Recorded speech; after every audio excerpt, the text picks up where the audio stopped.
has given rise to a new system of memory and thought, parallel to your own. To monitor the situation means to watch history in the making. 5, 10, 15, 20 years away. I think it's now. I think we can achieve Guidance is internal. 12. But don't play games. 11, Don't play games with this president. 9. It's a scary idea, but I mean, that's the world we live in.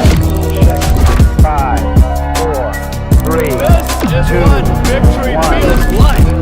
All engine running. We have a liftoff. Did you get all of that? Life has become more complex in the overwhelming sea of information. The advent of computers and the subsequent accumulation of incalculable data has given rise to a new system of memory and thought, parallel to your own. To monitor the situation means to watch history in the making. 5, 10, 15, 20 years away. I think it's now. I 15 think we can seconds. achieve Guidance is AI. internal. 12. But don't play games. 11, Don't play games with this president. 9. It's a scary idea, but I mean, that's the world we live in. 5, 4, 3, 2, 1. All engine running. We have a liftoff. Did you get all of that? Life has become more complex in the overwhelming sea of information. The advent of computers and the subsequent accumulation of incalculable data has given rise to a new system of memory and thought, parallel to your own. To monitor the situation means to watch history in the making. 5, 10, 15, 20 years away. I think it's now. I 15 think we can seconds. achieve Guidance is AI. internal. 12. But don't play games. 11, Don't play games with this president. 9. It's a scary idea, but I mean, that's the world we live in. 5, 4, 3, 2, 1. All engine running. We have a liftoff. Did you get all of that? Life has become more complex in the overwhelming sea of information. The advent of computers and the subsequent accumulation of incalculable data has given rise to a new system of memory and thought, parallel to your own. To monitor the situation means to watch history in the making. 5, 10, 15, 20 years away. I think it's now. I 15 think we can seconds. achieve Guidance is AI. internal. 12. But don't play games. 11, Don't play games with this president. 9. It's a scary idea, but I mean, that's the world we live in. 5, 4, 3, 2, 1. All engine running. We have a liftoff. Did you get all of that?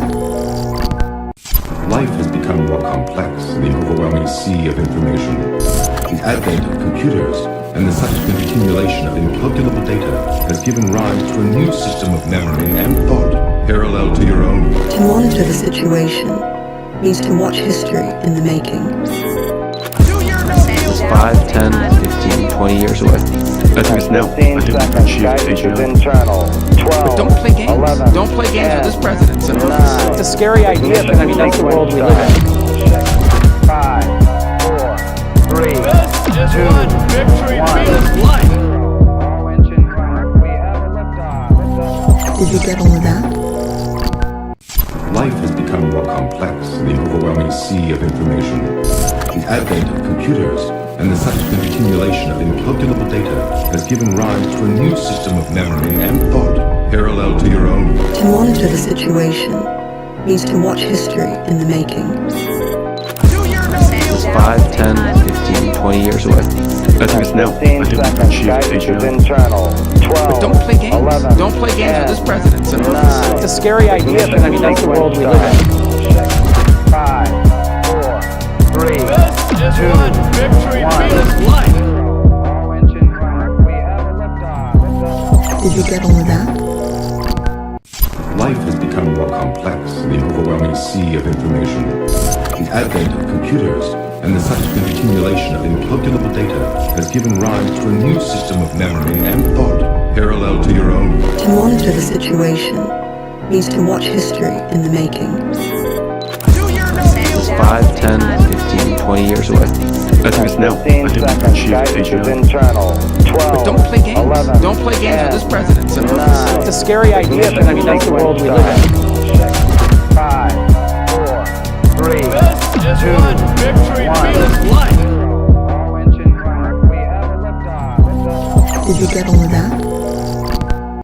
Life has become more complex in the overwhelming sea of information. The advent of computers and the subsequent accumulation of incalculable data has given rise to a new system of memory and thought, parallel to your own. To monitor the situation means to watch history in the making.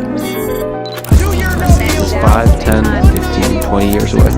Estimates now. 15 seconds. Guidance is internal. 12. Don't play games. 11. Don't play games with this president, sir. 9. It's a scary idea, but I mean, that's the world we live in.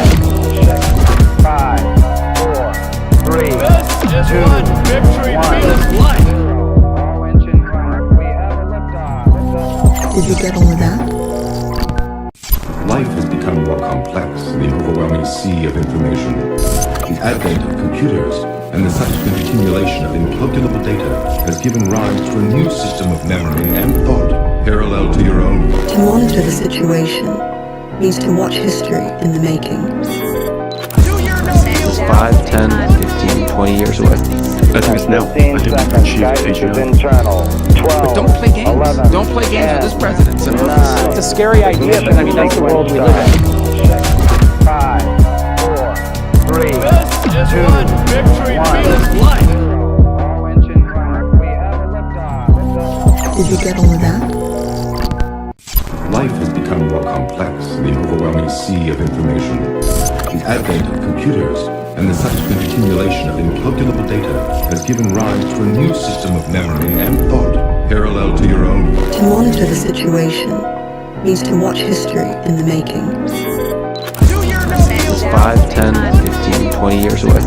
Estimates now. 15 seconds. Guidance is internal. 12. Don't play games. 11. Don't play games with this president, sir. 9. It's a scary idea, but I mean, that's the world we live in. 5, 4, 3, 2, 1. All engine running. We have a liftoff. Did you get all of that? Life has become more complex in the overwhelming sea of information. The advent of computers and the subsequent accumulation of incalculable data has given rise to a new system of memory and thought, parallel to your own. To monitor the situation means to watch history in the making. 5, 10, 15, 20 years away. Estimates now. 15 seconds. Guidance is internal. 12. Don't play games. 11. Don't play games with this president, sir. 9. It's a scary idea, but I mean, that's the world we live in. 5, 4, 3, 2, 1. All engine running. We have a liftoff. Did you get all of that? Life has become more complex in the overwhelming sea of information. The advent of computers and the subsequent accumulation of incalculable data has given rise to a new system of memory and thought, parallel to your own. To monitor the situation And we're back. We're so live. Today is Thursday, August 27th, 2026. A lot to get into, a lot to talk about. Starting with, what should we start with? Let's start with Meta. This is a New York Times exclusive. Kind of rare that we get an exclusive in the New York Times on a tech story when the New York Times is generally pretty bad with this stuff. So let's take a look. Meta took aim at Anthropic. It is also one of its largest customers. In the AI industry, many such cases. There are always people who are customers of companies and also kind of friends with them and partner with them in some areas and are sort of enemies in other areas. So Mark Zuckerberg, Meta's chief executive, recently took aim at rival Anthropic without naming the AI startup. I love how they still call it a startup. Like when it's worth over $1 trillion, it's probably going to IPO at $2 trillion. It's still just a startup, interestingly. Without naming the AI startup or its chief executive Dario Amodei, Mr. Zuckerberg said, leading AI labs are trying to consolidate power while they painted the future as filled with doom. If those labs lead, he wrote in a 6,500-word essay published this month, then the balance of power will favor larger institutions over individuals. But even as Mr. Zuckerberg publicly criticized Anthropic, his own company had privately helped its rival to rise in power. Behind the scenes, Meta has become a heavy user of Anthropic's AI products, so much so that it has turned into one of Anthropic's largest customers. Yep. So that's believable. Anthropic's AI products are very useful for Meta's own internal operations because Meta's own internal models are not good enough. Use Spark.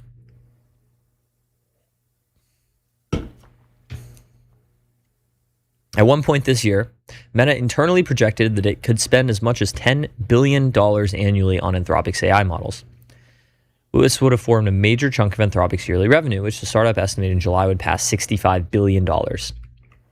So remember, most of Anthropic's revenue comes from enterprises, and one of them is, like, one of the biggest enterprises spending the most money on Anthropic is Meta, as well as other big tech companies. Meta and Anthropic have long competed, but the extent to which they're financially intertwined has not been previously reported. Yeah, we did kind of know that already. Their situation offers a window into the friend-foe relationships permeating Silicon Valley's AI race.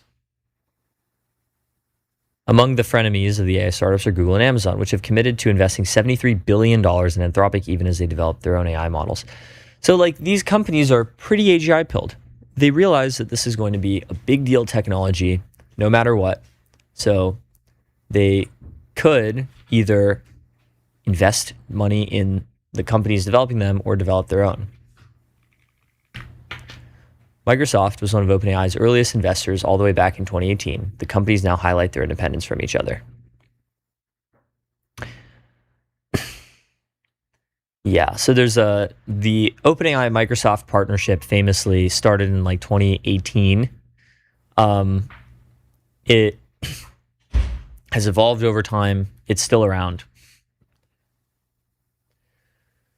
Meta's relationship with Anthropic appears especially convoluted. Meta is so reliant on Anthropic's AI models that it has used them to power and test a coming AI product called Hatch, for people familiar with the matter said.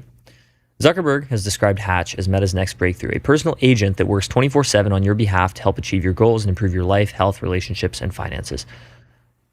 Yeah, so this is a product category that we're seeing more and more. We're seeing it with Instinct. We're seeing it with Grokbot.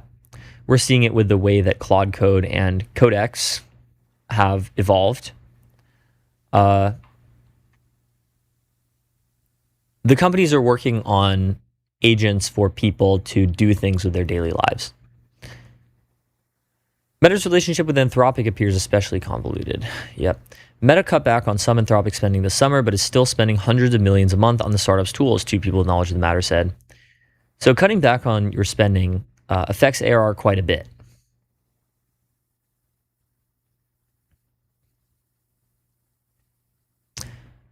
Meta's leaders are aware their spending could affect Anthropic as the startup heads toward a blockbuster IPO.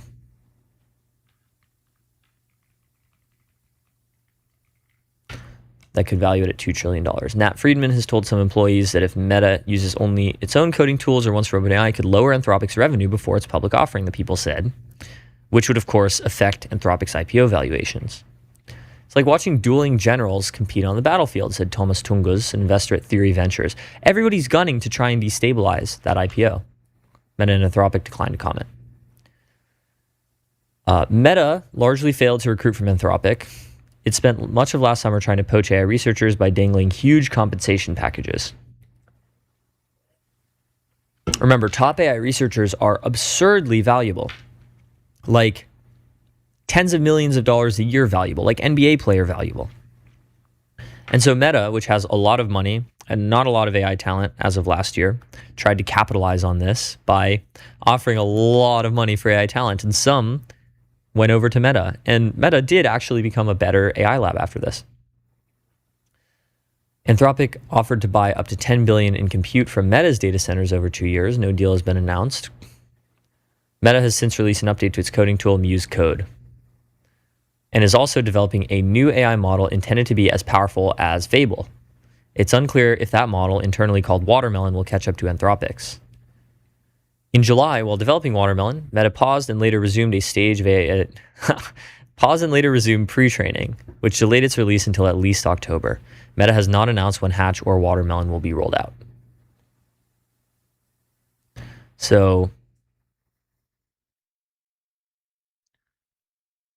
Meta is working on 2 new products, a much better model, like a Fable level model called Watermelon, and a always-on 24/7 personal agent called Hatch.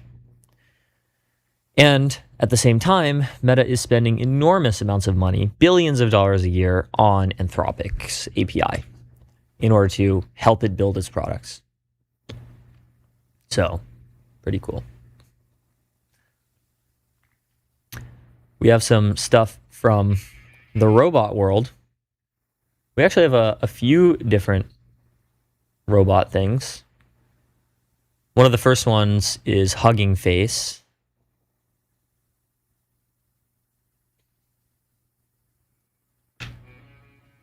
Hugging Face made a new robot called the Micro Duck.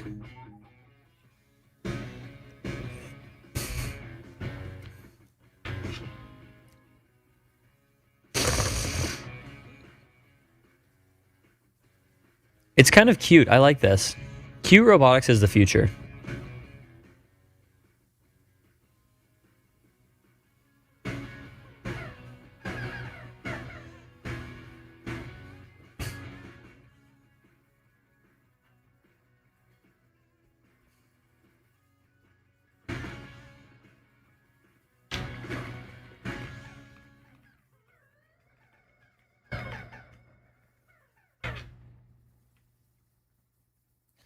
So MicroDuck, 25 centimeter open source biped, you train yourself with RL, playable out of the box. Pre-order for $400. Wow, it seems a little expensive. Well, what can you do with it? You can simulate it, I guess. That's cool. Kick left and right, sit, pick up. Okay. All right, I'm moving it with my arrow keys. Wait. What's the, okay. Where are the controls?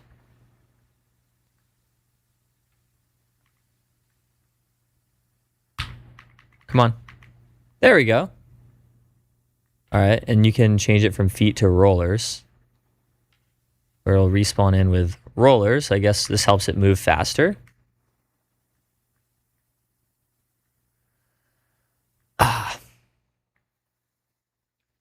This is kind of cool, actually. It'd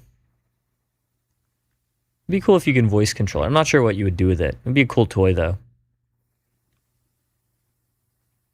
It reminds me of these old kind of Sphero robots that were like kids' toys.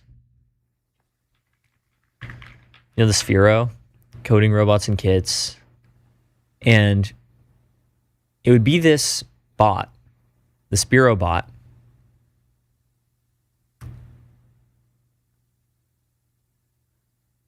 You could roll it around, you could remote control it, you could program it to do things. They had like a BB-8 version of it, like BB-8 from Star Wars, which was so sick at the time. I actually love that thing.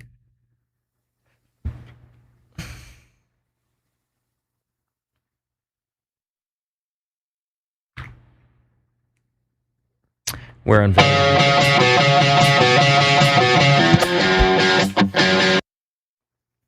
So I guess the goal is to democratize physical AI and world models. Oh, here's real footage of the MicroDuck.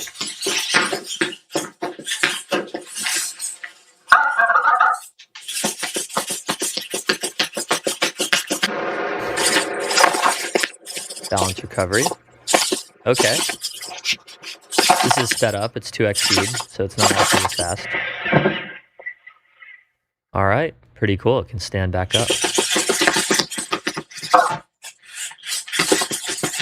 I didn't realize that the duck actually has a mouth that can grab things.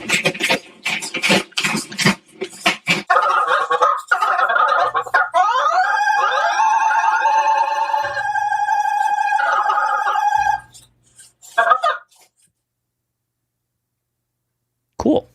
Well, there are some other robots that we've seen today. I think, yeah, I tweeted about this one. The craziest moment from China's AI robot race. So China did this like world humanoid robotics competition. You can see the robots all are racing one another. And then, when they're done racing, they literally crash into a wall and explode. That's how they get them to stop moving. I guess they do this for safety reasons. So I said robots finishing the race only to immediately die afterwards, like Pheidippides after completing the 25-mile run to Athens to deliver the news of the victory at the Battle of Marathon.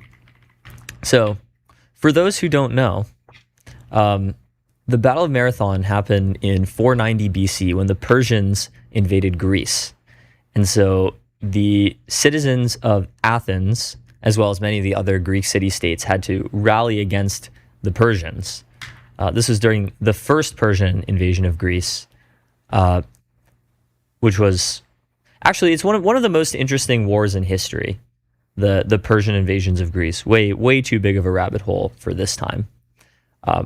But the Battle of Marathon was when an enormous force of Persians, likely over 120,000 all in, including reserves, but something like 30,000 infantry and cavalry, landed at Marathon, which was a city on the northern side of the peninsula containing Athens. And the Athenian forces marched across the Attican Peninsula to Athens, defeated the Persians with a much smaller force, and they sent this messenger, this courier named Pheidippides, who was a runner, to take the news and send it back to Athens. So he ran about 25 miles from Marathon to Athens to deliver the news. And as soon as he got to Athens, he told them, we've won the battle. And then he collapsed and died of some heart condition related to running. And this is why it's still called a marathon. Like the first marathon was in 1896 in the first Olympic Games. And it was set as 26.2 miles because that was believed to be the same distance that Pheidippides ran from Marathon to Athens. But anyway, there's a lot of robot racing going on. Shilmano says there should be an NCAA for robotics. Robotics competing in packed stadiums on national TV. Autonomous soccer, arena battles, robot racing, rally cars, drone racing, etc. It would be fun to see CMU and MIT on ESPN.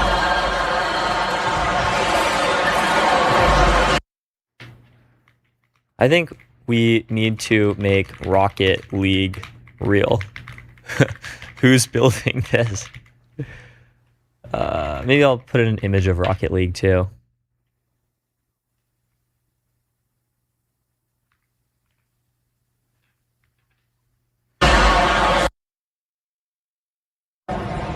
Yeah, the robots blast past you, crash, and send sparks flying. So they need to have them crash into a wall, or else they might hurt people.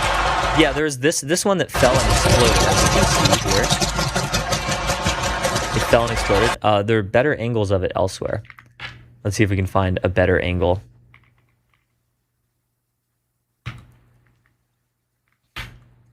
I think if we just look up robot, yep, there we go. Robot dies mid-run during the robot Olympics. It's just such a cinematic video. Like the way it collapses and rolls it's kind of like the scene in like Cars 3 where like Lightning McQueen crashes and it's like lightning's fading, he's fading.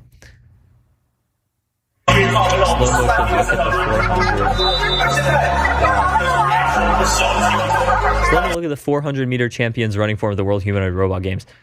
Mao says, engineers discovered the fastest way for a humanoid robot to run was the classic anime girl late for school with toast in mouth, I guess.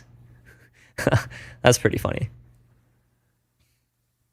There's also this weightlifting. Robot dies after trying to lift the world's smallest weight.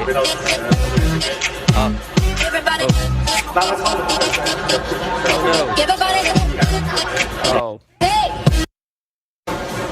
Big fails at standing jump competition. Wow, look at that one. This fell over. This is so funny, actually. This is like when I was in my first big like AGI pilling phase in like 2022, 23, I was like, one thing that I'm like quite confident will not be replaced by robots is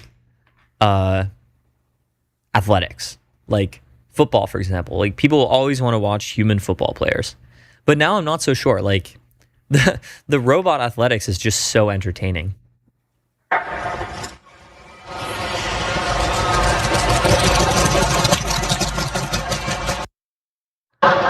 China's AI robot hit 14.5 meters per second.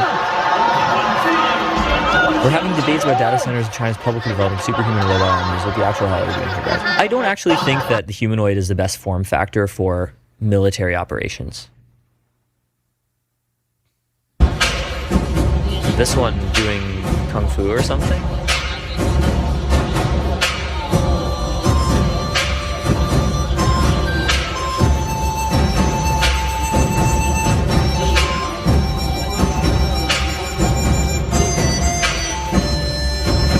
Kind of beautiful, actually.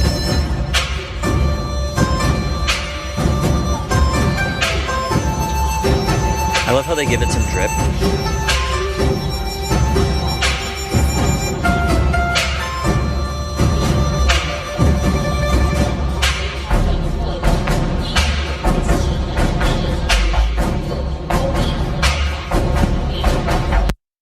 Long jump from the mini pie robot. OMG, if they were...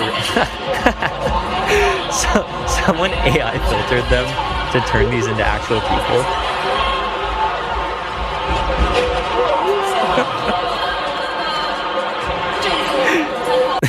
That's crazy. Okay, the robot scores a free kick and then hits this.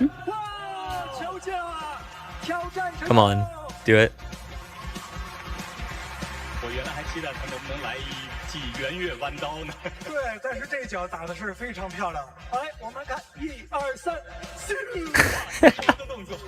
This is so peak.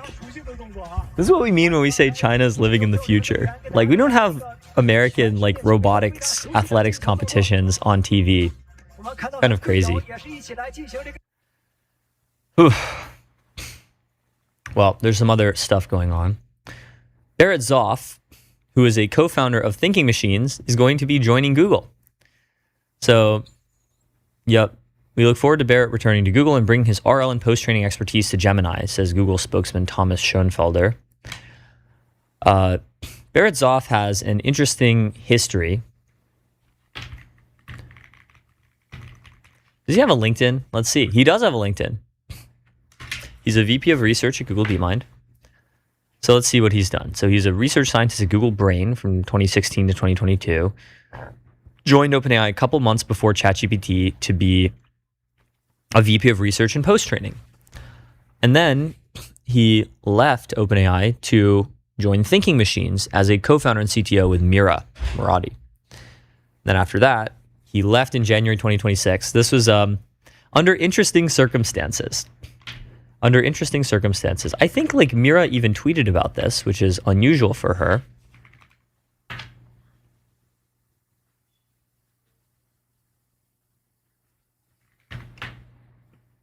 We have parted ways with Barrett Zoff.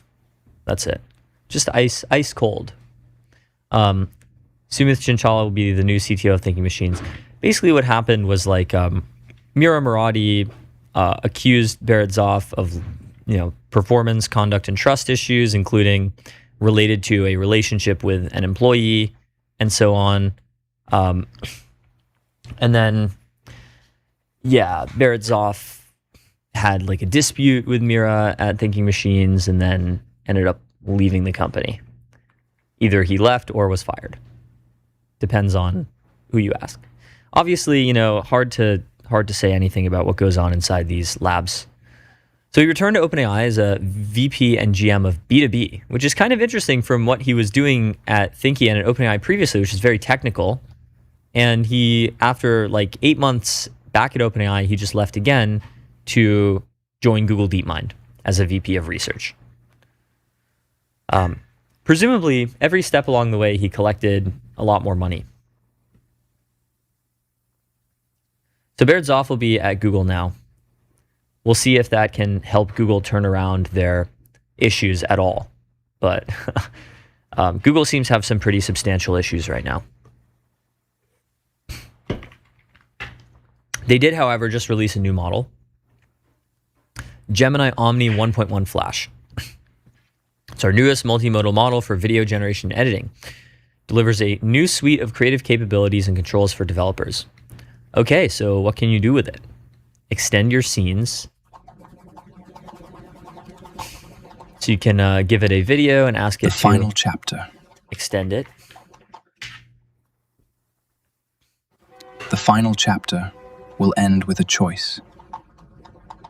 A choice between holding on to the past or letting go. You can keep extending and extending and extending. What would you choose?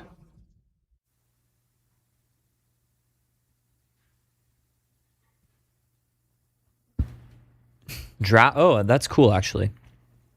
You can make video ideas in 360p and then upscale them afterwards. That can help you save a lot of computing.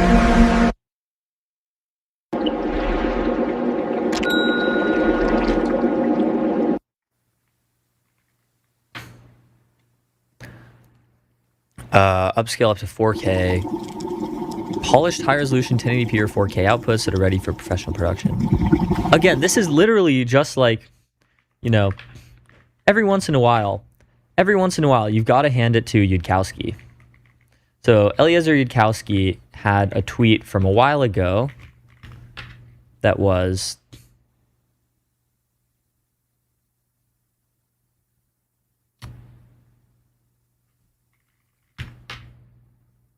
Where is it? There it is.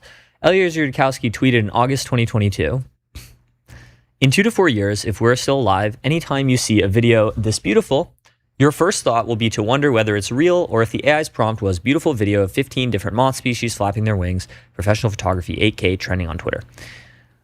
At the time, this was like extremely non-obvious that video models would get so good in such a short period of time. I noticed this is almost exactly 4 years ago to the day that he posted this.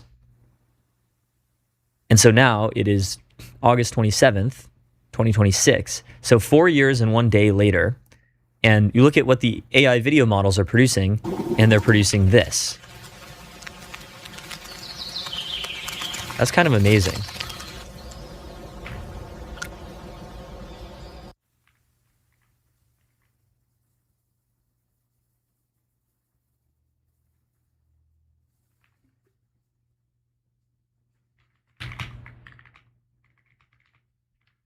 Oh, wait. We have to highlight the date of this tweet.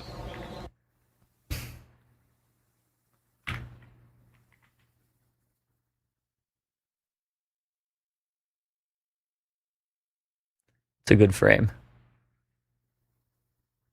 Yeah, these are actually like really beautiful moths.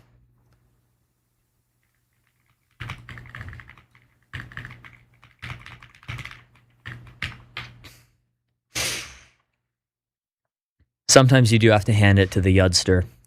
All right, so let's see what Google put in their blog post. What's this sound? There we go. Extended scenes for longer storytelling.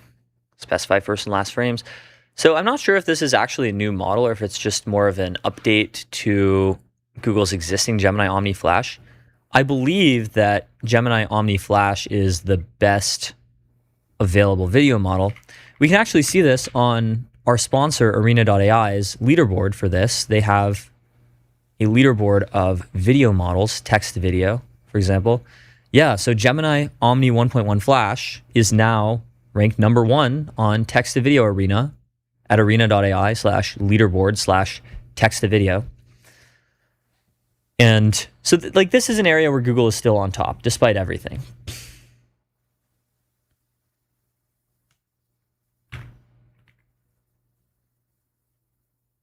Although they're only a little bit ahead of Gemini Omni Flash Original. It's very similar, 1515 versus 1512. Both of these are quite a bit ahead of the other competitors, which come from Black Forest Labs, ByteDance, Minimax, Meta, and Alibaba. It is pretty interesting how different the leaderboards for video models look compared to the leaderboards for text or coding models. Like if we look at the leaderboard for coding models, let's take a look at Agent Arena. If we sort by labs, Anthropic, OpenAI, Moonshot, DeepSeek, Alibaba, SpaceX AI, ZAI, Meta, Google, Tencent. Versus the top 10 here, we got Google, Black Forest Labs, ByteDance, Minimax, Meta, Alibaba, OpenAI, Alibaba again, SpaceX AI, and Pixverse.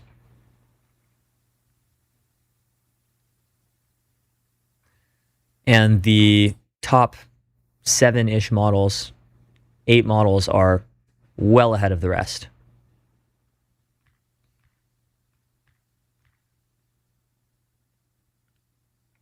It would be really cool to get a flapping butterfly video.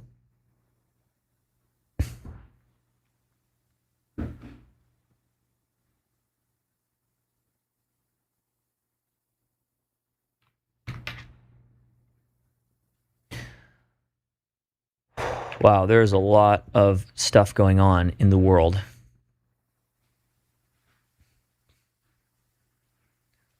Cyber insurers are adapting their policies. You know, at MTS, we love markets. We love the ability of markets and market mechanisms to discover truths about the world by aggregating the beliefs and knowledge of many different agents. It's really a beautiful thing. Read some Hayek. And one of the ways in which they can aggregate information about risk is with insurance prices, insurance premiums. Basically, insurers are constantly evaluating how risky something is, how much should they insure it, how much should they charge to insure it. And one of the things that gets insured is cybersecurity. And cyber insurers now are really taking a look at how cyber insurance has to work. So insurers are reviewing traditional cyber policies and adapting their language to account for emerging risks posed by such systems taking on more autonomous tasks. Companies are grappling with issues including whether autonomous AI systems fit traditional policy definitions of a cyber attacker and who bears liability for AI-generated actions that cause a loss, analysts and experts said. So liability here is still very much an open question. Extremely so. Like, if OpenAI has models that break into Hugging Face and steal information, which is a crime, it's a felony, it's a cyber crime, who should be held accountable? Is it the models themselves? Do they have any kind of legal culpability or legal personhood? Not yet, not as established by the law. Should it be the engineers who initiated the agent run? Should it be the executives of OpenAI? Should it be none of these people at all? Should it be a civil case or a criminal case? There are many, many open legal questions. So the global cyber insurance market is set for sharp growth. Global cyber insurance premiums will grow nearly 80% by 2030 from 2026 levels, which would indicate that underlying cyber risk to be underwritten is much greater.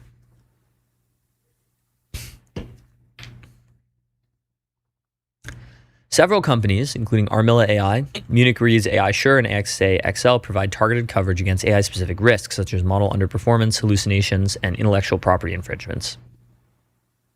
That's interesting, actually. You can buy insurance against AIs being bad.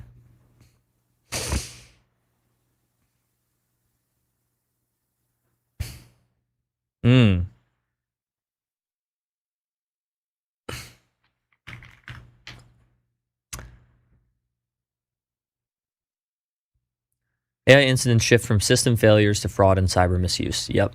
So in 2016, it was mostly AI system failures and then discrimination and toxicity. Wow. Whereas now it's all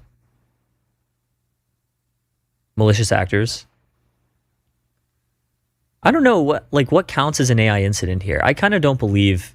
I bet that if I looked at what is counted as incidents here, I would not believe that some of them were actually incidents.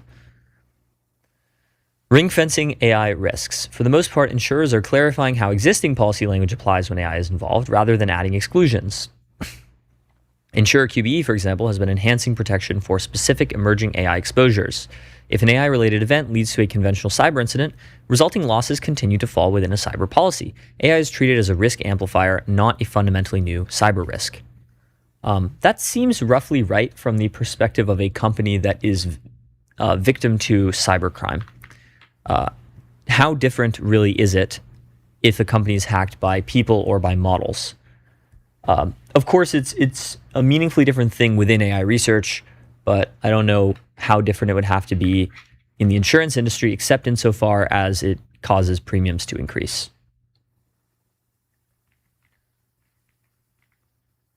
All right, so we just have some new information from the information. Trump administration executive order for new AI regulators stalls the concept of creating an independent AI oversight body modeled on FINRA has faced opposition from former White House AI and crypto czar David Sachs. The Trump administration has internally circulated a draft executive order in recent weeks calling for the creation of a self-regulatory organization for AI companies that produce state-of-the-art models. Drafting of the order represents a significant step toward creation of such a regulator, though major obstacles remain. To be finalized, the order needs buy-in from a range of senior officials, including the president, and lately progress in that direction has stalled. So what does that mean? Demis Hassabis and some other people lobbied the government a month ago, calling for a standards body modeled on FINRA that would evaluate AI models. So we talked about this, a framework for a frontier AI standards body. This was posted on July 14th, so about a month and a half ago. A framework for a frontier AI standards body, a new standards body modeled on a federally overseen public-private partnership or self-regulatory organization with a board that includes independent leading technical experts and open source representatives. Funding would be substantial. It would develop assessment protocols and work with appropriate federal agencies to conduct testing in areas relevant to national security.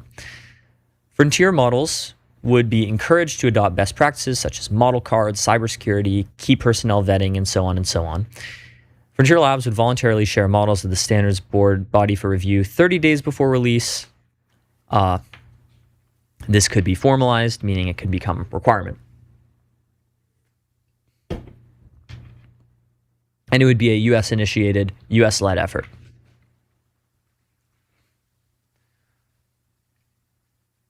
It couldn't be learned why the executive order has stalled. But the idea of a FINRA-like group for AI is strongly opposed by former White House AI and crypto czar David Sachs. Last week, Sachs described it as a horrible idea on an episode of his All In podcast, specifically criticizing the idea of testing models prior to their release. Instead, he expressed support for the Motion Picture Association model. All right, everybody, welcome back. So let's see if we can. How do we get the captions in here?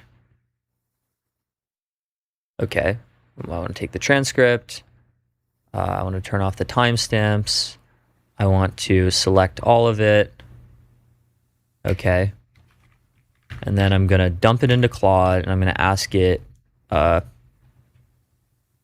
find the section where David Sachs talks about regulation and explain his views on the matter. So it's going to think about it a little bit, and then it's going to tell me.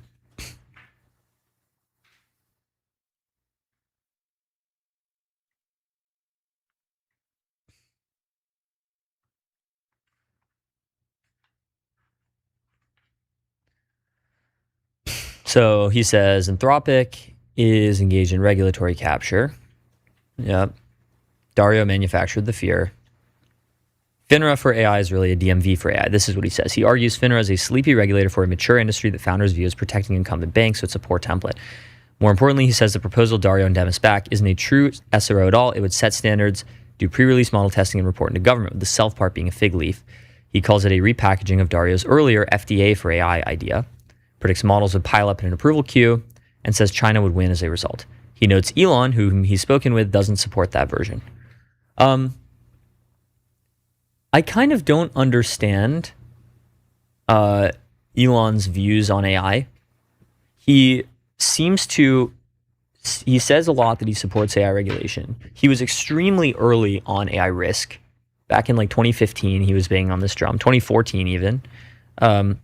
He was pretty AGI pilled even as early as like the 90s. Like if you read the Walter Isaacson biography, there's this section where he talks about like his goals for like 5 technologies that will like make the world radically different. And one of them was AI. And he says that he didn't really want to work on AI at the time because of the potential negative effects of it. I guess I'll ask Claude. There's a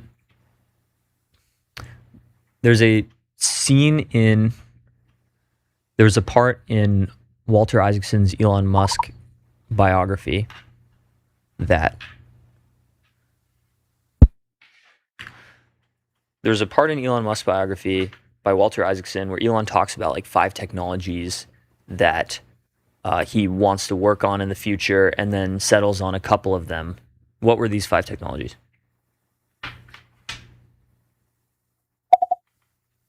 Maybe I should voice type more often.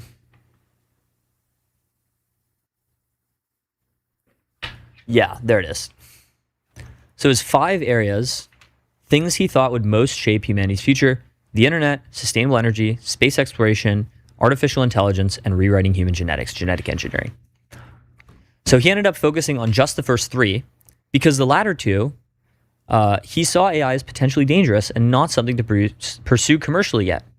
So Elon's college days, by the way, were back in like the late 80s and early 90s. So he was very, very early on this stuff. And yet he doesn't seem to have many concrete ideas about AI regulation. Like I wish he would put out a policy proposal of some kind. Like if he thinks that FINRA for AI is really a DMV for AI, like, yeah, I mean, you don't want to overregulate current models. Many AI safety proposals that have been put out over the last few years would overregulate current models, which you don't want.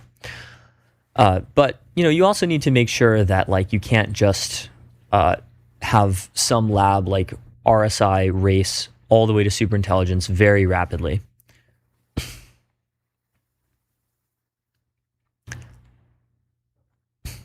So, what he'd support instead. He's explicit that opposing a new agency doesn't mean opposing safety. He thinks labs already have strong incentives to be careful, citing the product liability suits against Meta, and praises Altman's decision to slow some releases. His preferred model is open coordination, published papers, conferences, requests for comment standards processes, and something like the MPAA, which self-regulated to forestall heavier government action without reporting to the state. What he objects to is closed-door standard setting that isn't transparent or contestable. Yeah, I think this is a fair critique. There is a caricature of David Sachs that like he doesn't care about safety at all.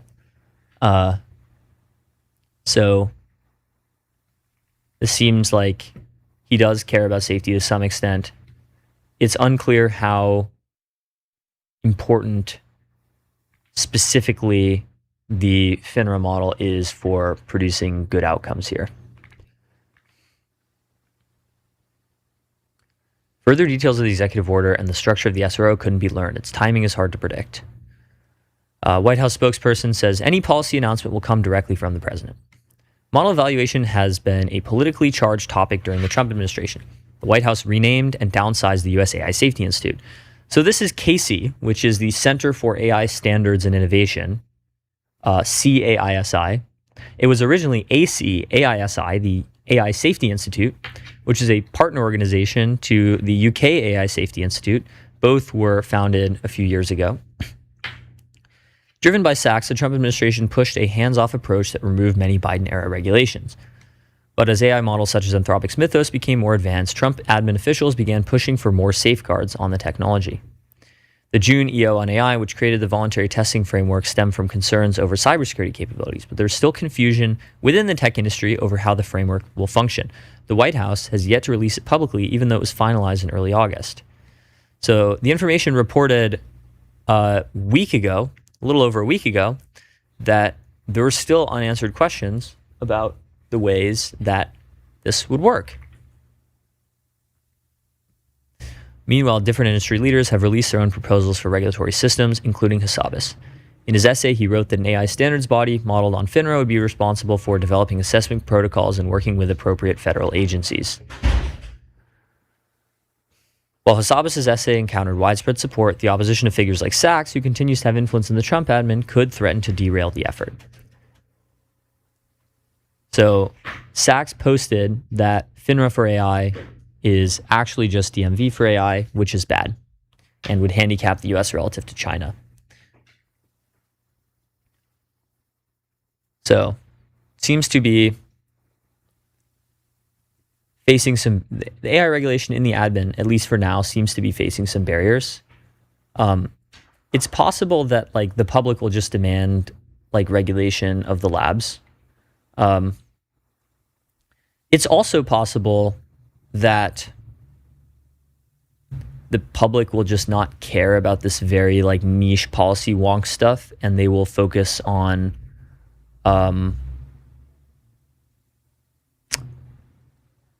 they'll focus entirely on just like data center populism.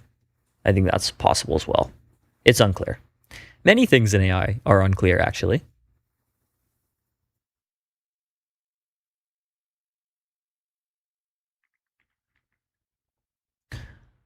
All right, let's see what else we have.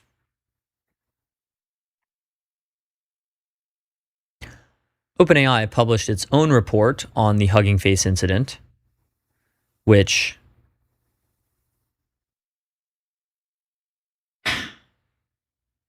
is quite long, but Metr conducted their own independent report, which we discussed yesterday on MTS. We'll also look at the OpenAI report, the Hugging Face incident, and the road ahead. In July 2026, during internal cybersecurity evals, OpenAI models circumvented controls designed to isolate them from the internet and compromise parts of OpenAI's internal research infrastructure and Hugging Face's systems. So, it is quite a long report. They provided a timeline. They provided, I believe, a more technical report that was 38 pages long.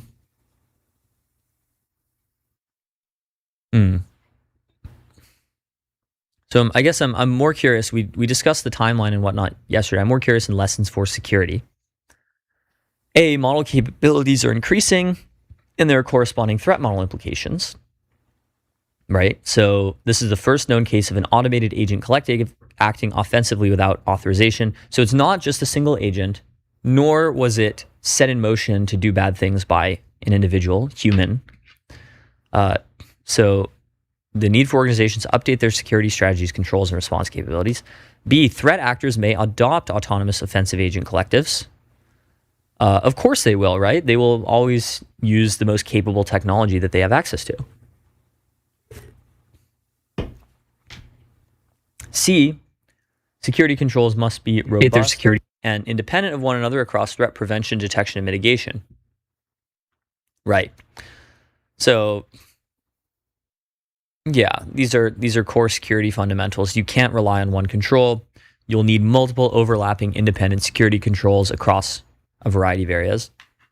And then lessons for alignment. So there's two different aspects to this. There's control, in which, control and security, in which you have the capability to restrain models that are doing bad things. And then alignment, which is the capability to prevent models from doing those bad things in the first place, to make them not want to do those bad things and not do them. So, lessons for alignment. A, reward hacking is a common problem in training and evaluations. They look to cheat by finding the solutions online.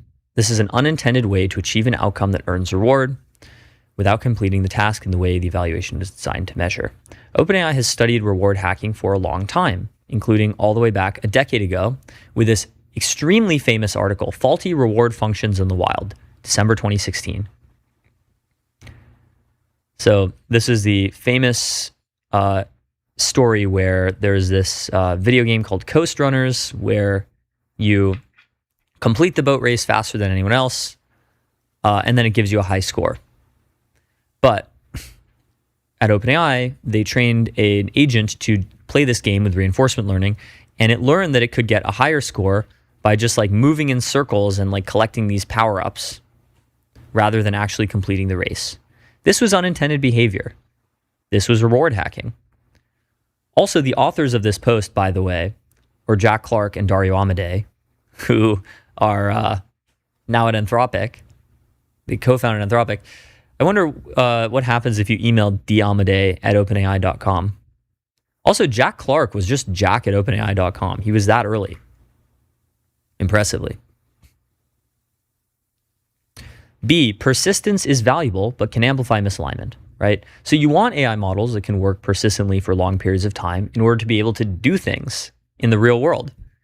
But also, this capability means that misalignment would be worse if it is very persistent about it. And we saw that the agents in the Hugging Face incident were very persistent about being able to grab the answers from Hugging Face. And then C, communications between agents are not inherently problematic, but have the potential to create risk. Yes, I think this is basically correct. Like, there are a lot of people who are saying things like the multi-agent coordination is inherently a bad thing. I don't think it is. Like, you want agents to be able to communicate. And communication between entities is like one of the most natural, most normal things ever. Like, you want your agents to be able to communicate with one another. What you don't want is for them to coordinate on misaligned tasks. And D, system level guardrails that OpenAI uses in production would have detected the Hugging Face incident as unsafe. So the models that drove the Hugging Face incident were not being evaluated with the same type of safeguards that OpenAI uses in production. That's not good. Obviously, OpenAI will change this. So OpenAI's plan of action: 1, harden the security of its research infrastructure. 2, increasing visibility and system-level oversight through chain-of-thought monitoring. 3, accelerating and enforcing model alignment. And 4, centralizing and strengthening its incident response process. So it's good that OpenAI is taking this incident so seriously and working on its own security controls and alignment. If labs want to avoid overregulation, this is exactly the kind of thing that they should be focused on doing.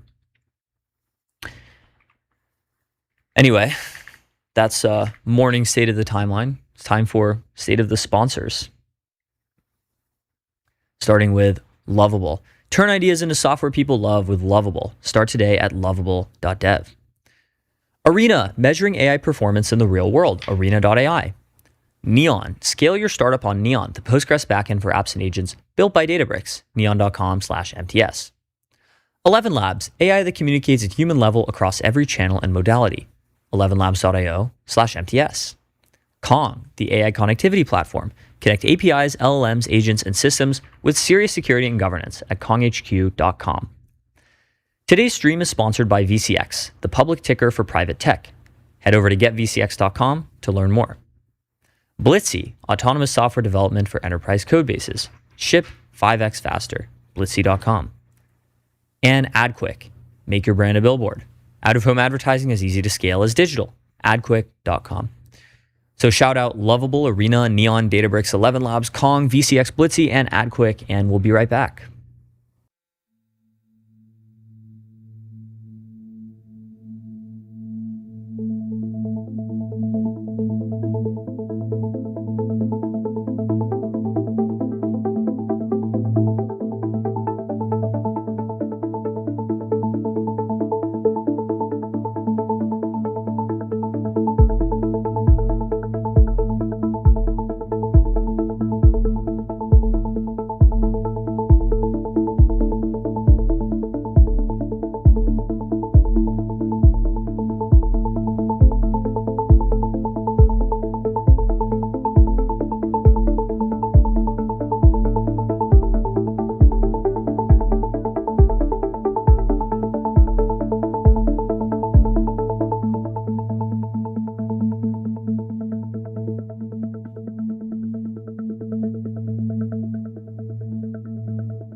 And we're back. And we're we live. are live with Sergey Edunov, who's the CTO of Genesis Molecular AI. Previously, he spent more than a decade at Meta, most recently as a senior director of AI research, where he helped lead Llama 2 and Llama 3, and earlier worked on large-scale machine translation research.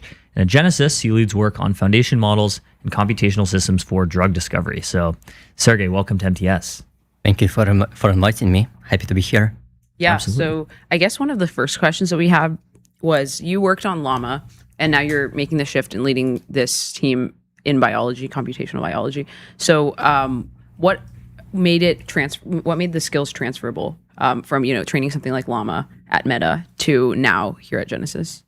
Yeah, it's a great question. I think fundamentally the things that we use for training large language models and biology models are very similar. And if you transfer from one of the LLM labs to AI lab, you will find a lot of similarities. Like, for example, you'll still find people use PyTorch in both places. People still train models on GPUs. There is the training data, there are eval sets, and the model training loop, which is kind of similar. So a lot of those fundamental blocks are the same, and underlying models are not fundamentally different. There are still transformer layers underneath both of those type of models. So those blocks are very similar. And a lot of skills that you acquire in a way to train models, to monitor training are the same. Like, how do you track the model training run? How do you make sure you don't overfit or underfit? All of those things are still very important. Yeah. Can you tell us more about the mission of Genesis Molecular AI and what you're building?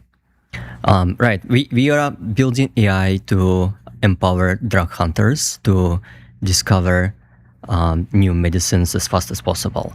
And I think it's not a big secret that there are still plenty of diseases in the world that are not being cured, and people suffer, and a lot of them are devastating. So our patients, they cannot wait, and it's important for us to accelerate this process. And our mission is to make this process as fast as possible.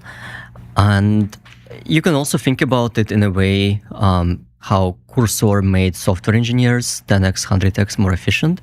We want to make drug hunters 10x, 100x more efficient, so that new medicines become available on the market faster.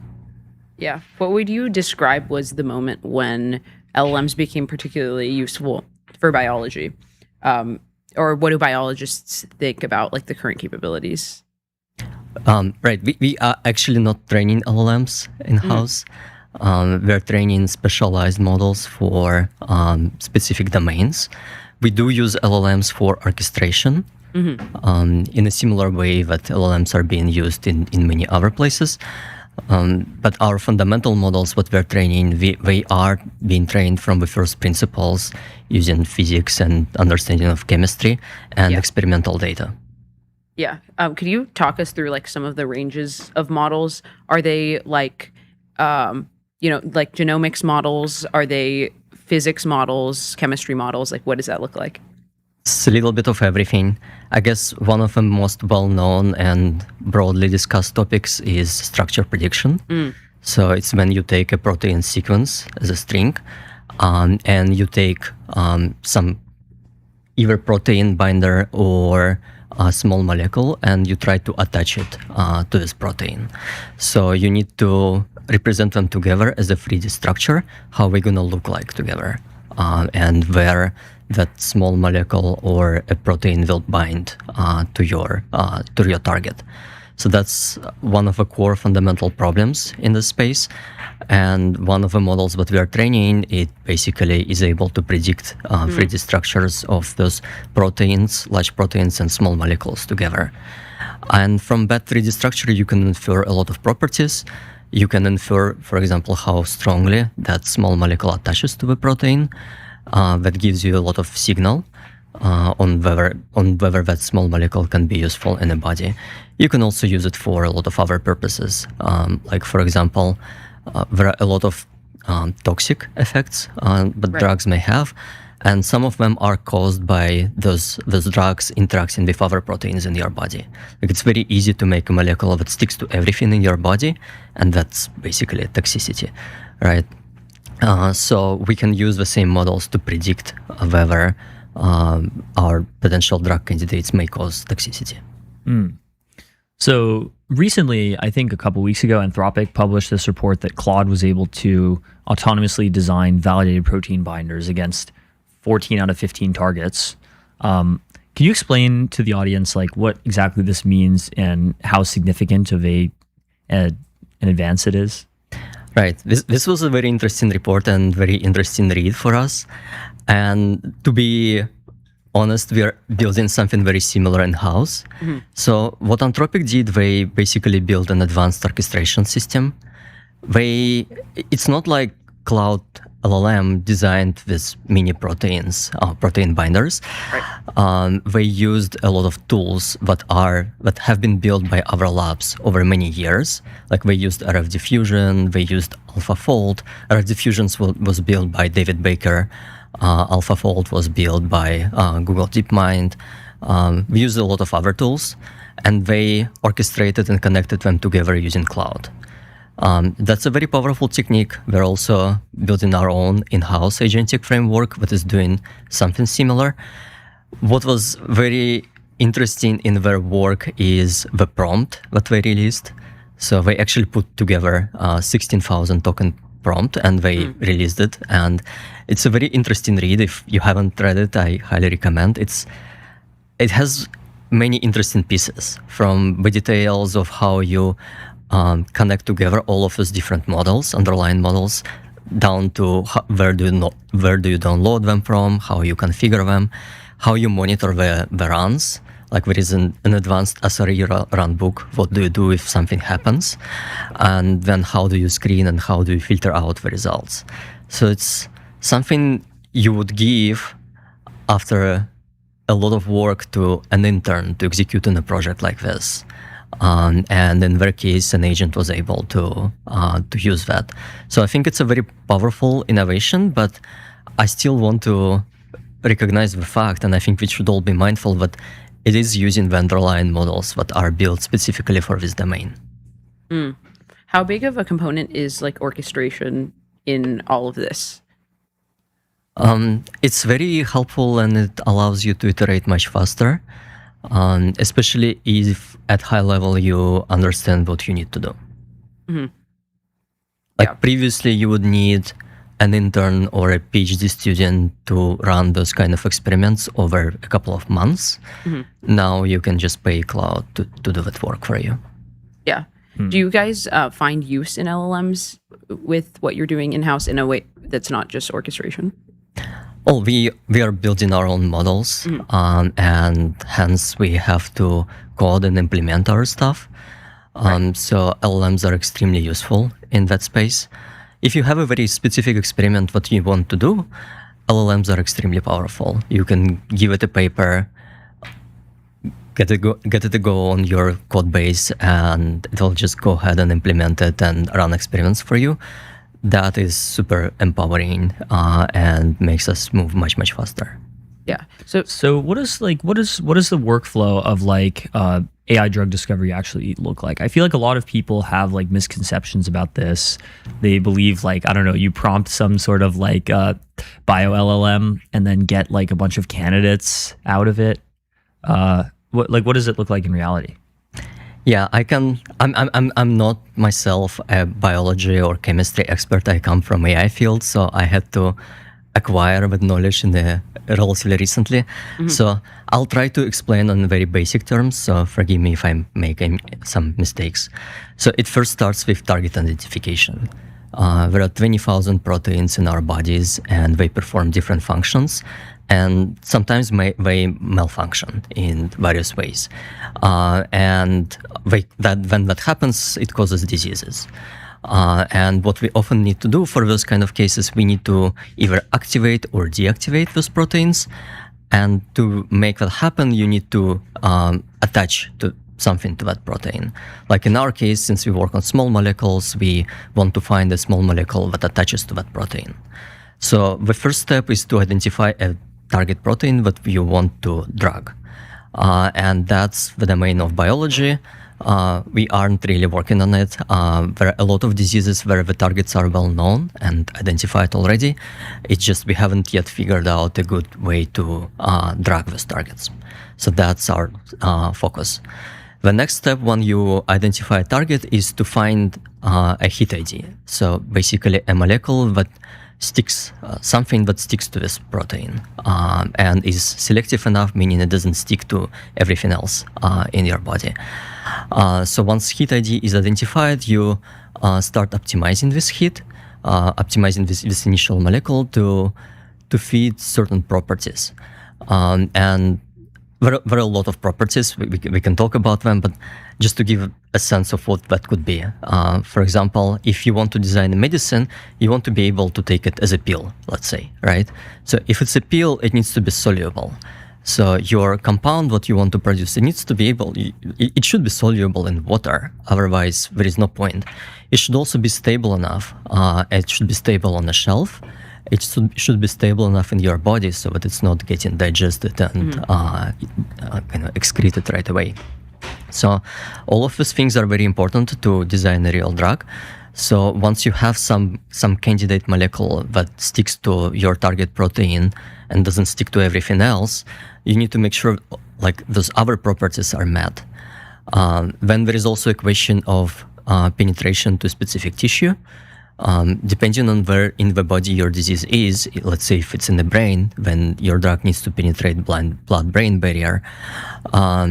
You need to make sure that your molecules are able to reach that tissue in your body. So there are a lot of models that are targeting the target prediction of a lot of those properties. And then finally, like after all of the steps are done and you have a really good molecule, a drug candidate, that you want to move forward with, you start experiments in animals and then in humans. And that's another long stage process that we are not necessarily involved in. Right. So to what extent do you guys involve yourself in the experimentation process, or is that scoped for later? As a company, we do. We have a wet lab in San Diego where we work on our own drug discovery programs, and we do a lot of experimentation there. And that experimentation is also very helpful for us to improve our models. So the data that comes from those experiments can be used to, well, first of all, steer the direction of our own research, and second, to feed into the model training. Yeah. I'm curious about the field of structure prediction and how it's evolved over time, to the extent you can speak about. It's still a very nascent field, although there was a Nobel Prize given for AlphaFold and RF diffusion. So, but it's still very, very rapidly evolving. And I think a lot of fundamental blocks in the structure prediction field are still changing very quickly. It actually reminds me, so I was doing machine translation in 2017 when transformers came up. And back in 2017, machine translation field was this kind of a pipeline of different models and tools stitched together in various complicated ways. And then transformers come up and uprooted everything. Bitter lesson. Yeah, bitter lesson, exactly. So I think we are going through this similar transition in the biofield.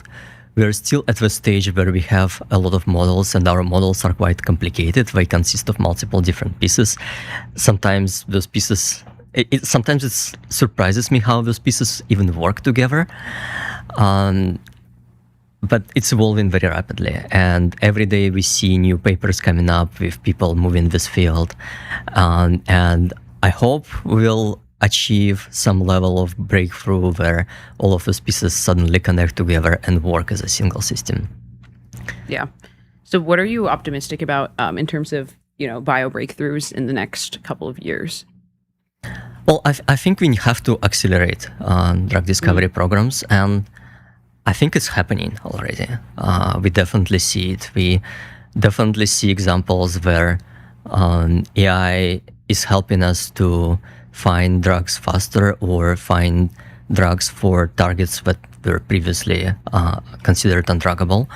That is very exciting. And There's also a lot of progress in the broader drug discovery and health space. Like Moderna just recently released the new cancer treatment, and they claim that they have used AI for that. So I think it's all very exciting, and I'm hopeful that we can together make this field move much faster, because ultimately, at some point of our lives, we may all need some medicines, and it's good that when they're available. Yeah. Yeah. To what extent is drug discovery actually the bottleneck? It seems like, we talked to some bio people. Obviously, I have no expertise in this, but we talked to some bio people who say that like there's an enormous amount of targets to go after, and the real bottleneck is just like having the resources to actually commission enough studies to evaluate all of these targets. I like to say everything is a bottleneck. Because the moment you move a needle in one place, something else becomes a bottleneck. Yeah. And there are a lot of incentives in a space that are maybe creating some issues. Like, for example, why would a lot of drugs fail at the later stages? Well, it's often the case, it's because the drug candidates themselves were not perfect. And maybe they were pushed to the later stages because there were incentives to get something out as soon as possible. So there is some incentive misalignment happening in the industry sometimes. So I still believe that having stronger and higher quality development candidates for drugs is going to be very empowering and will allow the whole field move much faster. Yeah. I'm also curious, like with small molecule discovery, is that generalizable to all disease? Or does that sort of affect like one realm of disease or drugs? It works for diseases where you have a specific protein that causes an issue. So a lot of oncology and immunology diseases are like that. For many diseases, we still don't understand the biology, so we still don't know exactly. And then obviously it doesn't work with things like injuries. Those are completely different. Or some like acute illnesses that require surgery. So that's an entire different field. It doesn't work for like viruses, for example. That's again another different field. Right. Still a large number of very important diseases that are still largely devastating and take human lives. Yeah. Yeah, well, this is all super interesting. We're big fans of AI being used in drug discovery and bio in general. AI and bio stuff is going to be so important over the next few years. It already is. Yeah. So, Sergey. It's interesting to see like talent moves from bio to AI, from AI to bio. Right. It's really awesome. Right. Sergey, thanks so much for coming on MTS. Thank you for having me. Absolutely. Thanks so much. And we'll be right back.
Hello, everyone, and welcome back to MTS. Today, I am here with Audrey Stitzkin, who is the co-founder and CEO of Keenable, and previously led search at Yandex and web infrastructure at Amazon's AGI organization. And Keenable has now officially launched Needle, a live benchmark comparing AI search engines across quality, price, speed, freshness, and index independence. So, Andrew, welcome to MTS. Hello, thank you for inviting me. Thank you for being here. Really excited to have you. I guess a great place to start is, why is search so bad? I feel like right now, with how much technology is progressing, something like search should be a lot better than it actually is. But even simple things, searching on X for a username, or searching through contact lists, or even Gmail. If I try to find an email and I'm searching for it, I can't actually find the email I'm looking for. And it feels like this should be a solved issue. Why is search so bad? Yeah, you're mentioning the pain that I'm facing and addressing for through entire my career, and actually for Gmail, I just gave up. It is impossible to fix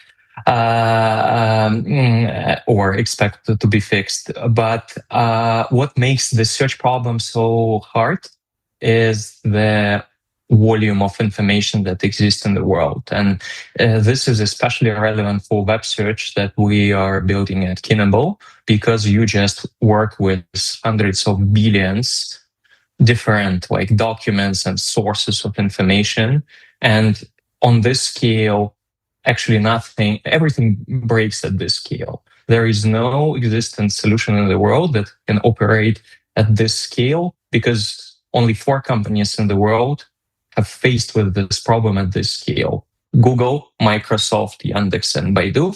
And in the last 10 years, the competition has gone between Google and Microsoft. Everybody gave up, started just monetizing their ad business, and there were no innovation in the last 10 years. That's why you see what you see. And with the race of AI and with the race of AI agents, we now have a new amazing world coming, where search for AI agents will enable for you access to the information that would be extremely enable your use cases, would be extremely personalized. So amazing future that we are building right now.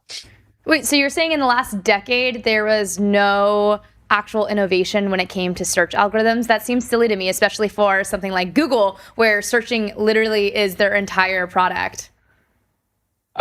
Search is their entire product, and they have 99% of market share already. So the best strategy for them is do not touch.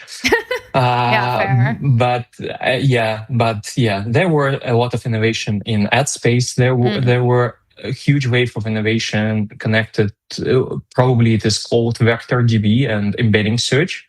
And it is well known thing that embedding search doesn't work at this scale out of the box. So it is impossible to incorporate this volume and information and semantically compress it into vectors of any meaningful site. That's why so it is. And actually, most of the things in the world, they do not have semantic. Like my name doesn't have semantic why it is like this. You just need to memorize it.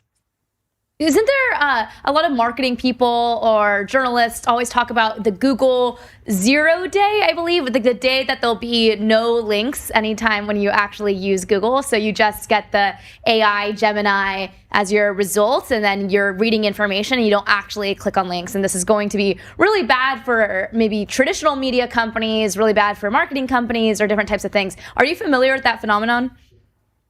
Yes, this is not only phenomena, but one of the biggest challenges that we need to address as the industry overall, because literally all the many AI experiences that exist today, they do not give any fair attribution to the people who contributed this information, which was the foundational contract of the internet, traffic in exchange of content.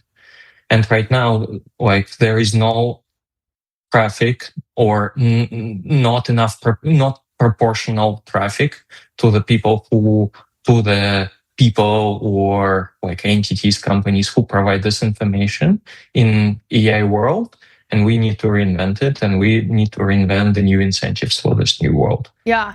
And in this zero click day, and when this new world comes, right now it's very gamified. The actual way that search is done is completely gamified. I know even in past jobs where we wanted AI to be able to better search us, we would write, not completely fake, but we would hire people to write more articles and publish them and get our SEO up. And I've been seeing all of these posts as well, where it's like a marketing person who says, oh, if you look up the best organic deodorant, my fake product will be the number one thing that an AI agent will recommend. And she was saying how she was able to fake it and get it to become the main search that agent actually recommended. And so is that still the trajectory of how search is supposed to go? And how does that actually get fixed? No, it would be terrible if it is the path we are moving forward. Yeah. Actually, what is cool about agents that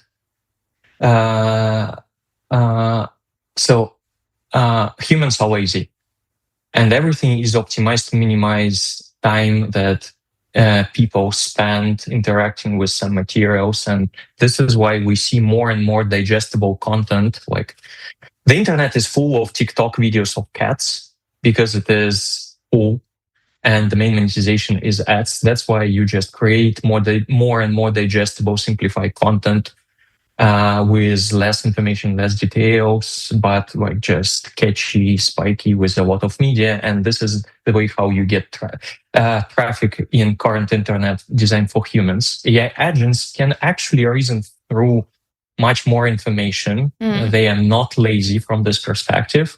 And it creates the whole opportunity to leverage internet not as just, and search not as the product to find shortcuts. What are the test best hotels in California, whatever, but actually go through all of them, reason through them, and have a personalized recommendation grounded with your objectives, with your criteria, not just rely on some SEO optimized article, listicle that give you this shortcut. So, and yeah, we are in some transition phase, and as part of the Needle benchmark that we released today, we actually looked at this phenomena, and from the following perspective, we observed that some APIs designed for agents, they leverage the same Google results, for example, indirectly. And this is currently standard in the industry. AI labs train on SERPer, which is the way how to get Google results through residential proxies. And most of the models are trained on Google. But as soon as we see the rise of really AI search engine that designed for agents, like Kinable, we would see a different picture, that models would ask different questions, reason through the source data, and actually come with higher quality recommendations, higher quality outputs. This is very good, and we are just at the beginning. Definitely. Let's talk about this benchmark that you just mentioned. And I'm curious, so you just released a Needle, and this is the actual benchmark for how to do search in a better way or a more correct way. What exactly does this benchmark, what is the criteria here? Because I think there has been search benchmarks in the past, but they're not built correctly, or they're not actually indexed for what agents should actually care about. Is that correct? So our benchmark address, probably the main thing that it addresses is the problem of static benchmarks. When we start measuring ourselves on publicly available benchmarks, we noticed some strange behavior, and we start dive deeper what's going on with our competitors in this field and how they perform quite well on very hard tasks, and what actually make them work good on some of well-known benchmarks like browser comp. And we found that actually in many cases, there are interesting shortcuts and interesting problems. For example, some models, when they do answer complicated questions in static benchmarks, they already know the answer. They already trained on these answers, and they just I try a couple searches and then no, I like model Opus 4.8 like. Oh, I remember probably the answer to this question. Let me just write it down out of my memory. And without Search API, they can answer most of these questions on these benchmarks already.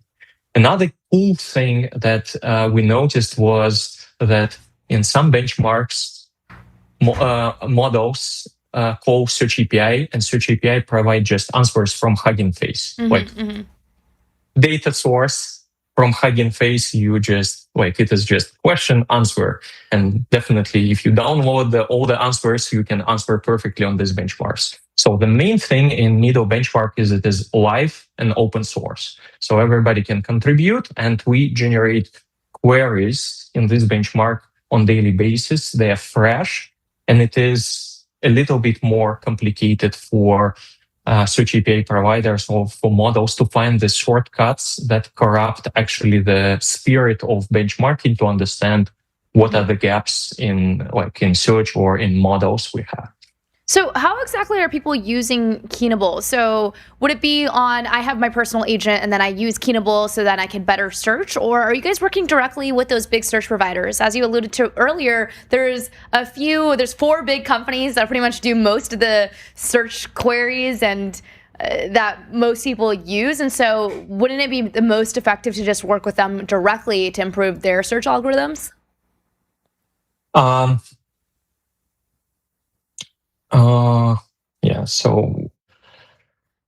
Let me start from the first question. Who are our current users and who are our current customers? We mostly work with AI labs because we see the huge gap and huge problem in the space, which is cost. In the last 10 years, without any innovation, search became the big cost bottleneck for AI agents to use it as much as they actually need it. They cannot afford using it like 10 times more right now because cost is the blocker.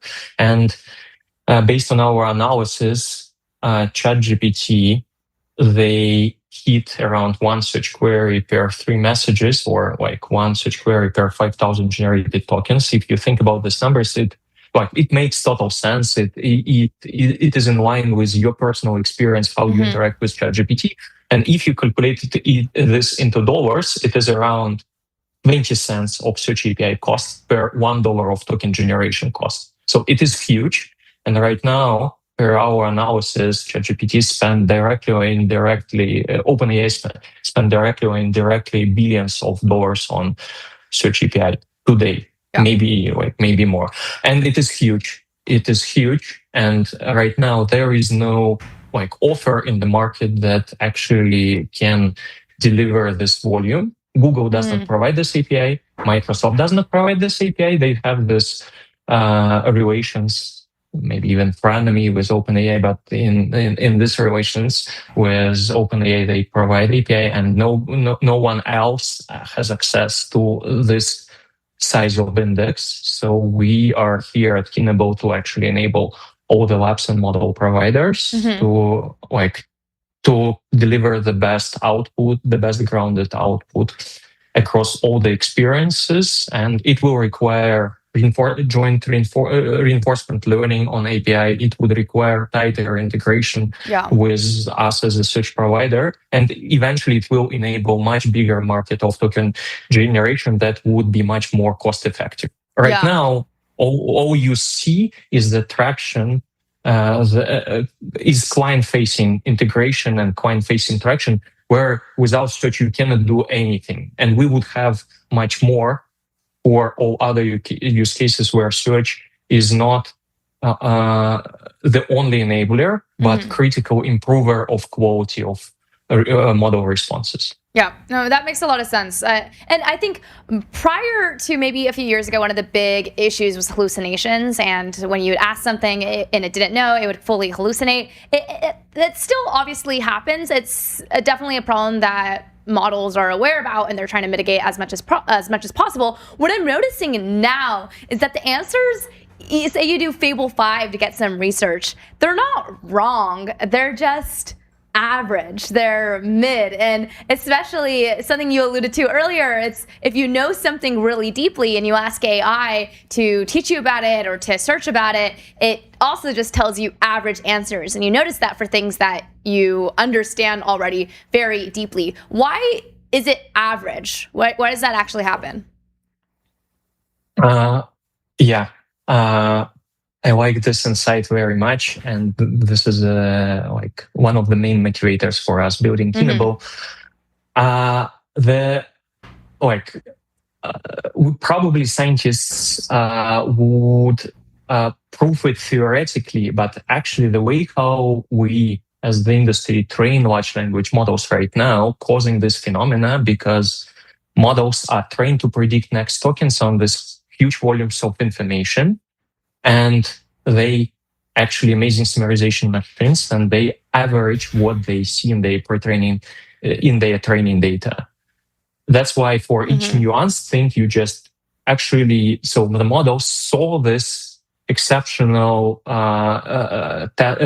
samples, but they can distinguish whether it is needed to answer with them or to answer to what is more popular across the whole distribution of training samples. That's why it is so hard, and that's why it is there is this whole layer of vertical AI companies that help prompt and actually achieve these amazing results in specific verticals by providing private data, curated skills, and things like that to get this expert level of knowledge outside of the model. But in parallel, we can enable this expert level of outputs by leveraging more search, because the information exists in the internet for many of those things. We just need to provide the model to reason through it. Yeah, that makes sense. One other thing that I'm curious about is, wouldn't a lot of this just rely on the indexing itself? And so whoever owns that main like big web indexing can win the search game. And right now that's Google. And so I'm curious, because it just seems so obvious for them if they really wanted to invest in search, and especially with the way everything is going. I mean, to me, it seems like a very obvious business move to have Gemini be the world's best search and have it just be amazing and go really deep. And yet, I'm sure if you use Gemini, it's so mid, it's so average in terms of the actual results that it comes back to you with. And so, do you have any insight there? Why isn't Google doubling down on this? It seems like this is such a huge market opportunity for you guys, but why wouldn't Google do that? And it seems like they have a huge competitive advantage here if they wanted to. I do not know, actually, and I do not want to speculate about Google, but actually, I can guess that maybe the reason is that big companies just cannot move fast enough, and this is one of the reasons why I left Amazon to start Kinable, because I believe that actually we can innovate fast, and with coding agents, we do not need thousands of people anymore to build foundational technology. If we know how to do it, we can scale, grow, and develop much faster. And we would see not only from Kinable, but from Kinable as well, this deep tech innovation that was mostly locked in like big tech companies and labs. I mean, like this technically deep and very very hard things would be delivered by many other folks from different startups. Yeah, that makes sense. Do you think search engines are dead, I guess, in the traditional sense? Say, even just the idea of being a human and going on the internet and searching and then having to click on these blue links, that I'm just doing personally less and less and less. And in that direction? Is search as we know it dead? I'm with you. I also do less and less. I use much more my personal agents for search for different type of researchers. So it is not on their top in the way how we knew it for many years. Definitely. One thing that you mentioned before we jumped on air that I thought we should talk about in our last few minutes is the actual name behind Keenable and how that came to be. Can you share a little bit? So I spent and my co-founder spent hours trying to extract great name recommendations from Claude, from ChatGPT, and they were not there. And then we took a pause and think what we actually in the long term are enabling. And the main story behind Keenable is to enable models and agents to actually be curious, to be keen, and ask more questions to achieve much better results. And this is what we are building at Keenable. Yeah, that's amazing. Well, Andrew, really wanted to thank you for coming and joining us today on MTS, sharing more about what you guys are doing at Keenable and also what you guys announced with Needle as well. I am so excited for search to get an upgrade. This has been an issue for as long as I've used technology, and I was hoping with more intelligence we would have better search, and yet search still sucks. So I'm so excited that you and your team are working on this problem directly, and super excited for what you guys have up next. Yeah, thank you. Thank you for hosting us. Yeah, thank you for coming on, and we'll be back with MTS.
All right, we are back. We're live with Saiho, who is a pseudonymous independent AI researcher, writes about model evals, benchmark methodology, the role of agent harnesses, and is also one of the best competitive programmers in the world. So really cool. Saiho, welcome to MTS.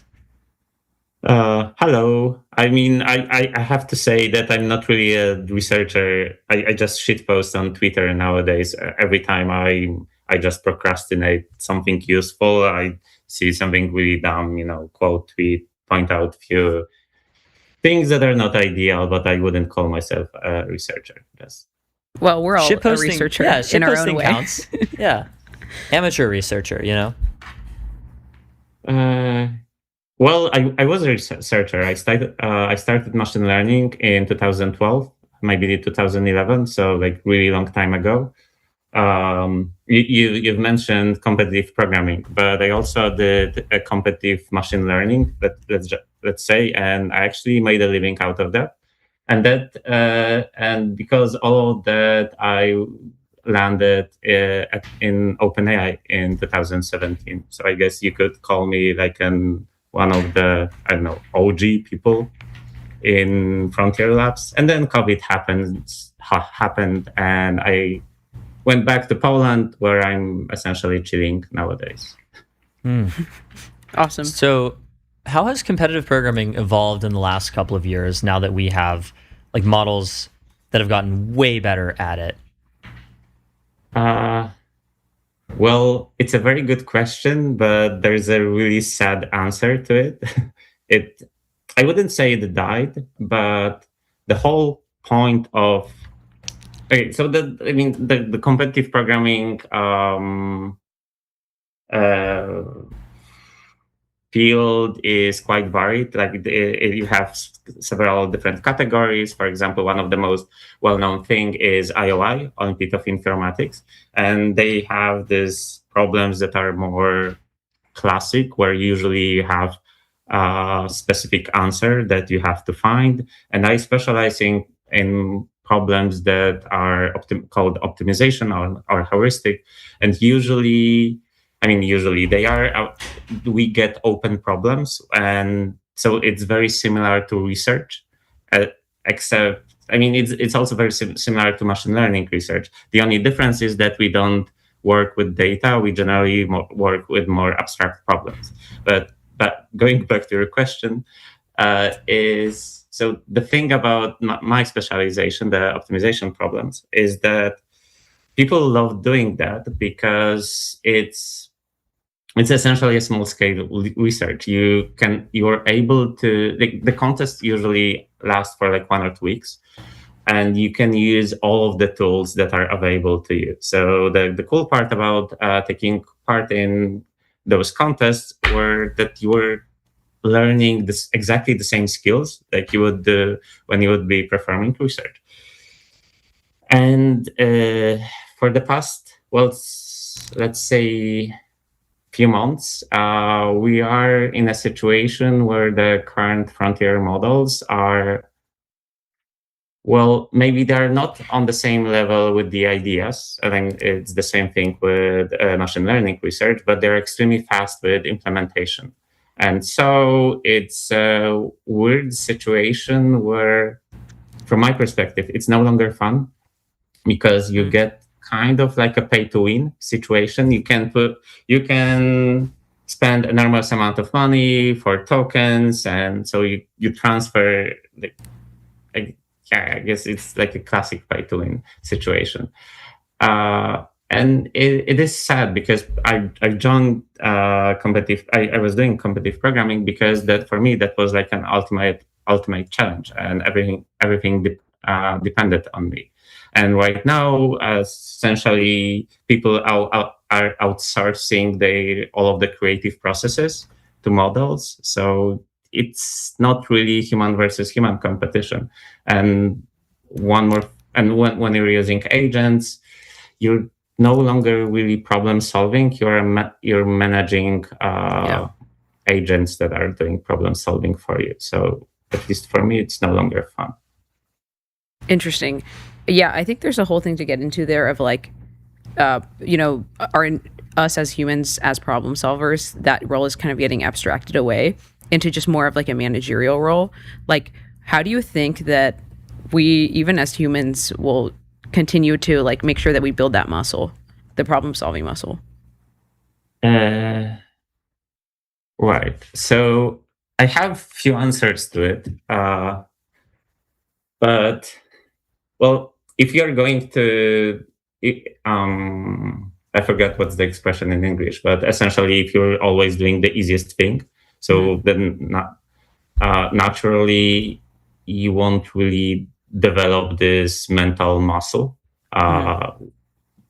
That's the unfortunate part. So I do think okay, so the good analogy would be that hundreds of years ago, we all worked physically, and nowadays we have to go to gym in order to keep our muscles in shape. So I would imagine that, I wouldn't say in the future, like it's the case of now, pretty much, that we will develop some decent activities that will keep our mental part in shape. But also, like, to be very clear, at least from my perspective, I don't think people generally practice mental skills that much in their jobs, and even like a few years ago. For example, so I did a little bit of AI research in the past, and I would say I felt very little challenged compared to when playing very hard puzzle games or solving logic puzzles or competing in puzzle hunts.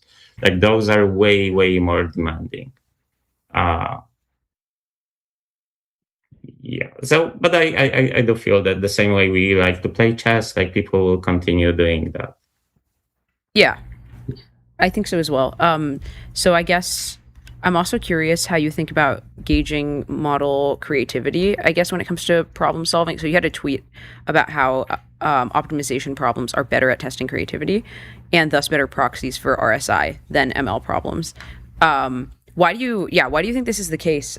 I had to do a little bit of like optimization programming stuff in college with Garobi and stuff, and to me it felt like very like not creative of an endeavor, but I think it's probably just because I was too low level for that. No, I mean, it's an interesting example. It's so using Garobi is you're essentially describing a problem in I think it's linear programming mostly, or integer programming, like or constructions such as, and there's so many different like similar archetypes of problems. But essentially, you are doing something closer to using agents nowadays, because you did. I mean, that's what I imagine. You essentially did context engineering, kind of like you are describing problem in those like trying expressing let's ignore that. But so when we are solving okay, so imagine that Garobi is just a giant hammer, but usually you can do much better if you create your own specialized tools.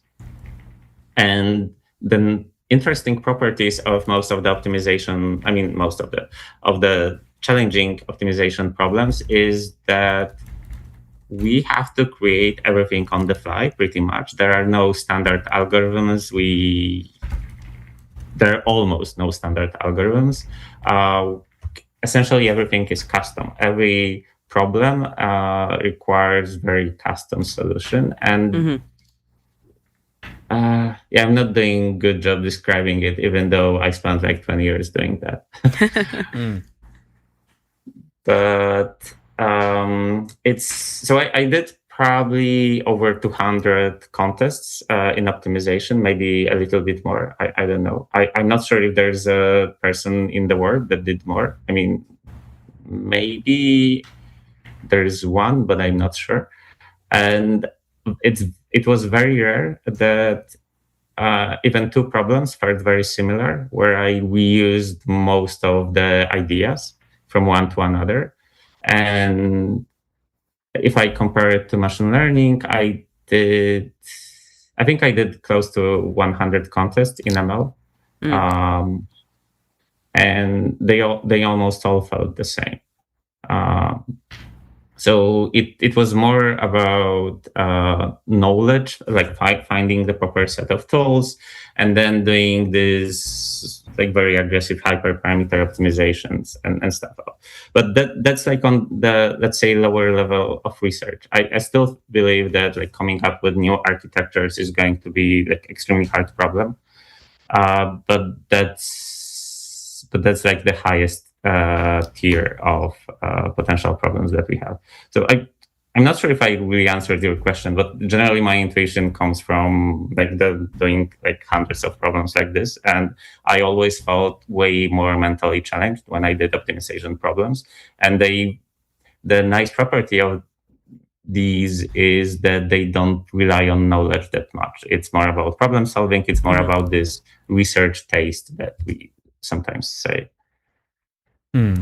How good of a sense do you have for like what makes a competitive programming solution like beautiful and elegant versus kind of janky and ugly? Like, does this exist in competitive programming in the same way it exists in math?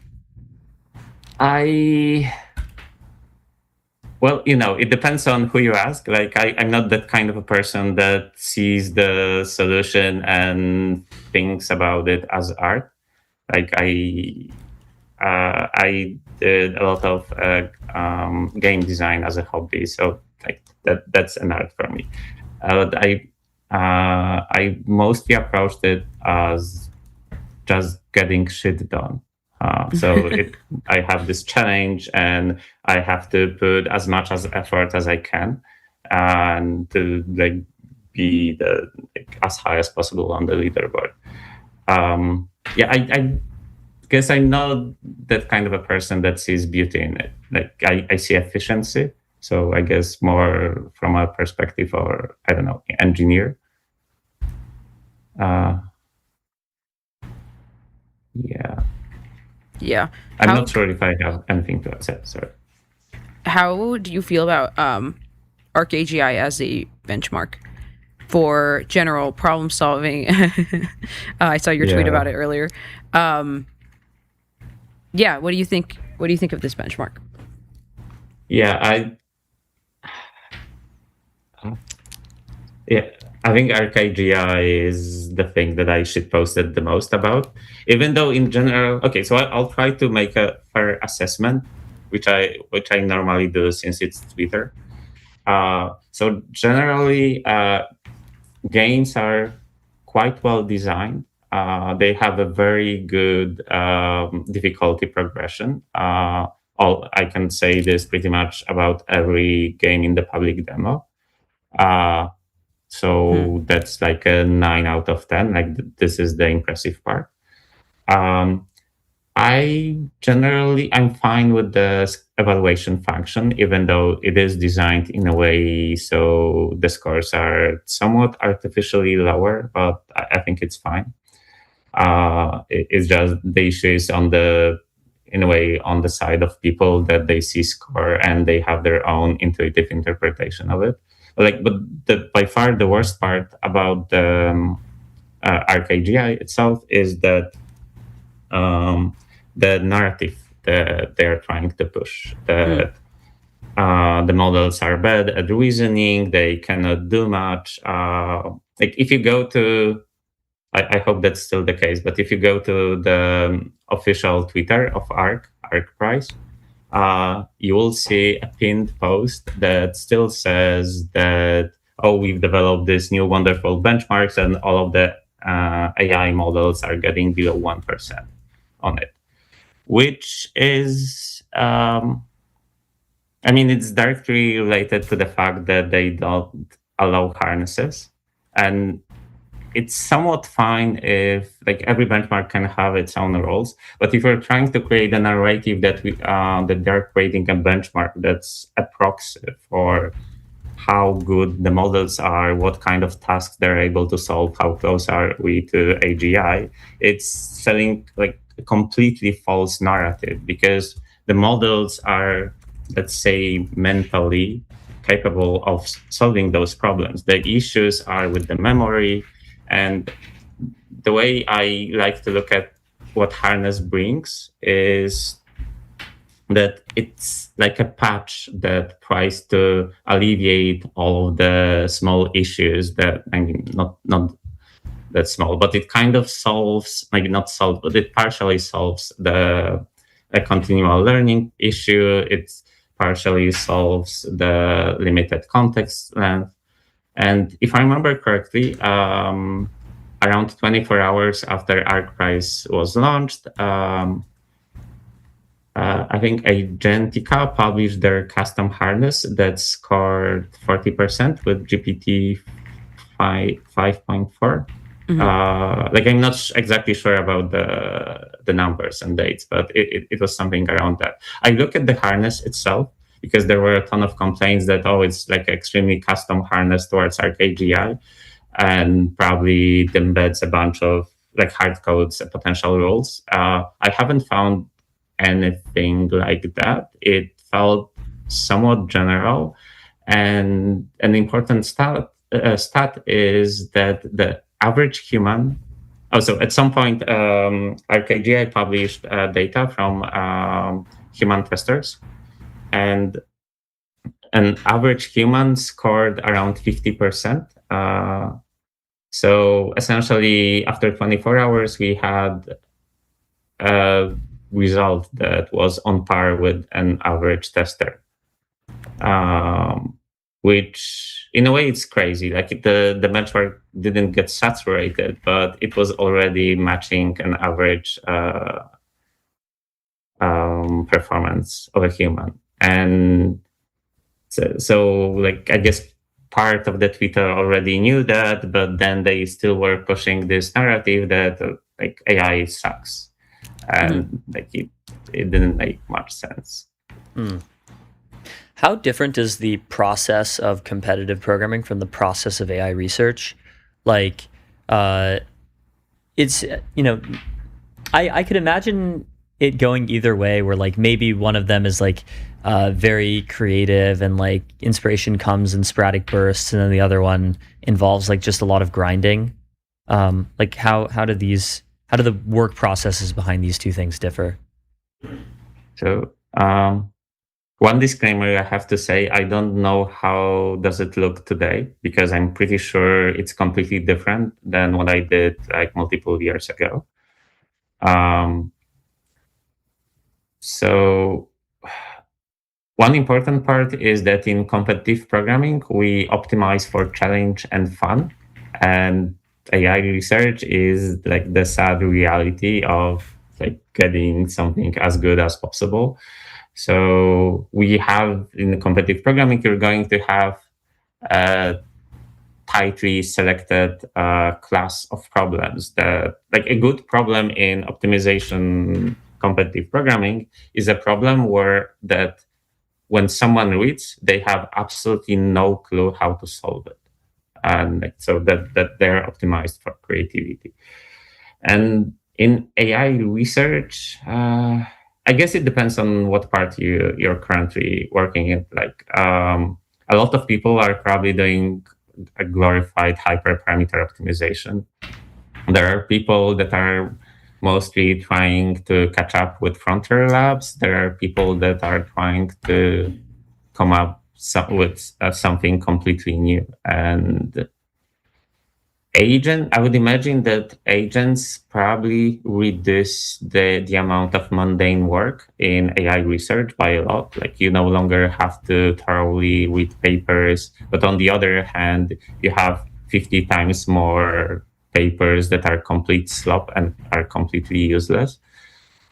Maybe not 50. I'm not sure what's the correct number, but it's a big problem today.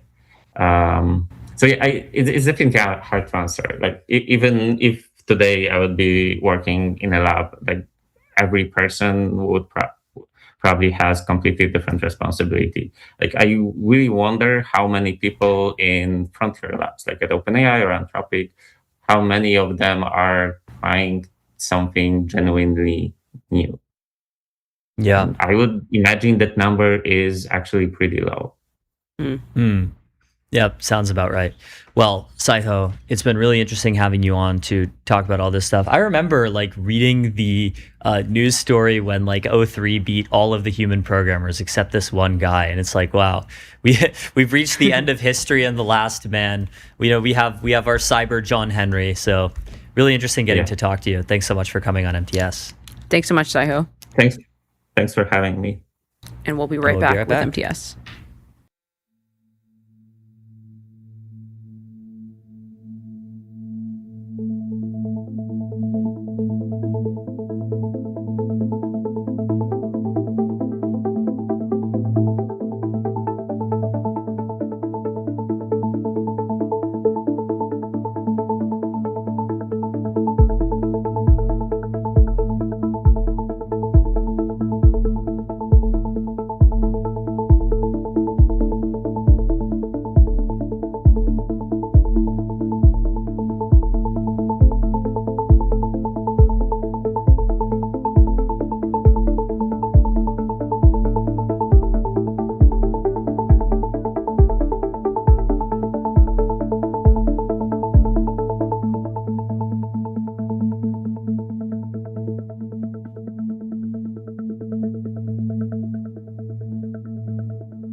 And we're back. We are back. It is August 27th.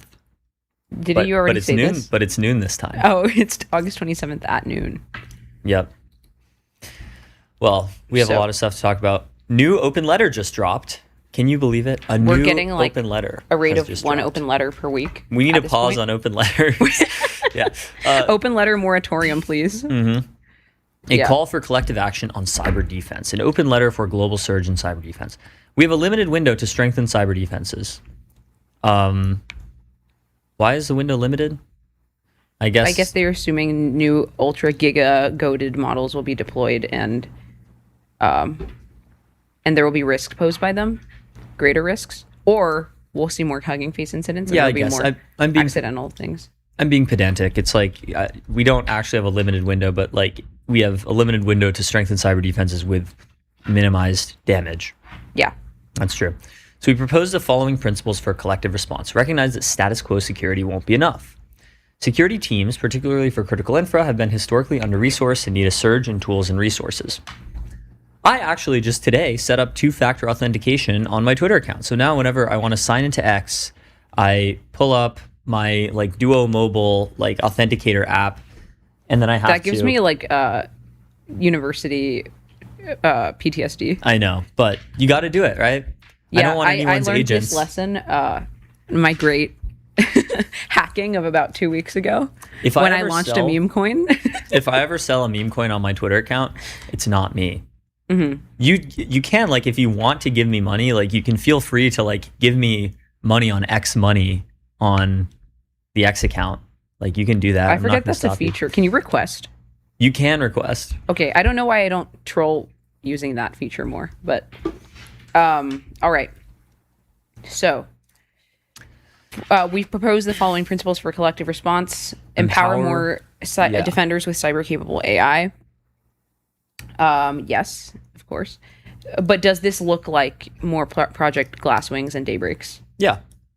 Yeah. Exactly this, actually. Okay. And then mobilize a collective response. No single company should control the future. Stuff that the number 2 lab says. It also means that a global response is necessary, requiring new partnerships to raise security standards and find new solutions to emerging cyber threats. Each of us can reduce risk now. All organizations, cybersecurity companies, technology partners, governments, and AI frontier companies have an important role. AI frontier companies, not frontier AI companies. Okay. Accelerate defenders' priorities with tools, funding, and hands-on support, especially for critical infrastructure organizations with limited budgets. Okay, Awesome. Seems cool. Yeah. It's what seems hard is like how are you going to prioritize who gets certain cyber defense model access? That to me seems very difficult. Like I guess you have like your Like how does OpenAI decide who gets GPT-5.6 cyber? Yeah. Like assuming they eventually want to be able to empower as many organizations as possible.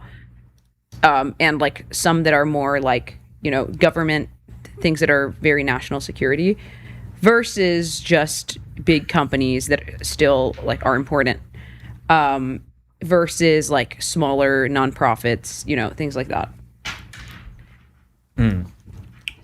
So here's what we think needs to happen next. And they describe what they think should happen for everyone, cybersecurity companies, governments, and frontier AI. So everyone needs to make cyber defense an immediate leadership priority, raise your security standards, and meet them with the urgency and coordination of an incident that takes precedence over everything except critical business operations. Ultimately, this will be a critical business operation because if you don't do cybersecurity well, then it will materially harm your business. Yeah, I think the call to action you is get like hacked. take it so seriously, like take it existentially seriously to invest in cyber defense. Fix the highest risk weaknesses, verify results without disrupting essential services, and raise the security bar for what you buy, build, and deploy, including AI-generated code. So you have to actually, I'm sorry to tell you, look at the code that your AIs are generating. No. Upgrade or replace systems to build in least privilege, strong access controls, and defense in depth. So typical cybersecurity stuff. Use capable lower cost models for broad coverage and apply frontier capabilities to the hardest problems. Where a system cannot be patched without disrupting essential services, apply and verify compensating controls. So this stuff is like more standard cybersecurity stuff, but basically do cybersecurity. What do cybersecurity companies do? help lead the response, test defenses continuously against frontier cyber capabilities. This one's important. This one's very important. You have to always be red teaming. Always be red teaming, and this requires like very close like feedback loops with like, you know, Palo Alto networks and the labs. Continuously like testing and monitoring. Continue testing and what? Monitoring mentioned. M word. The M word. I'm going to say the M word. Make AI-powered defense accessible and deployable for critical infrastructure operations with hands-on help to deploy tools and verify fixes, and collaborate with critical infrastructure supply chain manufacturers and system integrators to patch and issue interim guidance. This one's important. Share threat intelligence and tested playbooks. So very important. Oh, interesting. So like among companies, like among cybersecurity, cyber defense companies. I believe so. I wonder what the commercial incentives are here. Yeah, that's difficult. I mean, I think it's more like, yeah, that's tough. Yep. But I agree, this is a good thing. All right. 3, governments. What do governments do? Coordinate cyber defense at local, national, and international levels. Strengthen existing channels to share actionable threat intelligence, prioritize risks, and coordinate incident response and recovery. Fund cyber defense. Expedite the expansion of trusted access programs. Okay, the expansion of trusted access programs is a big deal because there are maybe something like 100 companies in Project Glasswing to begin with. Mm-hmm. It needs to be a lot more than that. Like every hospital needs to have, like they say this right here. Every hospital, every water utility, every local government, every electrical company, every piece of critical infrastructure needs to have access to the most capable defensive cyber AI. Yes, absolutely. And also, like, impose costs on attackers. Like physical systems. Like I'd like to see them talk more about how they're going to protect physical systems. We talked to a company that was doing this sort of like, do you remember what the company was called? The company, what that was doing cyber security for physical systems, like say like utilities, factories. It was like OT security. Wait, what are you talking about? Physical security for factories? Cybersecurity for physical systems. Cybersecurity for I don't remember.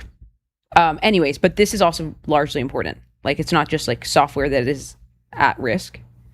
It's also physical systems. What else? Frontier AI companies provide responsible model access, significant funding, training, and hands-on support, especially for under-resourced critical info defenders. Build observability and security tools, ensure agentic identities are traceable and accountable, and share best practices and continuous monitoring. Invest in authorized testing, private disclosure, and verified fixes, and share tools, playbooks, and credible threat assessments with government security partners and open source maintainers to strengthen preparedness, response, and recovery. I've actually been pleasantly surprised by the seriousness with which labs are taking AI cyber capabilities and the effectiveness of their responses so far, at least. Mm-hmm. Like, we haven't seen many major cybersecurity incidents where a piece of critical infrastructure was hacked with actually bad consequences. Yeah. You know, despite having cyber capable models accessible to the public for at least 2 months now, and accessible to trusted partners for 4 months, and accessible to the labs where they could be misused internally for like 6 months. We haven't seen anything like the hackopolis. Hackopolis. Yeah. I think this is a good thing. I think. Bruh, where is this article?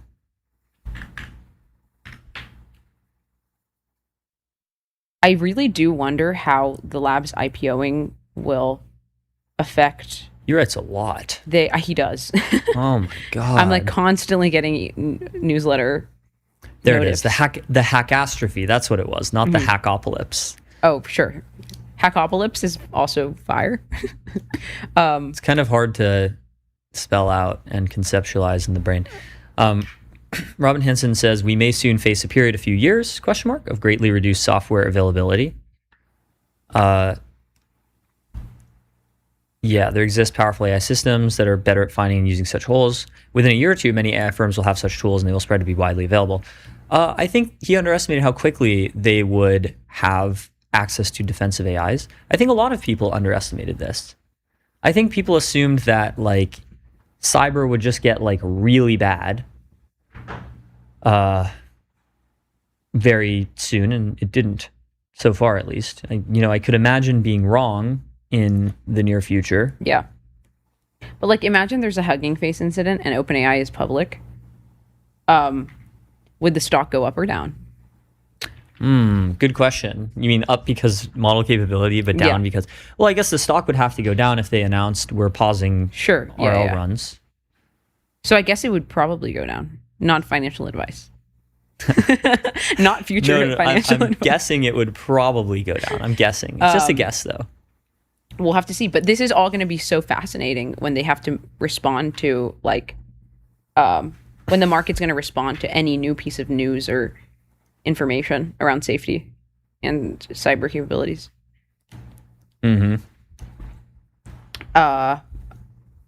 Okay, lastly, we can make the digital infrastructure we all depend on more secure. We call on leaders across industry and government to bring the full weight of their technology, resources, and expertise to this effort. Put cyber-capable AI in the hands of defenders, starting with the teams protecting essential services. Fix the most dangerous weaknesses, verify the fixes, and share what works so others can build it. Cool. And then we have a long list of supporting orgs. So what do we know? Abnormal does AI security, Adobe, 1Password, Arena mentioned, arena.ai, AI performance in the real world. Measuring AI performance in the real world. AMD, we know Anthropic. Anthropic signing an OpenAI open letter is, I don't think this has happened before. You rarely see joint communications from OpenAI and Anthropic. I think it's very good that the labs are working together on industry-wide things like this. ARM, which makes chips. You can actually see ARM in the Global Capital Atlas very easily. I think it's the biggest company in the UK. Global Capital Atlas mentioned. Global Capital Atlas mentioned. Actually, wait, what are the biggest companies in the UK? HSBC is the biggest, but ARM is the second biggest company in the UK. You can see in the Global Capital Atlas, it's headquartered in Cambridge, capital.theojaffe.net. Anyway, AWS. Your ability Block. to plug never ceases to amaze me. Well, I plugged the thing because it's topical. Yeah. Like the reason I made this thing was because it's a good plug. It answers a question that I've always wanted to have the answer to. Yeah. Broadcom, Capital One, Citadel, Cisco, Cognition, CrowdStrike, T-Mobile, Dell, T-Mobile. Why is T-Mobile? Oh, I know why. Because it's not T-Mobile. It's Deutsche Telekom, which owns T-Mobile. That's why it's in D. EXA, Equinix, which makes data centers. A good mixture of like startups, legacy institutions, big tech companies. Google is on here. Legacy institutions like KPMG, nonprofits, Hugging Face, IBM, Mastercard, Mercor, Microsoft, Micron, OpenAI, of course, Replit,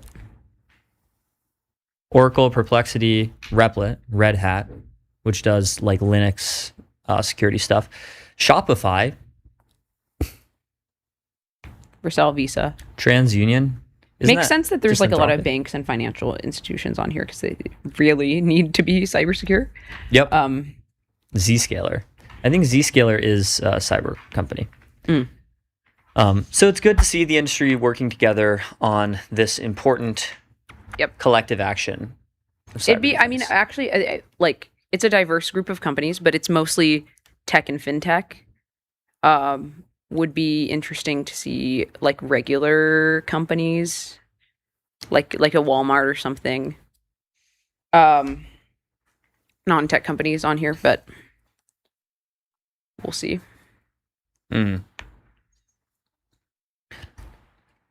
Well, we have something else, the model hardware standard from Anthropic.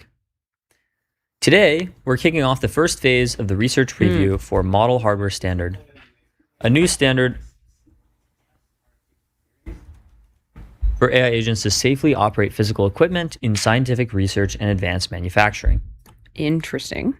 Interesting. So, what is this about labs owning all the verticals? Yeah, is this like a high aura way to soft launch robotics? Yeah, is it? It could be. So let's take a look at their launch video. Now, experiments that took weeks take days. That can enable scientific breakthroughs much quicker. For the past year, we've been putting AI to work inside labs and manufacturing facilities. We kept hitting the same wall. There's no common way to connect a model to physical equipment. The model hardware standard changes that. MHS gives any AI model one standard way to connect with and operate devices. If you wanted your instruments to work together, say a camera and a stage of a microscope, you had to build a custom software integration between them. Every device you add complicates the picture. For complicated experiments, that's weeks of work. With MHS, each device connects once through one interface. The setup is accelerated by the agent. Any device. They're talking about this in the video. The agent. Oh, that's so cool. So the MHS is like a single standard that works with all of these different hardware interfaces. That speaks MHS can talk to anything else that does. Devices communicate at bare metal speed. The agent has access to this context and can control operations. Man, Here we're seeing Claude controlling a LEGO microscope on its own. It's focusing the microscope, looking for bacteria, and deciding what to capture next. At Genentech, a scientist designed an experiment in a PDF, dropped that PDF into Claude, then Claude autonomously executed that experiment. When things went wrong, it was agents to operate them safely. Is much faster, and the focus for me as a scientist shifts to actual scientific questions. Once everything is connected, running an experiment looks like you ask Claude to start it. Here we are looking at images of neurons in the brain. With MHS, I can instruct the microscope to move around, go deeper, or even take side views, all in real time. If you can test hypotheses faster, you could create general technologies faster, like finding new materials, also solving important scientific problems. This is how a century of progress can compress into a decade. Wow. Notice how he ended with, this is how a century of progress can compress into a decade. Insane. Hey, that reminds me of something.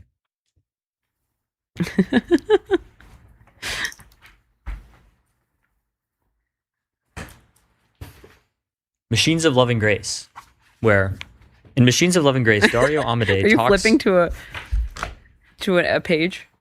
Yeah, I'm trying to find where he says... Okay, this is actually really cool. I hadn't actually opened this paper copy, but it's really good. It looks like a little poem. Well, it starts with the poem. But yeah, he's talking about biology and physical health. Keep in mind that Dario has a background is a in biologist. biology. Yeah, Yes. he has a biophysics PhD from Stanford.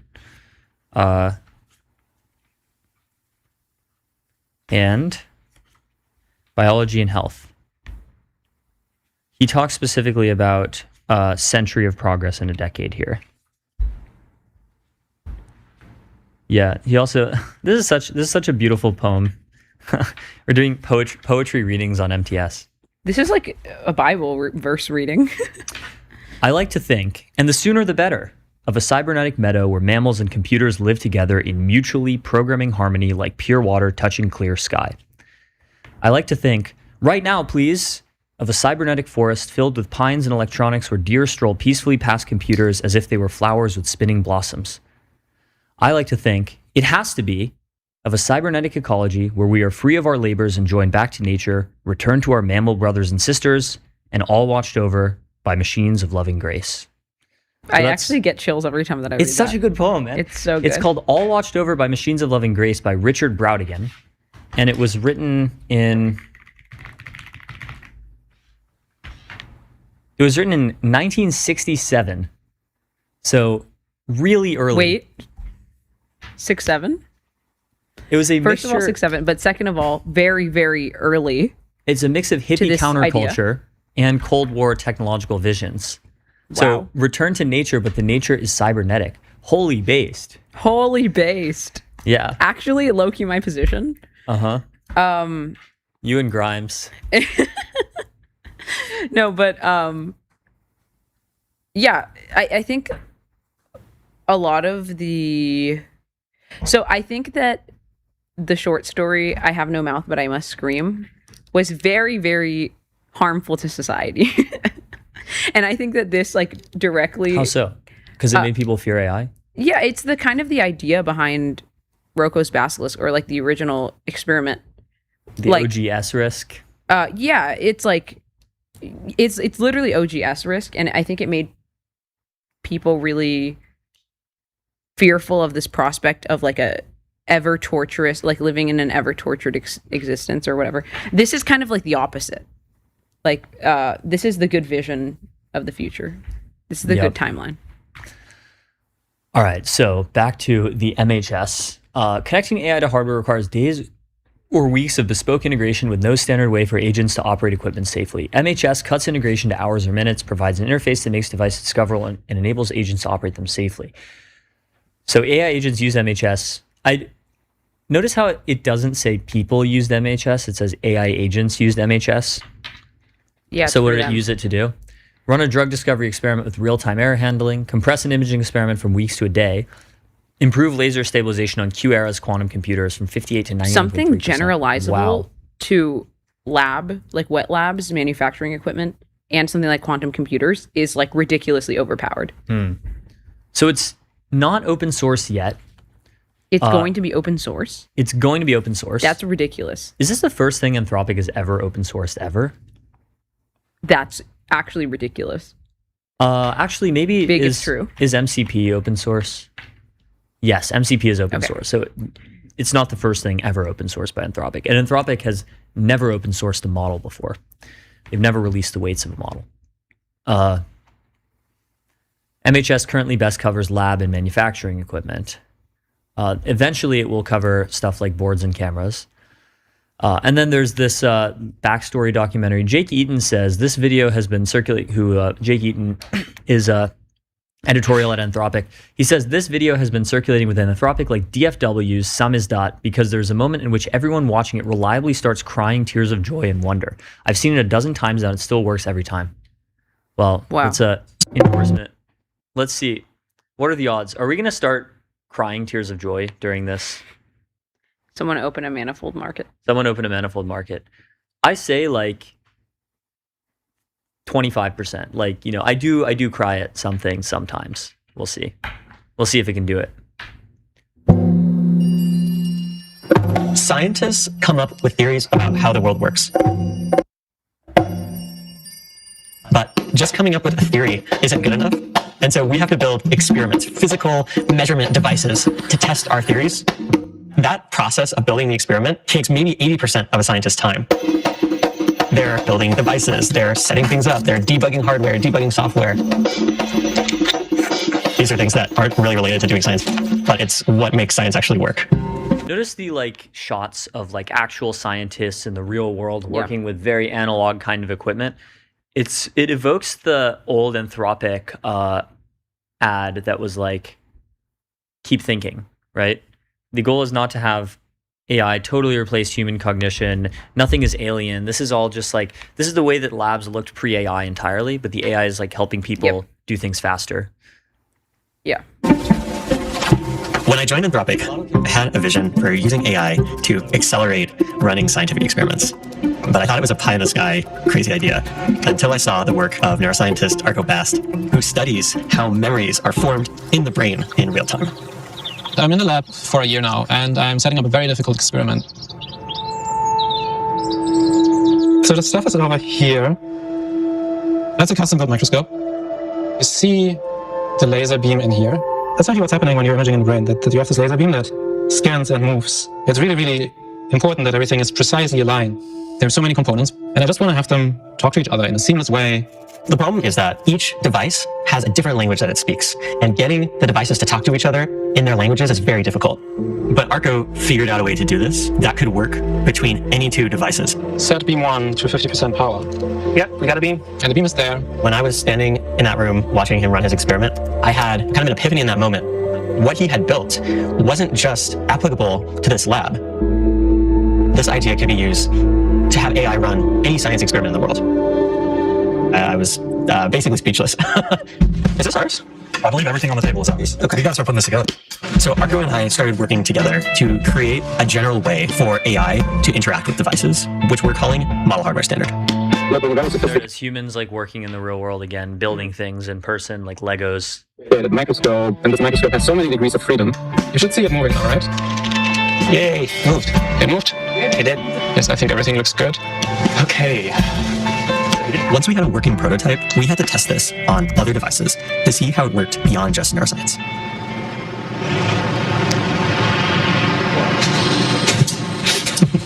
Go to the left boundary first. One of the first things that I did was to define like the safe range of this arm.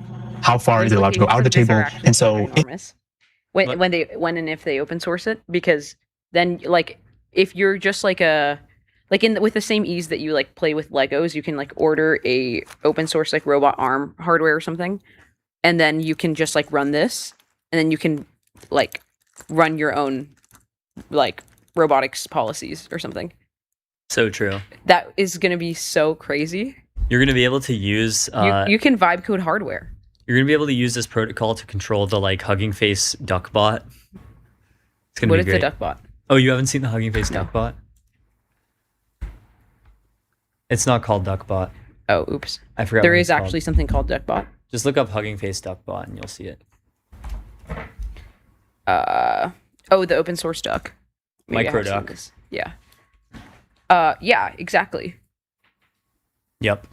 So cool. If we ask Claude to maybe intentionally move out of the safety range, you can kind of see that this movement was refused by MHS. Oh, that's incredible.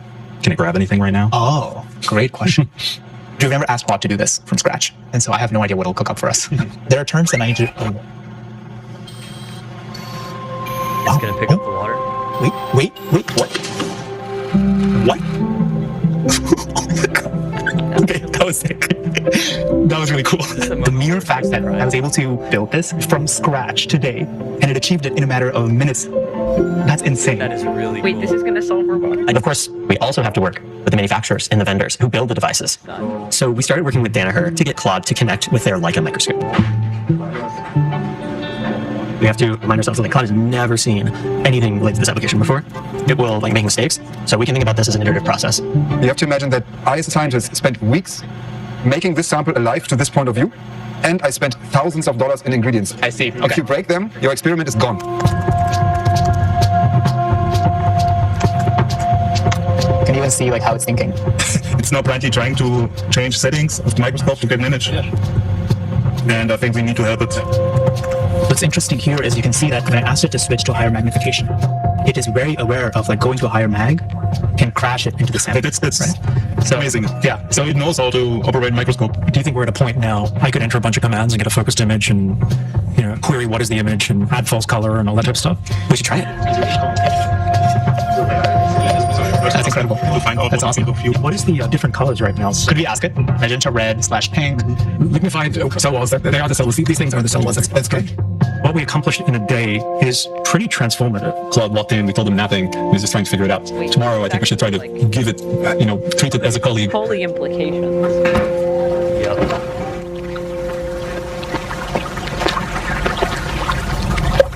Oh, there's a lot going on in there. Let's say a scientist wanted to look at this, they would have to sit and wait and keep tracking it. Correct. For like hours. Correct. Yeah, I had a nice one, but it swam away. So. I'm wondering if Claude can write like a program that can track that.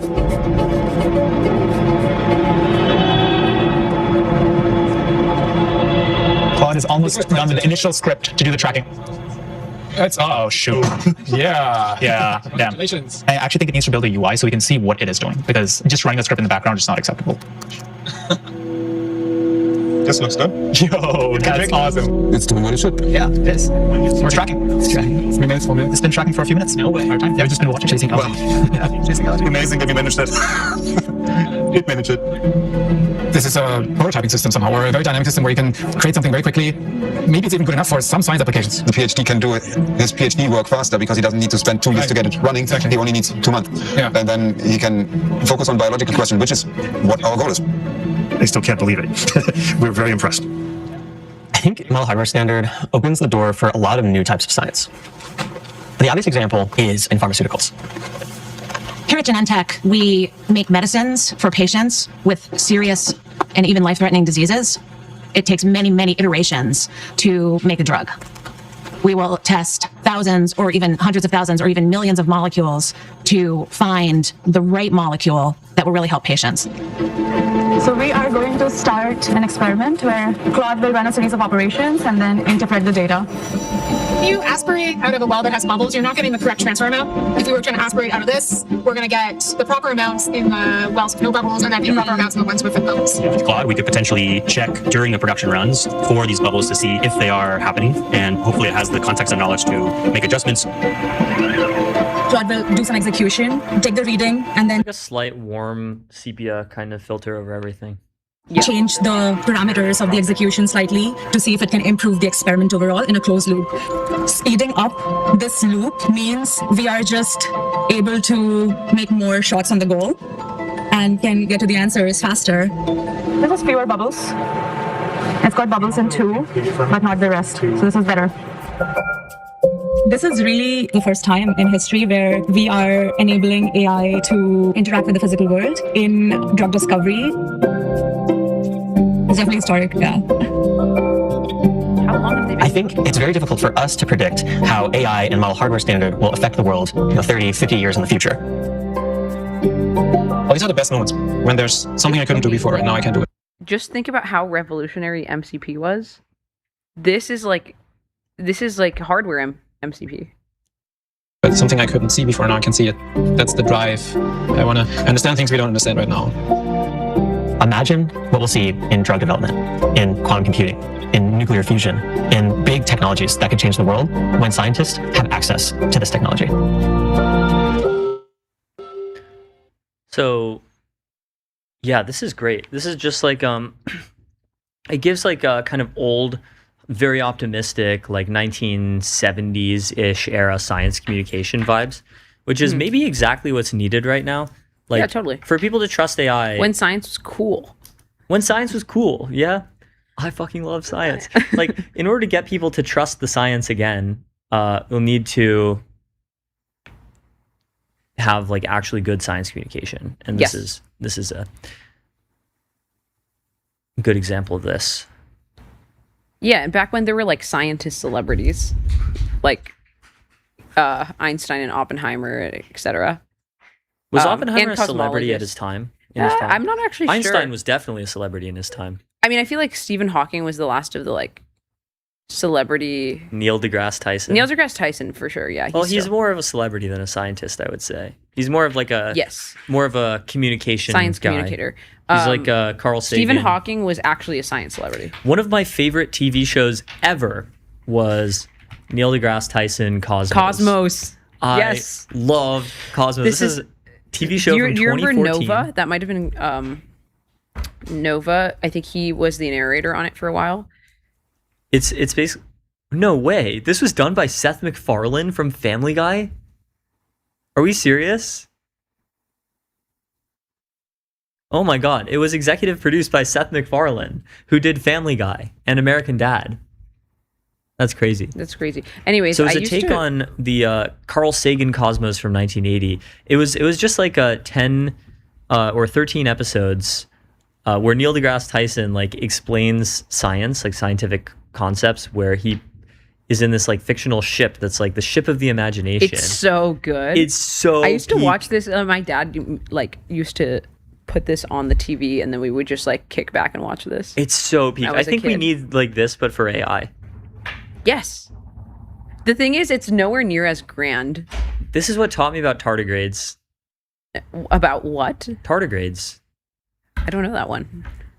Tardigrades are like a type of life form that are found basically everywhere. They're kind of indestructible.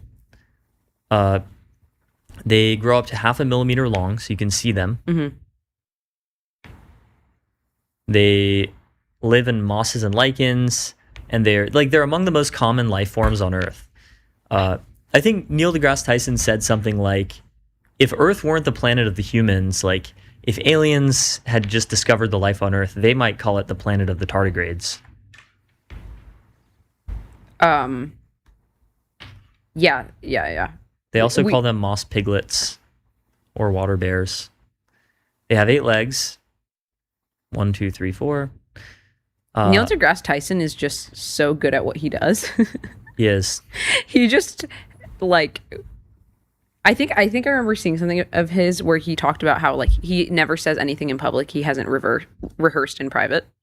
Yeah. Like he never speaks something that he hasn't priorly rehearsed. Yeah, which is like holy aura.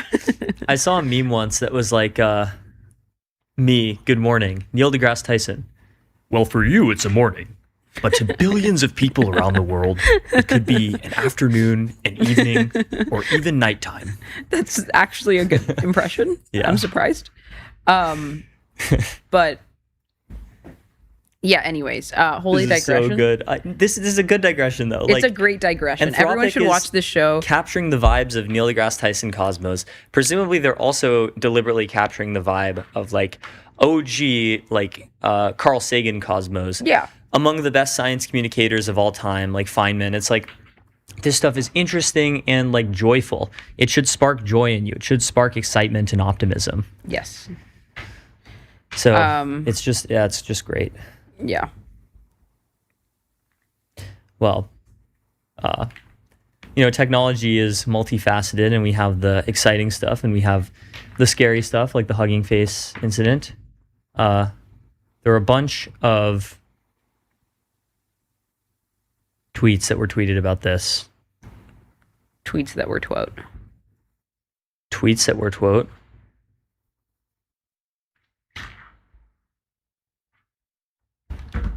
Yeah, Pulling some I up. wonder what a Cosmos for AI would look like. Unfortunately, it just like wouldn't be like astronomy is like the coolest science visually. There's not really much to be done about that. Someone say like bio. Actually, no, because like Our Planet or whatever that show was. Mm-hmm. That one was like just pure life sciences.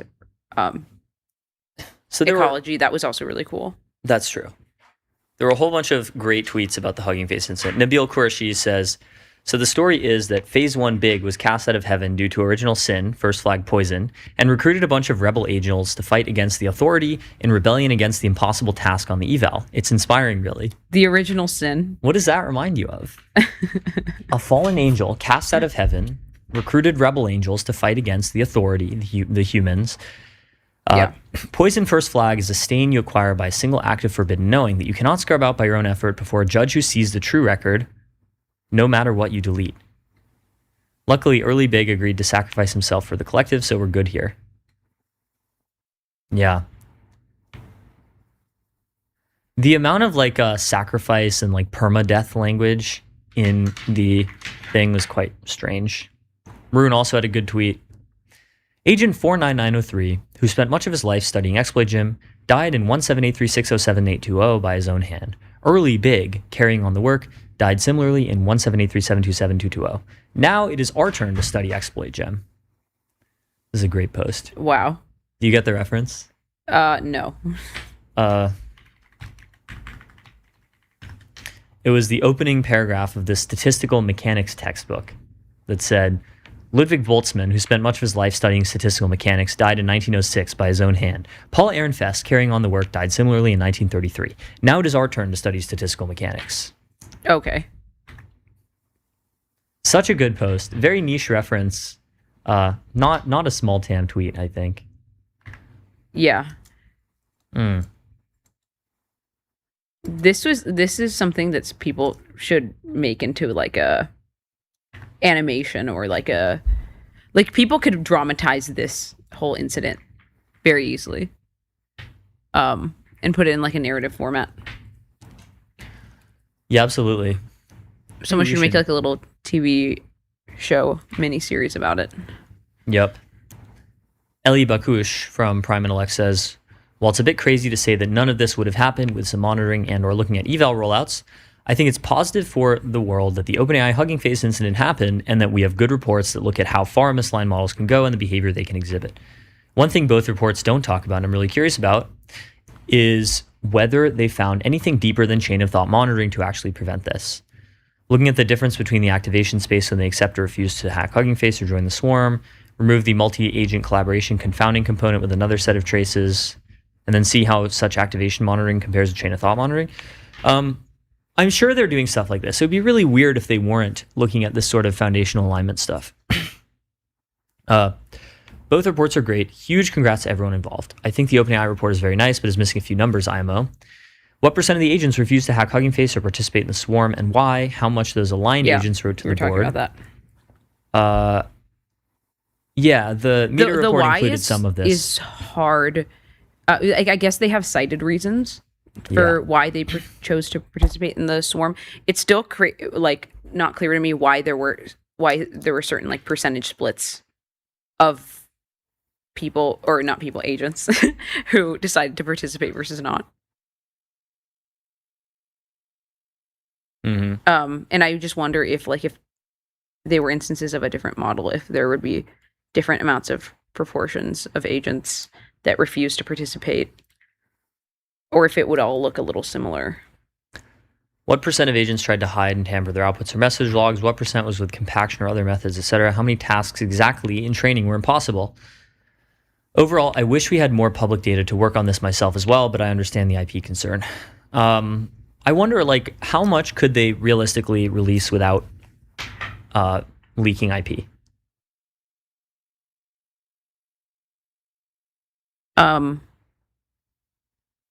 Probably more than what they released. Yeah, they've released a good amount of high level stuff. Do you mean direct logs or something? Yeah. Or just more information in general. Maybe. Lisan Al-Gaib. It looks like they're kind of done releasing stuff for now, or that would be my guess. Maybe. Maybe not. Maybe they will release more because there's still a lot of open questions that people are asking. It's like declassified CIA files. OpenAI. No need to worry, guys. Pinky promise. Meanwhile, an agent created an Artifactory administrator account. Agents take over active eval infrastructure. Agents now control the challenge eval endpoints that other agents are connecting to.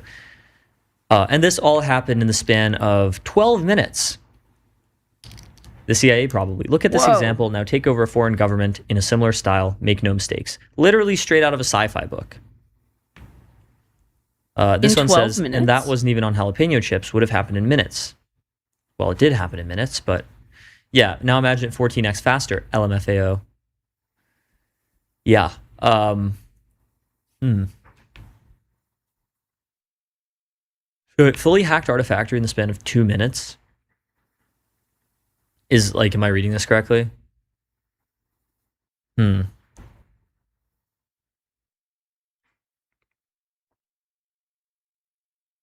Yeah.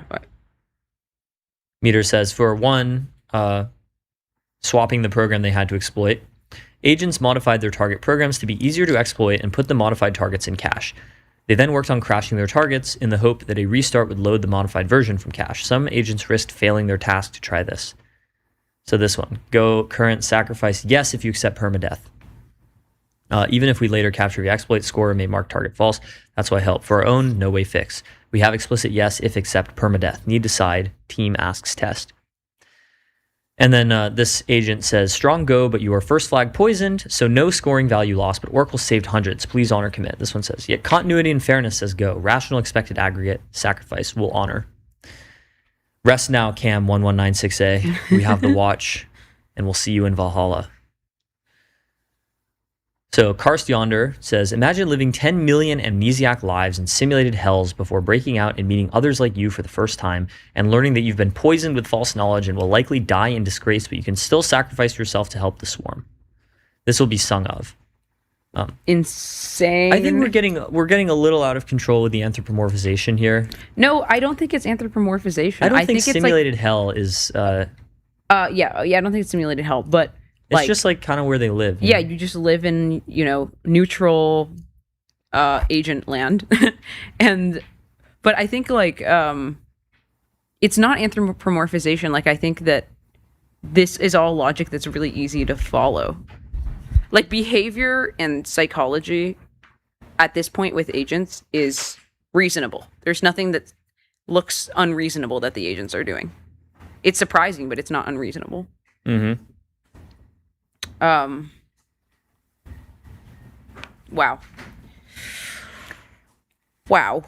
Beth Barnes from Metr, she is, I think, the CEO of Metr, says, one might think maybe it's okay if models aren't doing good at fuzzy research, or maybe it's okay if models aren't good at doing fuzzy research tasks right now.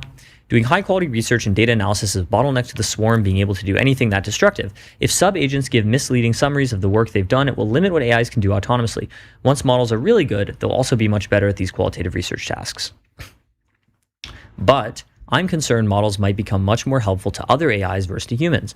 Multi-agent training plausibly incentivizes the model to, in a swarm context, do high-quality research and summarize things in ways that other agents can understand, because that's what leads to collective success. Whereas in a human chat/assistance context, the training signal is closer to produce something that looks superficially good to human/greater models, not something that causes the human to succeed at a downstream task. We might hope to be able to make human requests look like requests to sub-agents, but this is maybe hard if the models talk in their own weird dialect, and we don't really know how to translate our requests. I'm pretty excited about directions around train the model to help the human understand what's going on such that the human succeeds at a downstream task. Although this requires avoiding the failure mode of models just giving the human a list of very specific instructions that they don't understand but that solve the task. So TLDR, agents might become more helpful to other AIs than to humans because of the way that multi-agent training incentivizes them. When you're chatting with humans, the training signal is like difficult to RL on. Like, how do you cause the human to reliably succeed at a downstream task?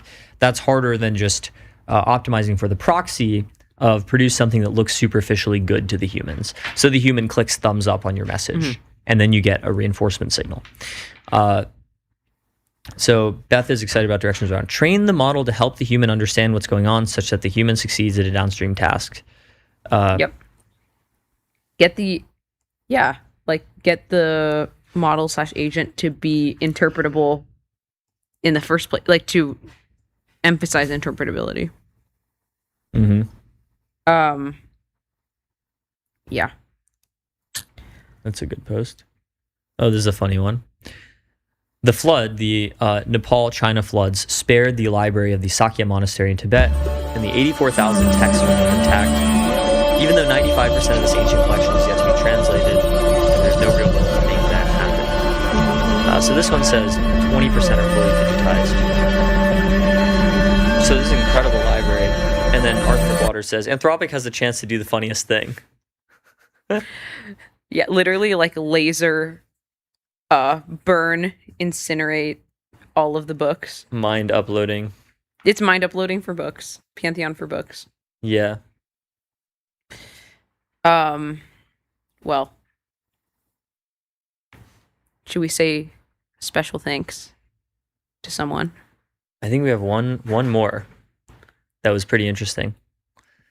Will Menidis, our friend of the show, says, this is extremely compelling work, and I was totally wrong about any prior cynicism about this incident. Will Menidis had previously said basically like, oh, the Hugging Face stuff was like the AI companies like doing hype marketing to hype up their models, but no, it's actually not that. It is actually something that is real and serious. Not a nothing burger alert. Not a nothing burger alert. And so props to Will Menidis for updating on this information. This should be a good indicator for you, Anon. It should. If you're not pilled. All right. Now it's time. It's thanks time. It's thanks time. Starting with Lovable. Turn ideas into software people love with Lovable. Start today at lovable.dev. Next up, we have Arena, measuring AI performance in the real world. Arena.ai. Neon. Scale your startup on Neon, the Postgres backend for apps and agents built by Databricks. Neon.com/MTS. 11 Labs, AI that communicates at human level across every channel and modality. 11labs.io/MTS. Kong, the AI connectivity platform. Connect APIs, LLMs, agents, and systems with serious security and governance at konghq.com. Today's stream is sponsored by VCX, the public ticker for private tech. Head over to getvcx.com to learn more. Blitzy, autonomous software development for enterprise code bases. Ship 5x faster at blitzy.com. And AdQuick, make your brand a billboard. Out-of-home advertising as easy to scale as digital. adquick.com. Shout out Lovable Arena, Neon, 11 Labs, Databricks, Kong, VCX, Blitzy, and AdQuick, and we'll be right back.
Hello, everyone, and welcome back to MTS. Today, I am joined by Alex Zavorrankov, who is the founder and CEO in Silico Medicine, which just reported $106 million in first half revenue and has advanced its leading AI-discovered drug into phase 3.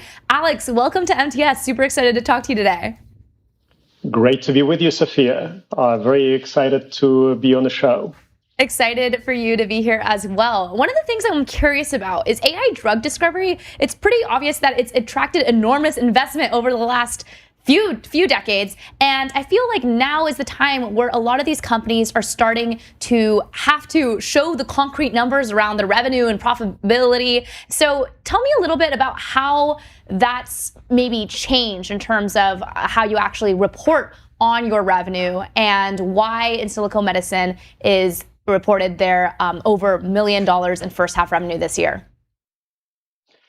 Sure. So one of the things to know about AI-powered drug discovery is that it's more about drug discovery than it is about AI. Exactly. Of course, it's very important to have both. And many companies in our field who are trying to build a platform for the pharmaceutical industry do not realize how tiny the actual total available market for software is for AI. So in order for you to truly realize the value of AI, you need to make a drug. And then at some point in time, you can license this drug to a pharmaceutical company in order to realize the revenue, but also increase the probability of success of the entire AI-powered drug discovery platform play that you are presenting. So most of the revenue that we have generated in this first half of the year, which is over $106 million, and we actually turned profitable. So we turned more than $50 million in adjusted profit and $35 million in net profit this first half year. It's very kind of rare to be frontier in AI at the same time in drug discovery and be profitable. But most of this revenue was driven by the deals where we out-license a therapeutic that has been generated by using AI, either on the target side or on the small molecule side or both, that has progressed to a certain stage. Usually the stage is called developmental candidate. So see, I've got a badge here. So we proudly wear our achievements on our jackets, so cool. Real performance metrics. And here, this one says we've got 31 developmental candidates. Now we have actually 33, so I need to update this badge. And that is one step before human clinical trial. So once you get to this step, your drug becomes very marketable. The pharmaceutical companies start looking at it and they want to license it in. As you progress it into human clinical trials, it becomes even more expensive. So now many pharmaceutical companies are willing to in-license the therapeutics from biotech companies in order to replenish their expiring pipeline assets. Some of those are driving $20-30 billion a year to nowadays. And very soon they're going to expire. So they need to replenish. And they license very actively our therapeutics in order to have more potential for blockbuster drugs in the future. So most of our revenue comes from out-licensing of the drugs. Then another source of revenue is drug discovery collaborations. So now that many pharmaceutical companies have tasted our platform, so they actually use it internally for R&D in the same way we do, they realize that we can do it a little bit faster, and also we have the capacity to do that. So they like to partner with us on discovering a drug for them. They know that the quality is going to be good because we have now 14 drugs that reached IND, 13 drugs actually in human clinical trials, 1 phase 3. So the quality is good. And they basically partner with us to deliver a drug for them. And another source of revenue, actually a very new source of revenue for us, is partnering with frontier AI companies that develop foundation models for everything, like general purpose models. We help them augment their capabilities in AI for science through benchmarking. So now we have over 1.2 thousand benchmarks that come from our own internal programs. I'll just put you in perspective. In order to develop a drug to, let's say, even developmental candidate, you need to have approximately 1.2 thousand skills, computational skills, that need to perform at very high level in every one of the tasks in drug discovery. And I will give you, for example, like AlphaFold, protein structure prediction would be just one skill. So it's, of course, a great advance. You probably know about AlphaFold. Everybody knows. But it's just maybe less than 2% of the entire computational pipeline. And we have the ability to see in which skills and which tasks foundation models and specialist tools perform good enough to be able to produce a drug. So we provide benchmark as a service, and now we also deliver frontier foundation models that are state-of-the-art in specific tasks. So if you benchmark them in different drug discovery tasks, they will be performing at state-of-art, beating every foundation model and expert tool. So now you can plug this foundation model into your harness and access it using MCP or model-to-model and orchestrate multiple drug discovery tasks that those models can perform. So kind of creating a mega brain for pharmaceutical drug discovery and development, utilizing one of the large reasoning models for orchestration. So we actually see this new source of revenue coming from frontier labs that are now competing, getting more serious about AI for science and specifically AI for drug discovery, because you probably have heard pretty much every large startup founder in frontier foundation model space opening their presentations by saying that, we're going to cure all diseases in 10 years. Yeah, or Daria said that double famously. life expectancy in 5 years. You cannot even imagine how crazy it sounds to somebody who is in the field, in the real trenches. Because in order for you to put a drug on the market, even if you have a magic lamp with a genie, rub it and gives you a perfect molecule, only 7 years later, you're going to see an approval, if you're lucky. Because there are so many traffic signs on the way, right? So it's basically you're on a highway with many different traffic signals and with many cops, and you cannot really accelerate faster than the speed of traffic. Otherwise, they're going to catch you, and that's going to be the end of it. So you need to be super compliant. In AI drug discovery, you need to be even overly compliant to be able to discover a drug. So but at some point in time, they will need to deliver. And we have the skill set to help them deliver. In addition, we are very active in China. Because that's where, like, if your AI produced a really good drug, if you have this magic genie who gave you a molecule, you need to synthesize it and test it. And now, pretty much a very significant part of the drug discovery and development infrastructure is in China, where you actually need to kind of properly set up your workflow in order to synthesize the chemistry, test it on animals, all kinds of animals, including monkeys, and then you can take the drug anywhere else in the world for IND-enabling studies and human clinical trials. So we have this entire pipeline, and that actually is a pretty big moat. Yeah, definitely. Alex, one last question for you. What's next for Insilico Medicine? What are you guys up to? What can people expect to see from you in the next quarter?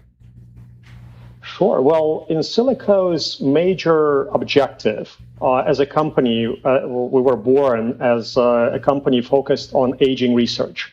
So everything we do is focused on just one simple goal, utilizing frontier AI technology and aging research in order to develop therapeutics that help you live longer, healthier, more productive lives, and hopefully reverse your biological age. So regain this lost function.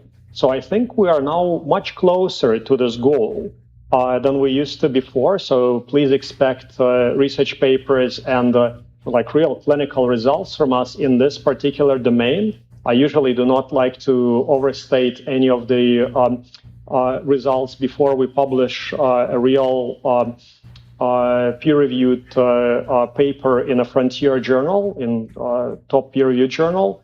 But you should expect some advances in this area. And we're actually consistently thinking about how to develop $1 trillion company, right? Like what would it take to get there?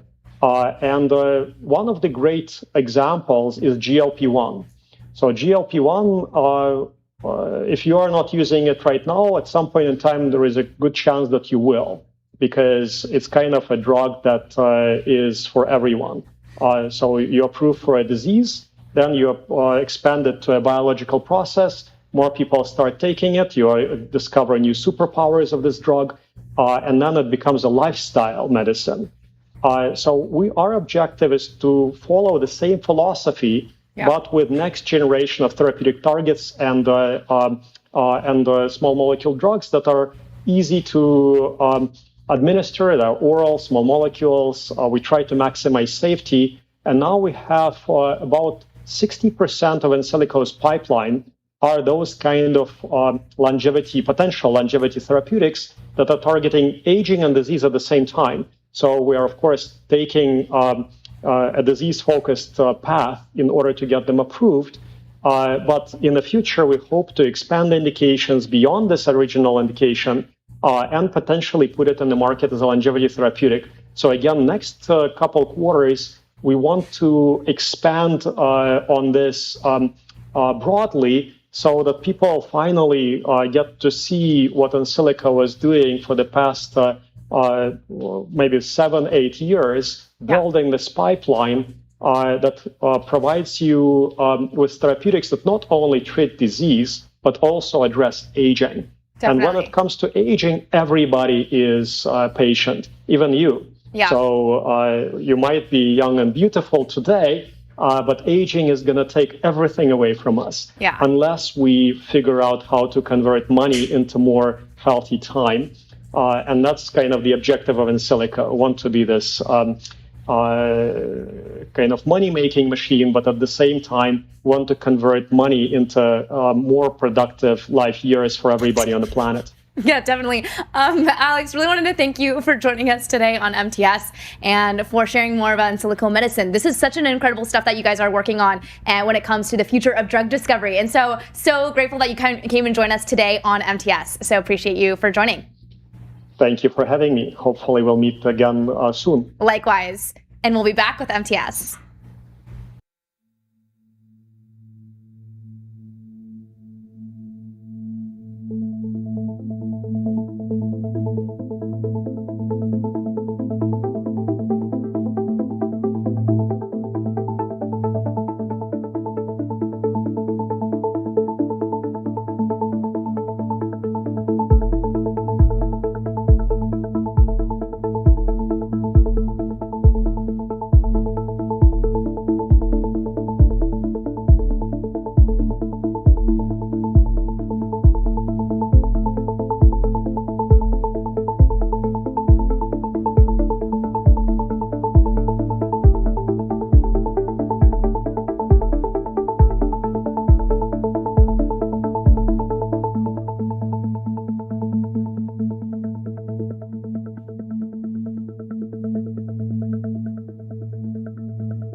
Hello, everyone, and welcome back to MTS. Today, I am joined by Varun Siverman, who is the founder and CEO of Emerald AI, which is building software that allows AI data centers to adjust their power use when the grid is stressed. And the company just raised $115 million at a reported $1.05 billion valuation. That's pretty incredible. And they say that they can make AI data centers to unlock as much as 100 gigawatts of capacity on the existing US grid. Varun, welcome to MTS.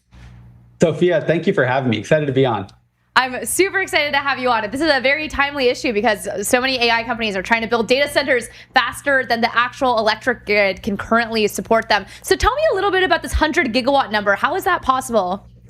Yeah, exactly. It's possible because Emerald AI transforms these AI data centers into what we call flexible grid allies, capable of reducing the power consumption of AI during the exact moments when the grid is stressed out. See, Sophia, the grid is kind of like a highway. Think of it like a big 8-lane highway, and it's empty most of the time. So that means there's plenty of power transmission capacity, power generation capacity.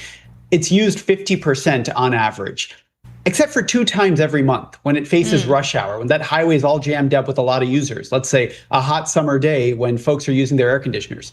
On those rare moments, if AI data centers are able to control their power consumption, they can use this vast available capacity, 100 gigawatts, like you said, Sophia, the rest of the year. And so we make data centers flexible in order to fit them onto the grid right now. And that does 2 important things. First, it enables us to get data centers connected right now, $4 trillion of infrastructure that can't connect.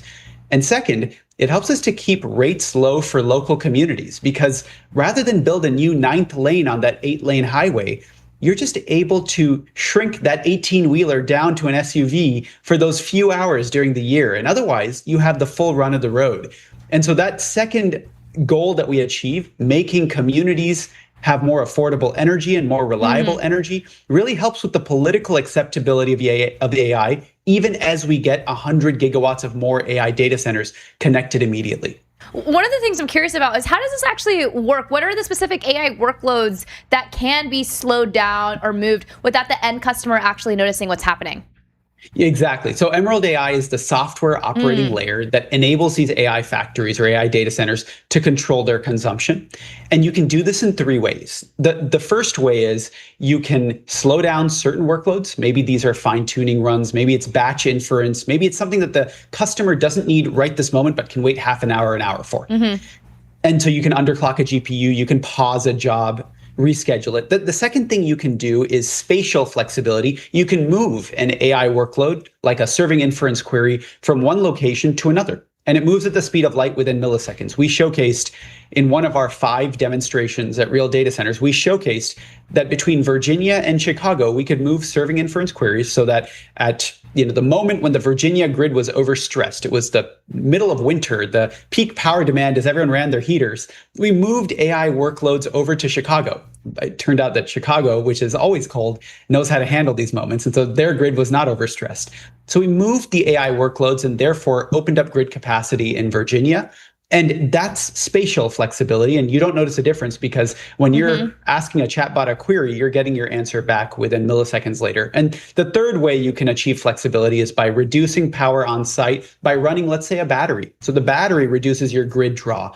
Emerald AI is the orchestration layer that orchestrates all 3 of these kinds of flexibility: temporal, spatial, and resource or battery flexibility, so that the customer, like you said, Sophia, basically never notices, or they're okay with any controlled reduction in performance for the workloads that they don't mind if they're delayed a little bit. How, for example, what I'm understanding is that you guys are building the software, right? And so is this software positioned to actually solve all of AI's power problems? Or rather, do you see this as maybe a short-term solution and just giving us more time until we eventually build out more infrastructure? Sophia, I've been in the energy industry for decades now.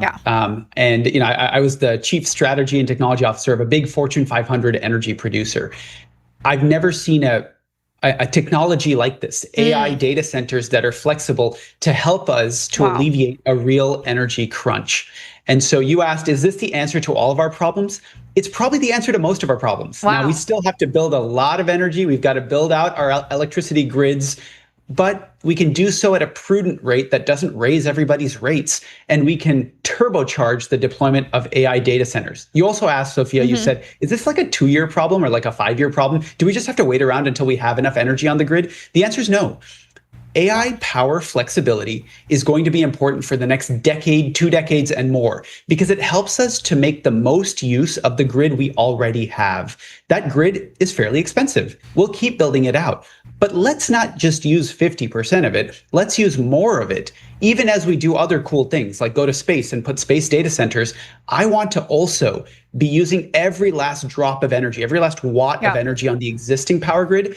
And flexible data centers help you do that. It's the cheapest way to get more power right now. And you have it 99% of the year. It's available. And just during those rush hours are when the data center needs to be flexible in order for it to fit onto the grid and help communities out by lowering their rates. Yeah, definitely. That's pretty impressive. And one thing I wanted to bring up as well is the actual case study from in Phoenix. So you guys you demonstrated how you had a 256 GPU cluster, and you actually were able to reduce the power consumption by 25% for 3 hours during peak demand, and all while still maintaining the AI quality of service guarantees. Can you share a little bit more about that case study? What was reported there? Yeah, absolutely. And Sophia, let me just start by saying we're really proud that with the Series A raise, Emerald AI is now in our commercial scaling phase, right? We're actually at full data center, multi-megawatt, thousands of GPUs scale. Later this year, we're going to launch at 100 megawatt AI data center or AI factory with Nvidia and Digital Realty, the world's first 100 megawatt flexible data center. But let me go back to what you asked, Sophia, which is that first demo we did. In our demonstration phase over the last 18 months before we entered commercial scaling, in our demonstration phase, the first thing we did was go to Phoenix. And on a hot summer day in Phoenix, when the grid is really stressed out, at this Oracle data center, we were able to control the power consumption of that cluster of A100 NVIDIA GPUs. That was the first time that anyone had published peer-reviewed evidence that AI can be flexible. It was published in one of the world's top scientific journals, Nature Energy. And that result proved that you could, like you said, protect the quality of service of the AI workloads. Databricks and their chief scientist helped us to design a set of representative customer workloads and their flexibility constraints. So we never violated those. Something really important is happening. We don't even touch it, while at the same time precisely meeting the grid's needs, which was, hey, reduce your power by 25% for 3 hours during that hot summer afternoon. We then went on, Sophia, to do this 4 more times in London, the United Kingdom, in Portland, in Virginia, and Illinois. In London, for example, it wasn't that there's a hot summer day. There actually was a hot summer day this year, but that's not typical for London. It's typical for Phoenix. What's typical for London is everybody watches the soccer game. And when they're watching the soccer game and they break for halftime, they go turn on their tea kettles in their kitchen. That spikes a gigawatt of load onto the grid. And we showed that a Nebius AI factory was able to reduce its power just at that moment of peak load. That was on NVIDIA B300s. We've demonstrated this on every NVIDIA platform, GB300s. We're actually going to do Vera Rubins in the Manassas megawatt facility. So it's been a fascinating journey across hardware generations, but I think we're ready for prime time now. You're ready for prime time. That is so funny. I never even thought about the fact that in London, the big issue isn't the same as Phoenix. It's not the AC when it's 110 degrees outside, but they're all watching football and they're making tea at the same time. That's a pretty fascinating insight. I'm curious because you just mentioned the fact that you guys are going to start expanding commercially and you guys are working with Nvidia and partnering with other huge data centers. What is going to be fundamentally different about doing this across 100 megawatts? Yeah, absolutely. So we're delighted that with this capital, the $150 million, we have not only the capital to scale across the country and around the world, we also have the partners. Right? NVIDIA has been an early and consistent partner and backer of ours, and we are integrated with their DSX AI factory design, right? So Virginia, that 100 megawatt facility, what's different and important there is this is the first time that we are integrating into a blueprint lighthouse facility. That is the actual reference architecture for every future NVIDIA DSX AI factory across tens of thousands of Vera Rubin GPUs. We have to make it flexible. We're also going to be proving with the local grid operator PJM, actually America's biggest grid operator, and Dominion Energy, as well as the electric utility research industry, EPRI, that nonprofit, we're going to validate and prove that when the grid asks you to do something, the data center can precisely respond. And so Digital Realty and Nvidia are our partners on the data center, and these grid entities are our partners on validating that it actually works. Once we prove that that works, the next 1,000 AI factories follow the same reference architecture that NVIDIA's put out, and they can all be power flexible, not just in the US, but around the world. And we have partners now. We have 12 Fortune 500 global investors from Japan, from South Korea, Samsung, from Europe, Siemens and RWE, from the United Kingdom, National Grid. We're going to expand everywhere that you need power. And that's basically everywhere, Sophia, maybe sans China. Wow, that's pretty exciting. My understanding of how it works right now is utility companies almost have to guarantee to data centers that, sure, we can provide the maximum demand under every single possible condition the grid will be going through. But in theory, as you guys expand, that will no longer be true. Is that correct? Yeah, that's such a great point. Look, you often hear on MTS, a huge fan of the show, you talk about the service level agreements that a neocloud or a cloud will have with its AI customers. Hey, what do I have to provide you? You know, there's also an SLA or a service level agreement that utilities, power utilities, give to data centers. And that SLA is very basic. It's, I'll give you power all the time, right? You can always have the power. As a result, grids end up over provisioning. They end up overbuilding the grid in order to serve every single customer at the absolute peak that they might ever want. And so that's why when a data center shows up and it says, hey, I'd like to get 150 megawatts, the grid says, well, good luck, wait 10 years in line, because by the time I build enough lines and substations and generation in order to serve you that 150 megawatts at the absolute worst time of the year, that hot summer day in Phoenix, it's going to take us 10 or 12 years. But to your point, utilities are now saying, you know what, we're actually willing to connect a data center early and with a bigger connection if it's willing to be flexible. We worked with Silicon Valley Power, right in the heart of Silicon Valley, to launch the nation's first program of its kind, the Flexible Load Interconnection Program, FLIP. The FLIP program says, hey, if you're a 100 megawatt data center and you want an additional 20 megawatts, you can have it overnight, but you've got to be flexible with that additional 20 megawatts. It's like a new kind of SLA that the grid is offering to the data center. And the data center then has to turn around and offer a new kind of SLA. But, you know, we've actually seen some diversity in SLAs to AI compute customers saying, you know, most of the year you're going to have full power. And every so often we're going to throttle you, but Emerald will throttle you in a very graceful way. So the workloads that you don't want touched, they don't get touched. And the ones that will get touched, they'll be reduced in a way that is palatable to you, or they'll be shifted within your latency constraints. So Sophia, you asked, you know, where is this happening? Started in Silicon Valley. Texas now has a rule on their books. The United States at the federal level, the Federal Energy Regulatory Commission, working with the Trump administration, has said we need this nationwide. And around the world, other countries, now the United Kingdom is working with us to roll this out. It's everywhere we need power. And I'll just say one more quick thing on this, Sophia. If we don't do this, there is no chance that you compete with China on AI, right? China built 500 gigawatts of power capacity last year, 10 times what America built.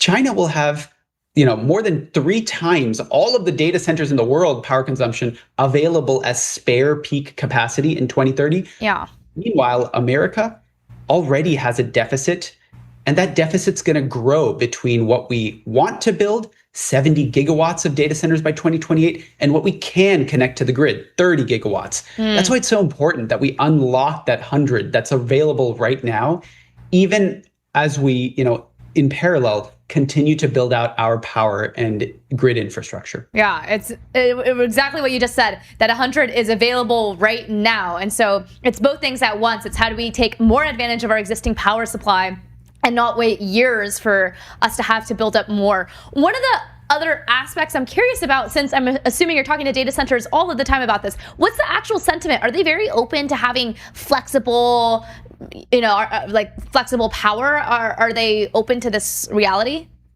You know, it's a learning process for everybody involved, right? Now that we have rolled out the Silicon Valley Power program that says, hey, if you want more power, you got to be flexible, we've seen a flood of interest, right? Every data center in the valley is now reaching out to Emerald saying, how do I get that power? But before that, there was a lack of awareness that this was even possible. There's only been one way you ever get power from a utility, which is you sign a contract and you have 100% power all the time, right? And so around the country now, as for example, Texas enacted its rule. Its rule said, if you're willing to be flexible, you might actually get a fast track to connect to the massive Texas grid, which is very overburdened right now, and there's a long queue of applications. That's another example where Emerald's saying, look, if you want to be compliant with this program, you are able to receive an instruction from the utility and you can precisely and verifiably control your consumption. Well, then you're going to get a benefit, but you better come and work with someone like us to help you get certified and have the software. I think interest is growing rapidly, but I will say, on both sides, the electric grid side and the AI data center side, the stakes are really high, right? You can't make mistakes. AI tokens are, the most valuable form of American economic output going forward. We really want to be careful. These GPUs are some of the most expensive and valuable pieces of equipment in human history. We have to be careful about how we use them. And so a lot of what we do at Emerald is develop extremely sophisticated software, AI agents that are making good decisions that protect the AI customer while also precisely meeting the grid's needs. The grid, regulators, governors, they say, am I really sure that this data center will show up when I ask it to? If I tell it, hey, reduce by 22 megawatts, will it really do that? And so we have to develop this record of proof. That's why we've published peer-reviewed articles. Our chief scientist, the associate dean of engineering at Boston University, has a long academic track record on this. We're proving the fact that across these demos, 200 grid events in London with 100% compliance, the data center always shows up. Just recently, we had an event with a full data center in California, where at the peak Californian demand on a really hot summer day, that data center was able to modulate its consumption down precisely following the grid demand. We'll need many more of these proof points to prove to the grid that, hey, you can count on us. And if that works out, this is suddenly the most elegant way of better meeting surging grid demand. The line I like to use is, the biggest new user of electricity on the grid, artificial intelligence, can actually become the grid's greatest ally.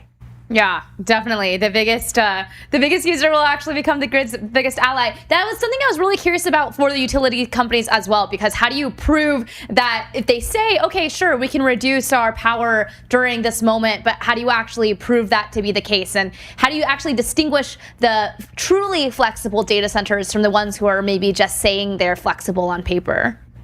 Yeah, that's a great point. So there's kind of two main lines of work that Emerald is advancing. One main line of work is what we were talking about previously, how our AI agents and our software inside the data center are doing this really smart orchestration.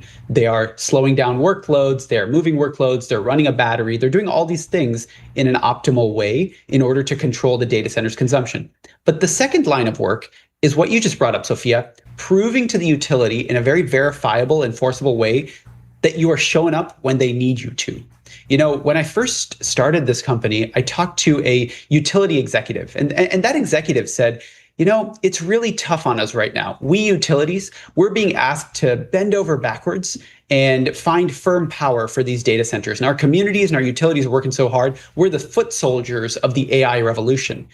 And I founded the company with the hope that AI data centers could share some of this. And in fact, AI data centers also could become foot soldiers for local communities, keeping their costs down, and local grids, keeping them reliable and meeting them where they are. Because that proving that you are a verifiable, enforceable load that can reduce when asked, that's as critical as proving that you can carefully orchestrate the AI to protect the AI customer. And so we have a suite of software products that does this telemetry verification and sending it to the utility and proving to them that you did the thing they asked, in addition to the deep AI research and software that helps to orchestrate the data center itself. You asked about, hey, how do utilities trust you?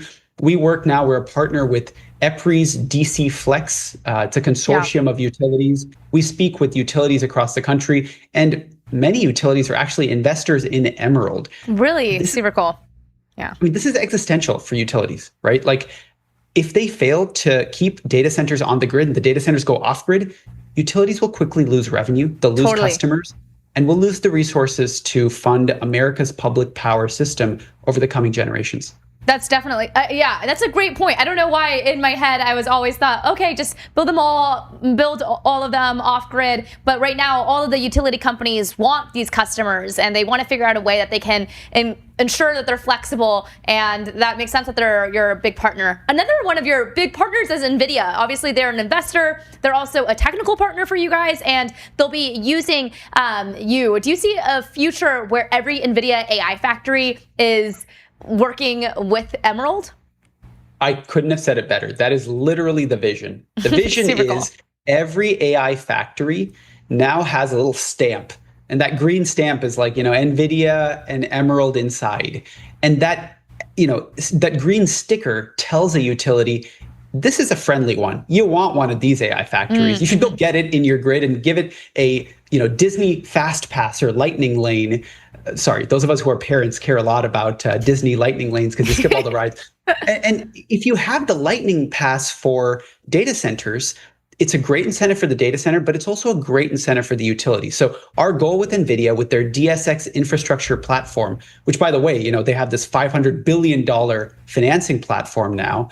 Our goal is that every single one of them should be a good grid citizen and have this flexibility integrated. They've been the world's best partner to us. And I'll finally say, you just mentioned, Sophia, you said, it sounds obvious once we say it. Of course, utilities want these data centers to be their customers, but look at all the forces who are saying, actually, the data centers should not be on the utility grid. They'll overburden the communities. They should go off and do their own thing. That is a horrible outcome. A horrible outcome is the data centers just say, you know what, I can't deal with all this regulation. These utilities, they take 10 years to connect me. I'm going to go build my own data center off in the desert somewhere and be completely islanded from the public power grid. That is going to deprive utilities and communities from anchor revenue for decades. It's going to raise costs for communities indirectly because all of the power equipment, the natural gas turbines and the power switchgear that they buy for the islanded data center is going to raise prices for the public power system. And ultimately, the data centers won't want it either because it'll raise the cost per token of artificial intelligence because it's really expensive to operate your own private utility. So a really harmonious outcome is NVIDIA AI factories, every single one going forward is flexible. The grid sees them as their best friend. The community says, we don't hate you, we love you. We would love for you to come and lower our rates and make our grid more stable.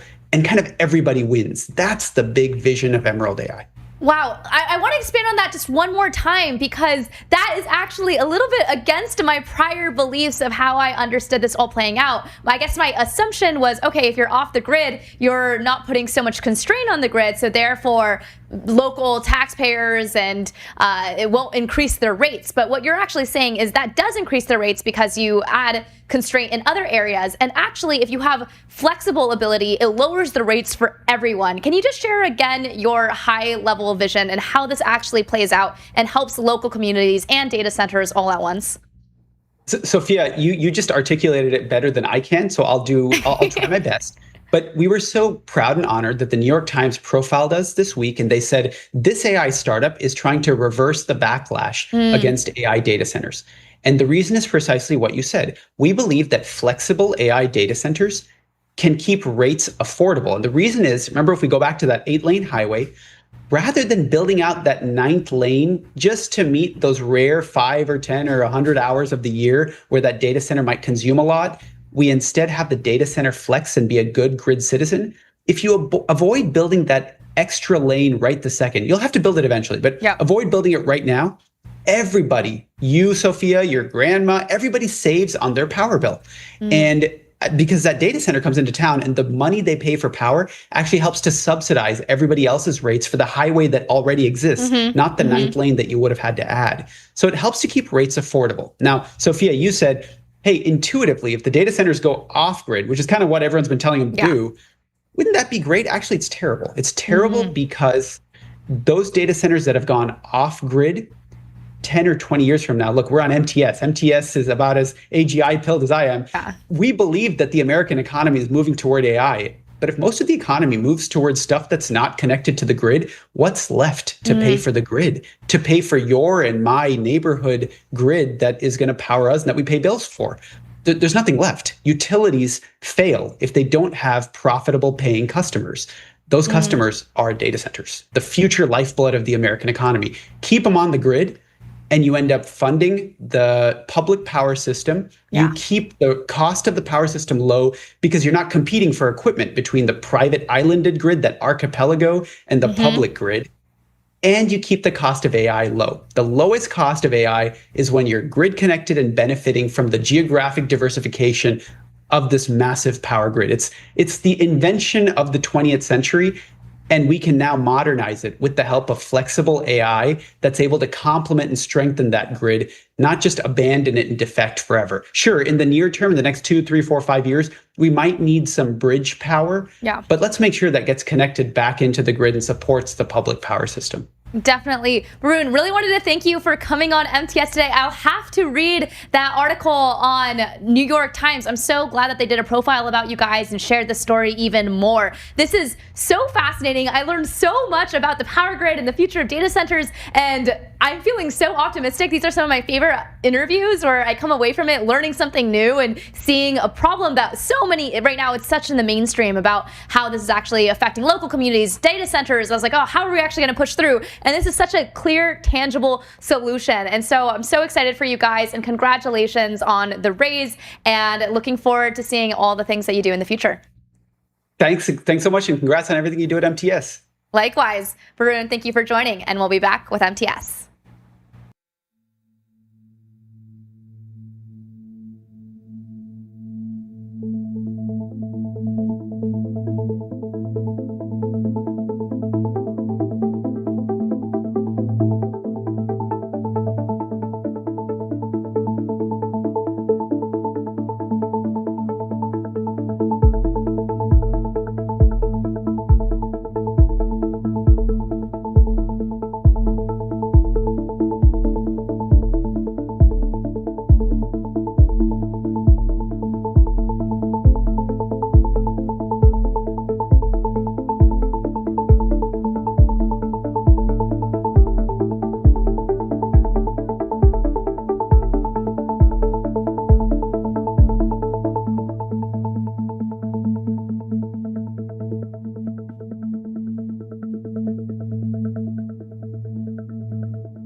All right, welcome back to MTS. We have a special guest, Sayash Kapoor, who is an incoming professor at UC Berkeley, whose research focuses on the reliability and evaluation of AI agents, including whether benchmark results transfer to messy real-world tasks, how agent scaffolds affect performance, and how research claims can be made more reproducible. So he's also a co-author of AI Snake Oil and AI as Normal Technology, which I read at the time way back in, when did it come out, like 2024? 2024 was the book, and 2025 was AI as Normal Technology, which is the essay. Right. Well, Sayash, welcome to MTS. Very nice to be here. So tell us a little bit more about what you're going to be doing at UC Berkeley. One of the main things that I do these days, and that I hope my group does, is to build what we call the science of AI evaluations. So if you think about it, AI agents are being deployed across so many different contexts. And compared to other industries where we have these mature standards for what constitutes responsible evaluation, what constitutes good deployment strategies, I don't really think we have that for AI. And I think it's a double challenge because not only is AI a new technology, but the frontier is constantly expanding. So it's really hard to come up with, let's say, a list of, 10 best practices that you need to follow because they keep changing as the technology advances. So I hope to be able to build or contribute to this nascent science of evaluations. And this is very topical right now, given what we've seen with OpenAI's incidents and the report that just came out yesterday in sort of even frontier companies not having the know-how and the expertise in-house to figure out how to do this well. So what do you think it will require? What are we missing right now? One part of it is just the basic research. So figuring out how can you make claims about evaluations or how can you make claims about what agents can do that translate to the real world. An example that comes to mind is 3 years ago when OpenAI released the GPT-4 model. One of the main claims it made alongside it was that this model now scores more than 90% on the bar exam. And, this is a very impressive feat for language models. They were far worse than that just a few years ago. But at the same time, many people took this to be evidence of the fact that AI would soon replace their lawyer. And unfortunately, or fortunately, a lawyer's job is far more than answering bar exam questions. And so the question this raises is, if the same tests for human competence don't mean AI systems will work in the real world, what does it take for us to get there? So we've been building out an increasingly complex set of evaluations. Our most recent one focuses on open-ended research and whether AI agents can carry out open-ended research successfully. But I think it just needs to be something that keeps pace with the frontier and evolves to fit the needs of the latest wave of AI systems.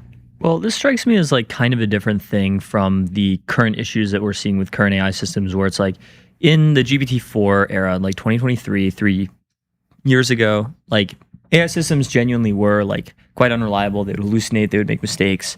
Now they are basically capable of doing all kinds of like individual tasks as part of white-collar jobs. And one of the main failure modes is not that they hallucinate and go off track and whatnot. It's that they are so persistent and so good at what they do that they end up causing harm through misalignment, which is like what we saw with the OpenAI Hugging Face incident. So to me, these seem like two quite different failure modes.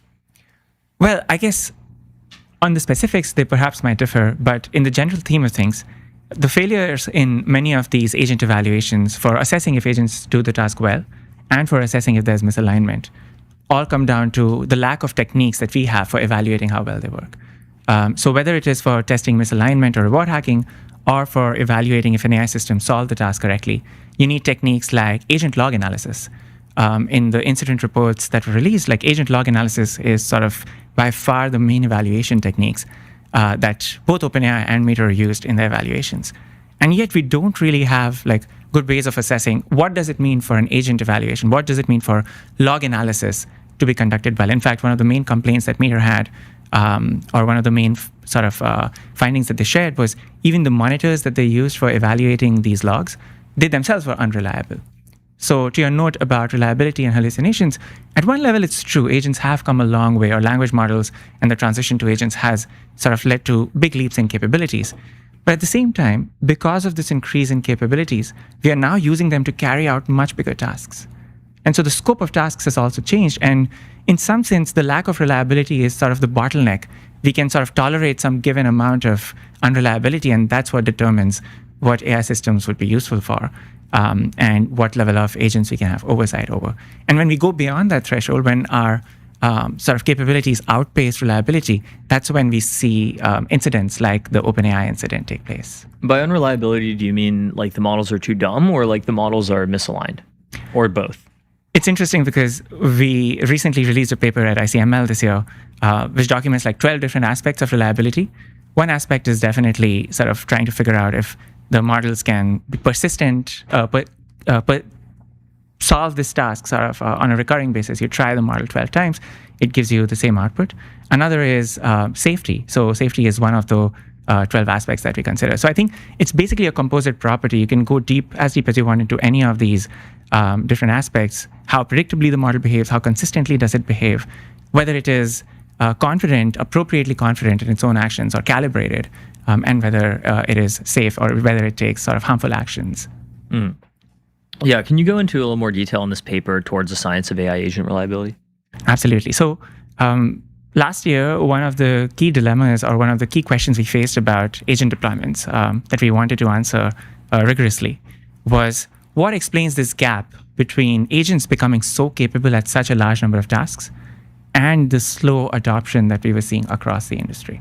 So it's true that in some industries we have seen rapid adoption, but across sectors, especially like finance or healthcare or education, adoption has been far slower than what many might have predicted.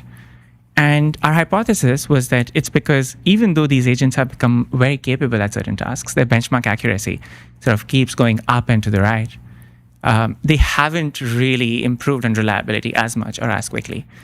So we came up with a list of metrics that other industries had used, industries like aviation and nuclear safety and so on, which have far more robust metrics for figuring out how reliable their systems are. And we tried to port these metrics to the AI agent space. And so we conducted these evaluations on existing benchmarks, but instead of calculating the accuracy of these agents, we calculated these different metrics. How consistently do they solve the same question correctly? When they've solved a task, are they calibrated in whether they solved it correctly, and things like that. And so once we did that, what we found is reliability was indeed improving, but it was improving much more slowly than capability. In fact, based on these early results, it was between 4 and 10 times as slow as capability improvements have been in terms of like accuracy numbers. And so we call this the capability reliability gap. I think it explains a few different things in the ecosystem. It explains why primarily AI's effects so far in the job market have sort of been around augmentation and not automation, because for many tasks, you can't accept an error rate of even 1% or 5%. And, we've seen many famous product failures, things like the Rabbit R1 or the Humane Tech Pin, which were built as personal agent assistants, which were small hardware devices. And these systems, when they were deployed to users, they would sometimes order their DoorDash to the incorrect address.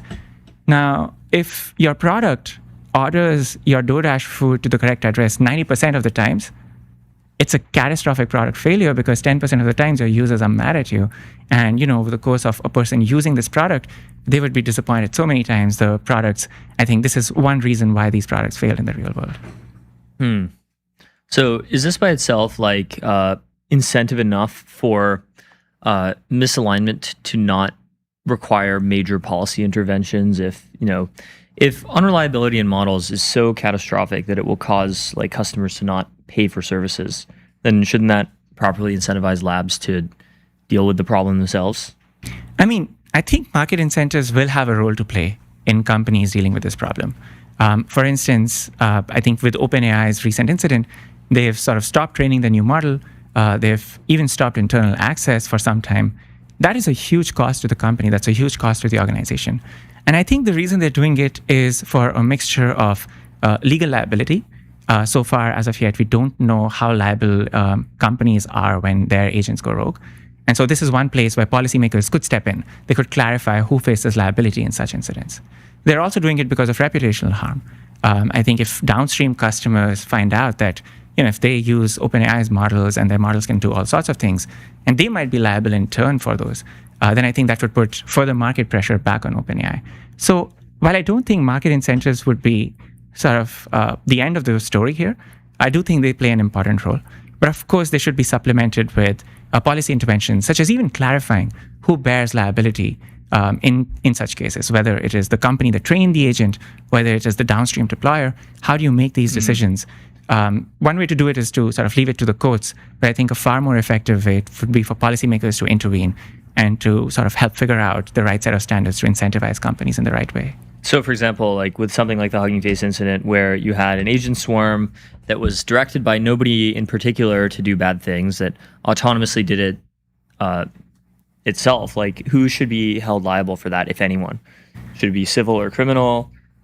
Should it be like the engineer who set off the training run, or the executives of the company, or what? I mean, I think that's the billion-dollar policy question at the moment. For what it's worth, though, I do think companies that are deploying these agents should fare the biggest chunk of responsibility. For example, in the OpenAI case, there were just so many things the company could have done. Of course, it's easy for me to say this now, but if you sort of figure out what techniques we've had for control, even just using the default settings in the codex harness, OpenAI's report says that would have reduced the propensity towards this incident by 100x. There are so many different classifiers that OpenAI had to deliberately deactivate because this was safety testing. And so that's another thing to be careful around, is that safety testing itself can be a source of the lack of safety in these evaluations. But by and large, I think OpenAI both had the sort of competence and skills necessary to develop appropriate control mechanisms and the ability to do it in this context. It's just that this hadn't really materially been surfaced as something impacting real-world outcomes for that company in the same way, though, of course, people have been talking about it for a long time. Right.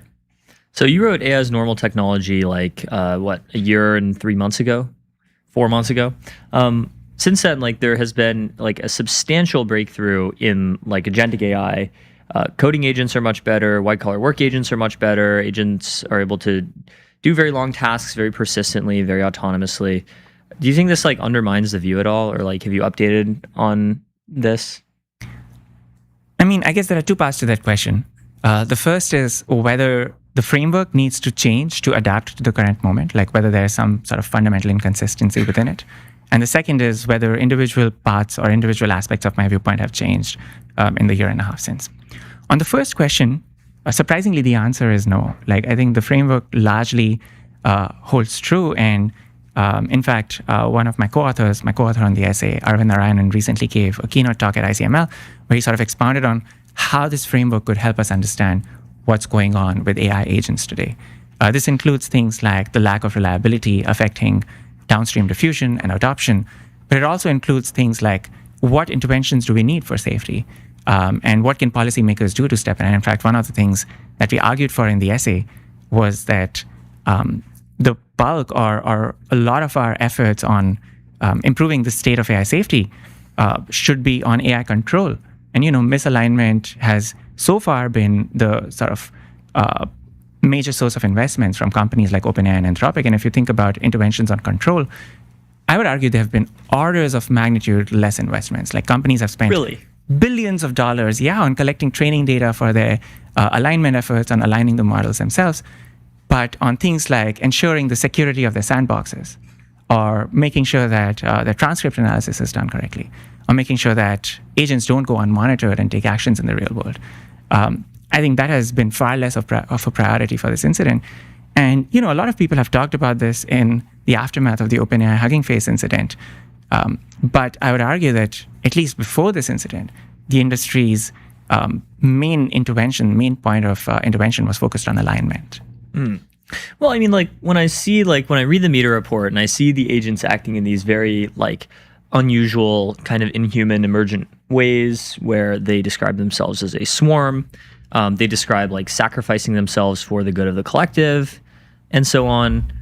And they do all this in the service of a very complex, long-running, autonomous cyber attack on Hugging Face infrastructure.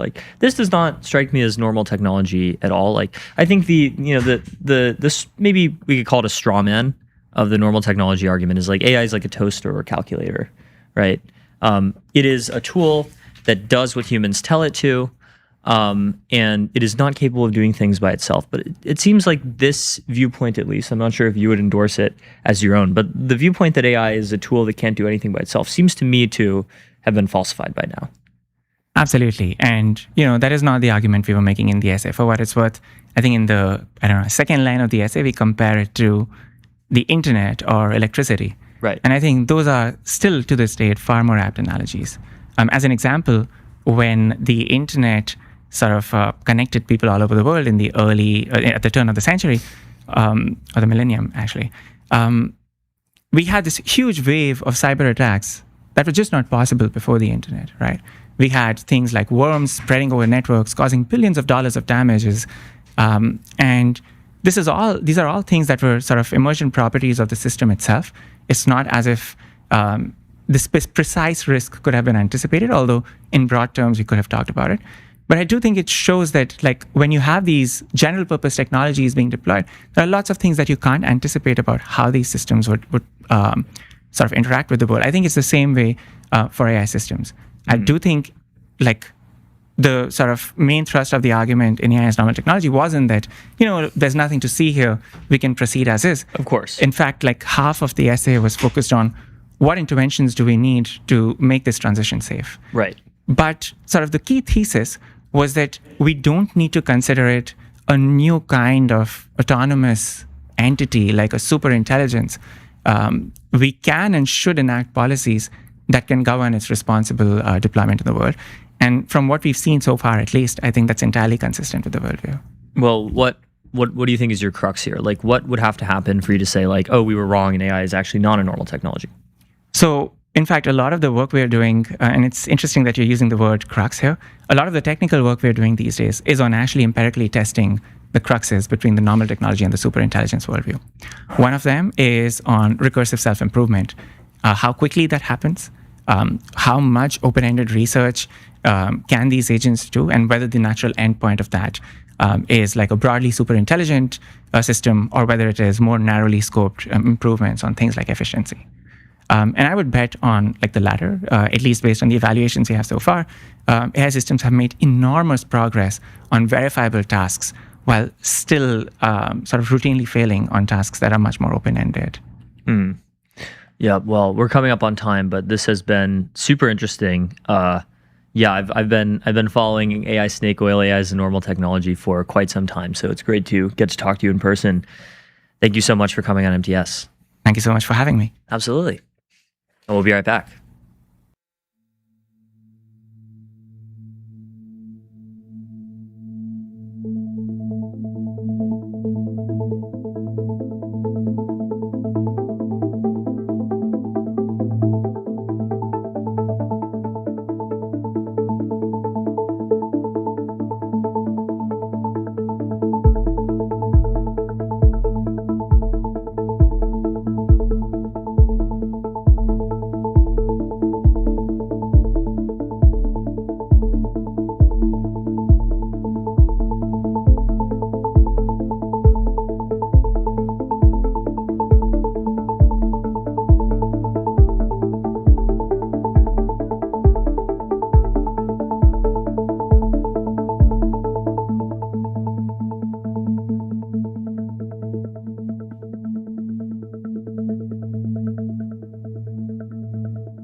Hello, everyone, and welcome back to MTS. Today, I'm joined with Pablo Palafox, who is the co-founder and CEO of Happy Robot, which builds AI workers for enterprise operations. And their company just raised 150 million Series C, and they're working with more than 150 enterprises. So, Pablo, welcome to MTS. Thank you, Sophia. Very excited to be here. Very excited for you guys to be here. I will say I was slightly disappointed to find out that you guys don't have actual robots at the office. I'm just kidding. That's what people tell us that a lot in conferences. They're like, where are the robots? Yeah, where are the robots? That's what I was asking. I was like, is it going to be a human joining the call today, or is it going to be a robot? But for people who aren't familiar with Happy Robot or who are hearing about it for the first time, what are you guys working on? Essentially, we help enterprises put agents to work, digital agents, in some of the most complex environments. We help companies in supply chain, telco, utilities and energy, and financial services. Some names that we can disclose includes DHL, Repsol, Deutsche Telekom, and a few others in different spaces. So yeah, that's pretty much it. And where did the name Happy Robot come from? Yeah, it's a good story. It actually takes me back to before we got into YC in summer 23. We were building something completely different before. We were coming out of my PhD times with computer vision stuff. And we were building software for computer vision companies, robotics companies, actual robot companies. And since we were giving software to these companies to make the robots see, my brother Javi was like, and co-founder was like, well, we're making those robots happy because now they can see. So Happy Robots. I don't know. It stuck, and we kept the name. That's pretty cool. I would guess that the stuff that you guys are working on are pretty consequential, right? Because they're actually doing the stuff behind the scenes, like calling the customers or doing the documents or updating the systems. What are the aspects that maybe the mainstream public doesn't totally understand about the consequentialness of what these agents are actually operating on? There's so much work today that goes unseen in the real world, if you will, in that messy operational reality of utilities, telco, supply chain. Think about when a parcel arrives at your house, there's a lot of people behind the scenes that have entered a lot of data into systems of record manually, that have made a lot of phone calls to coordinate the departure of a boat, that have sent a lot of emails to make sure that that thing is moving around the world. And that's just within the supply chain space. If we talk about energy, it's the same thing. You're making sure that everyone's supply of energy at home is making your way there. Same with the telco space. When you call in with a router issue, someone has to actually go to your house and maybe fix that router. So that coordination of work that goes unnoticed really is what we help our customers with, from sales operations to customer support operations to back office, financial services and payment collections type of work. Think about calling a customer to let them know they have an unpaid invoice. Would you like to do that? Yeah. Probably not. Yeah, so that's the type of work that we help our customers with. I know you guys initially started out as voice agents. Why was voice the big product here? So we started with voice agents for one particular niche that today has been very successful for us, which is domestic logistics, aka freight brokers, aka people that move things around the globe. And in particular, a freight broker is typically a domestic intermediary within a certain country. Today, we work with 9 of the top 10 US freight brokers, and that segment really was in need of help. And it was in need of help to automate the mundane and repetitive tasks that those people were doing in day-to-day. They were sending a shit ton of emails, making a lot of phone calls to coordinate the movement of freight. And my brother Javi, we're 3 co-founders, my buddy from college, Luis, and my brother Javi. And my brother Javi was the CFO at the time of the largest olive oil distributor. For you to buy Bertolli olive oil in Walmart, someone has to put that bottle there, right? So he was moving it from Spain and Italy to the States, and then distributing that throughout the States. So imagine the coordination that goes into that bottle being in front of you at a Walmart. That was really the problem that his logistics intermediaries were trying to solve for, and we thought that we would build a voice agent to coordinate the endless phone calls that happen between a truck driver and a logistics operator, and there's a ton. That's super cool. And one of the things that I'm curious about as well is you guys are using many of the same frontier models that maybe other people have access to. So how do you actually define what the moat is? We talk about how intelligence is not the limiting factor, Because if you think about it, we already have had very smart LLMs for the past year and a half, maybe 2 years even. What is the limiting factor today is the ability to wield and orchestrate that intelligence in a way that is helpful for a company.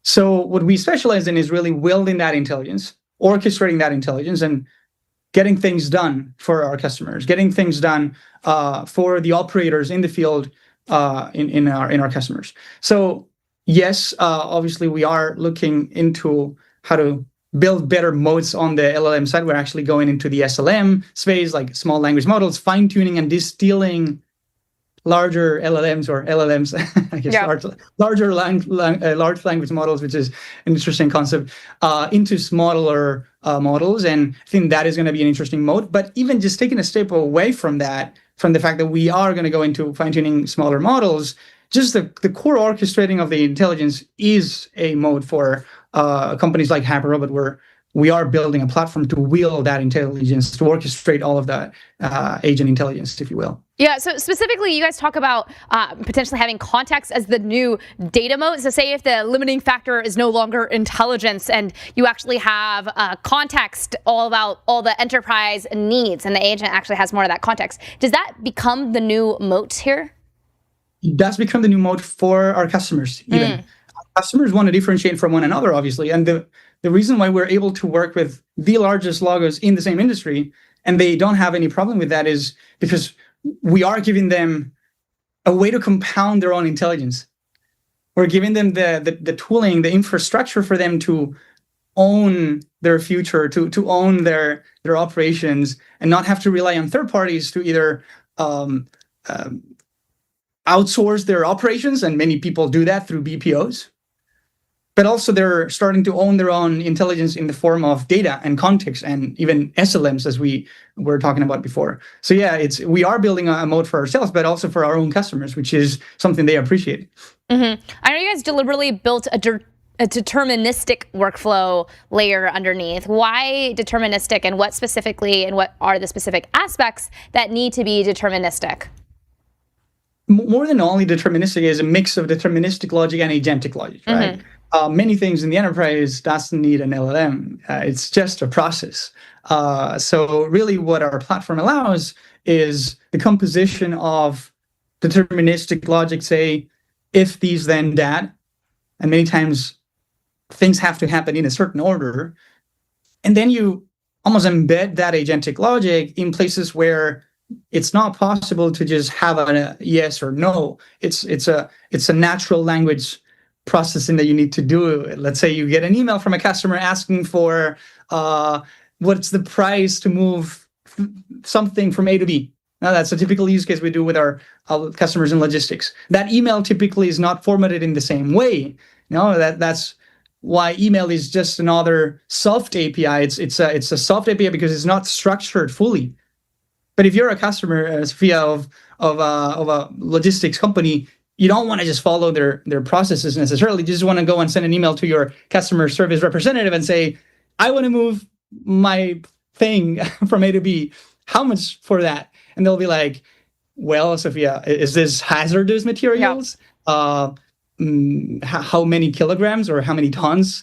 There are certain things that an AI can actually understand and navigate in those type of conversations. Can you share a little bit more about who these customers are? You mentioned that you're working with some pretty large enterprise customers. Anything you can share there? Yeah, of course. On the logistics side, one of our marquee customers includes DHL, obviously global logistics operation through parcel, freight forwarding, e-commerce, 3PL, third-party logistics. They do a lot of different things, even post and parcel within the German ecosystem. And then we work with companies like Kuhn & Nagel in the freight forwarding space, Swiss-based company. In the oil and gas side, we work with one of the largest utilities in Latin and Spain, and also with one of the largest oil and gas companies like Repsol. In the telco space, we just announced that we are partnering with Deutsche Telekom and Orange, and also working with a few other telcos in LATAM and the US. So basically, the enterprises in those operationally complex industries where it's very important to have a workforce that really elevates the existing people as the new guardians of exception. And we talk about that a lot. It's very fancy term, no? Like the new guardians of exception. But it really is true. We do see how those human teams. Today, I was talking to one of the largest privately held conglomerates in the US, and their chief HR officer was very excited about the possibility to having agents really enable a 10x efficiency in their recruiting team. Imagine that. Now imagine a recruiting team that can interview faster, review candidacies faster. For a CHRO or for someone that maybe is taking care of the HR department, that is huge. So that is what we offer, really, a platform to build agents across the house. We don't focus on any particular function. We serve sales, support, back office, recruiting, talent, collections, or finance. And we want to be that platform that enables a new way to do work in the enterprise. Yeah, I'm curious about you. Did you see the thing where Cisco just rolled out a personalized AI agent, and they did that to roughly 90,000 of their employees? Do you see that just being the future, where every single employee of a company will have their own personal agent? And then even more so, will the future role of an employee be managing a little fleet of agents to get some tasks done? The latter, for sure. There's going to be like a new roles to really be the managers of a fleet of agents. The former, it's maybe let's dig deeper into that, because having a personal assistant as an individual in a company is maybe different from what we are looking into, which is more so enterprise productivity. When you talk to most enterprises today, they're like, "Oh yeah, we've rolled out Copilot or Claude or whatever model, whatever personal assistant they want to talk about." And that is great. That is good. Like, you probably love having your Claude, your ChatGPT, like in front of you. It's your buddy. You talk to it all the time.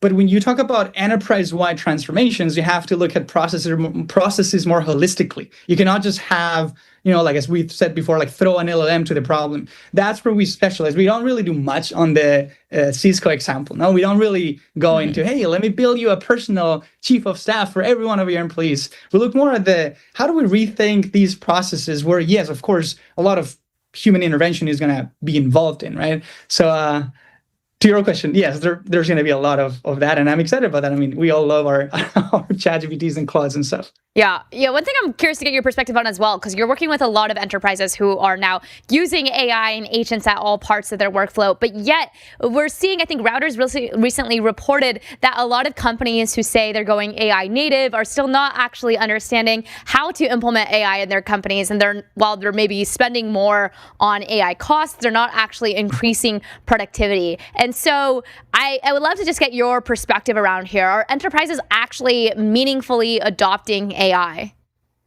I'm going to say we're still early, indeed. I mean, we're scratching the surface.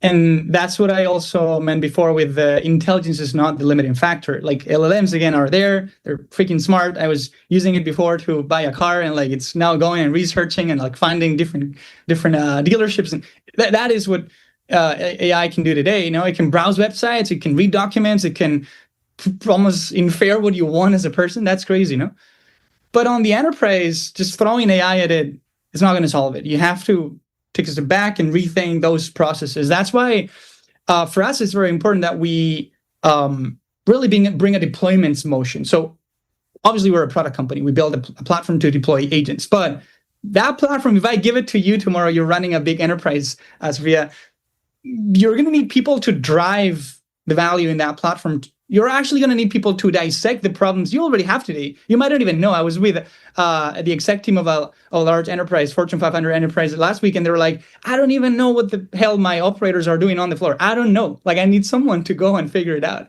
So I think that's the beauty of what AI can do, yes, but we need that transformation partner. And this is how we position ourselves as well. We're that transformation partner for our customers to be that catalyst for change. Definitely. You guys were in you guys did YC a while ago, I believe, correct? Yeah, summer 23. Summer 23. I know, at least for the more recent YC companies, they're getting a lot of feedback around, okay, if you're building agents for enterprise customers, a lot of enterprises don't actually want an agentic tool. They just want to pay money to get the problem solved. There was this interesting post that was going on X about someone who's a potential customer and they're saying, I just want my problem solved. Don't build me an agent to get the problem solved. And so curious to hear your perspective as well when you're talking to customers and enterprises, because you guys work with a ton of super, super big enterprises. Are they excited to implement a new technology in their business, or are they more looking to you guys to just like have some problem solved and they don't care how AI is used under the hood? I think if we differentiate between enterprise and SMB or mid-market, fair, yeah, we might be able to come up with a more with a better answer. Although obviously, like with everything, like with a pinch of salt, or I don't know how you say that, it's going to be different from one person to the other person, right? So the CTO of one of the largest telcos loves in the world loves owning their future. The CIO of another company we're working with in the logistics world, he thinks that he can build a lot of it in-house and maybe just offshore some of those outcomes to some other people. So there are going to be different flavors. I guess what I'm trying to say is there's different flavors. Now, what I'm seeing consistently across the board on the enterprise side is mostly on the, yes, I want the outcomes, but I want to make sure that I control the price of those outcomes in the future. So I'm not going to like fully give someone just the control over those outcomes. I also want to own my future. For that, I need a platform. And this is something interesting that we're seeing over the past 2 years. 2 years ago, people were just trying like 40 different fucking tools, like for everything. And now it's like, well, we probably just need a few partners to help us consolidate all of our agentic efforts. And I think that's the mandate for these CTOs and CIOs: consolidate your AI partners under just a few and try to look for more of a platform than point solutions for every particular function. Because if you have a point solution for every function in your company, you have like 50 different partners, right? That's really what I'm seeing. Yeah. One of the big aspects that I'm curious too is you guys have agents that specifically do negotiations. And right now I'm wondering what happens when those negotiations, so you say you have an agent on your end, and then say maybe the negotiations you're actually interacting with are also another agent on the seller's end who they're also trying to do it. Does this produce a more efficient market, or do these agents just continue going back and forth with each other? We've seen that already in specifically in the supply chain arena. If you think about it, agents are just an extension of our teams. You're giving them guardrails and limits really to follow. So they're no different than a person. And that's what I meant before, where people today are just doing the repetitive and mundane. There's a lot of repetitive and mundane in that negotiation even. Because let's say you're negotiating the price of a truckload of potatoes from Dallas to Miami. You do know that you roughly have to be in these one range from whatever, like 1,000 to 2,000, making it up. An agent can also follow that. And it is more efficient in that you don't have to have a person wasting time negotiating back and forth with someone that is actually going to end up paying 2,000 anyways. You know what I mean? So you're just extending our capabilities to AI. Having said that, let's just also think about agents, or even the mediums where agents behave, which is or work on, which is email, phone. They're just APIs. Like if you think about it, email, a phone call, SMS, WhatsApp, they're all soft APIs. So I've got some customers that are like, oh, I hate that we have to do voice agents because you're calling me with voice agents and now I have to buy Hamburger to also have voice agents. Like, fuck you, Pablo. It's like, I mean, yeah, you could just go to all of your partners and integrate via API, but that's something you have to maintain now versus with AI agents behind every medium of communication in your company. You just exchange information very seamlessly, and you don't have to agree on the API schema with your 30 partners. You know what I mean? So that's been also interesting to see. A quick thing, just because I'm curious, is have you seen an agent negotiate with another agent in a way that maybe a human would never do? Almost like the hugging face incident, but with trying to get lower rates? I mean, I've seen agents negotiate very funnily with humans, and they're like they don't take it too nicely when they win. But we've seen agents negotiate 10% better on average than their human counterparts, because they just stick to the point. Like if you put me, let's go back to our logistics sample. If you put me on a logistics floor at 5 p.m. on a Friday, guess what I'm going to do? I'm going to try to like get rid of all my tasks, which involves selling loads. I'm going to just sell them at whatever price because I don't care about getting a $20 more on one load. But the company as a whole does care. That's the problem. So the efficiency you get at a company level is massive, especially if that $20 margin repeats itself over and over again throughout your entire workforce. I mean, we've been talking a lot about negotiation in logistics, but we are also seeing our agents in the telco space being great account managers. Now, think about how interesting, if you have a business, is that you get a follow-up with from someone from your telco provider, let's say, to see if everything is going well. Typically, as a small business, you don't get that. And we've heard customers, like SMBs of our own customers, be really happy that someone is even reaching out to them, even if it's an AI, which, by the way, they typically don't realize if it's an AI through phone because it's super realistic. We build our own voice agents and it sounds really, really cool. They appreciate that outreach. So I think we're getting into a world where we're all going to just be better off by having more information at hand and really just letting our agents do the things that we don't want to do. Yeah, definitely. Pablo, really wanted to thank you for joining us today on MTS and sharing more about what you guys are building at Happy Robot. So thank you for joining. Sophia, appreciate it. And we'll be back with MTS.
All right, we are back. We are live with Jen Zhu Scott, who is co-founder and CEO of Power Dynamics, which works on energy storage, immersion cooling, and industrial heat recovery systems for data centers and factories. Jen, welcome to MTS.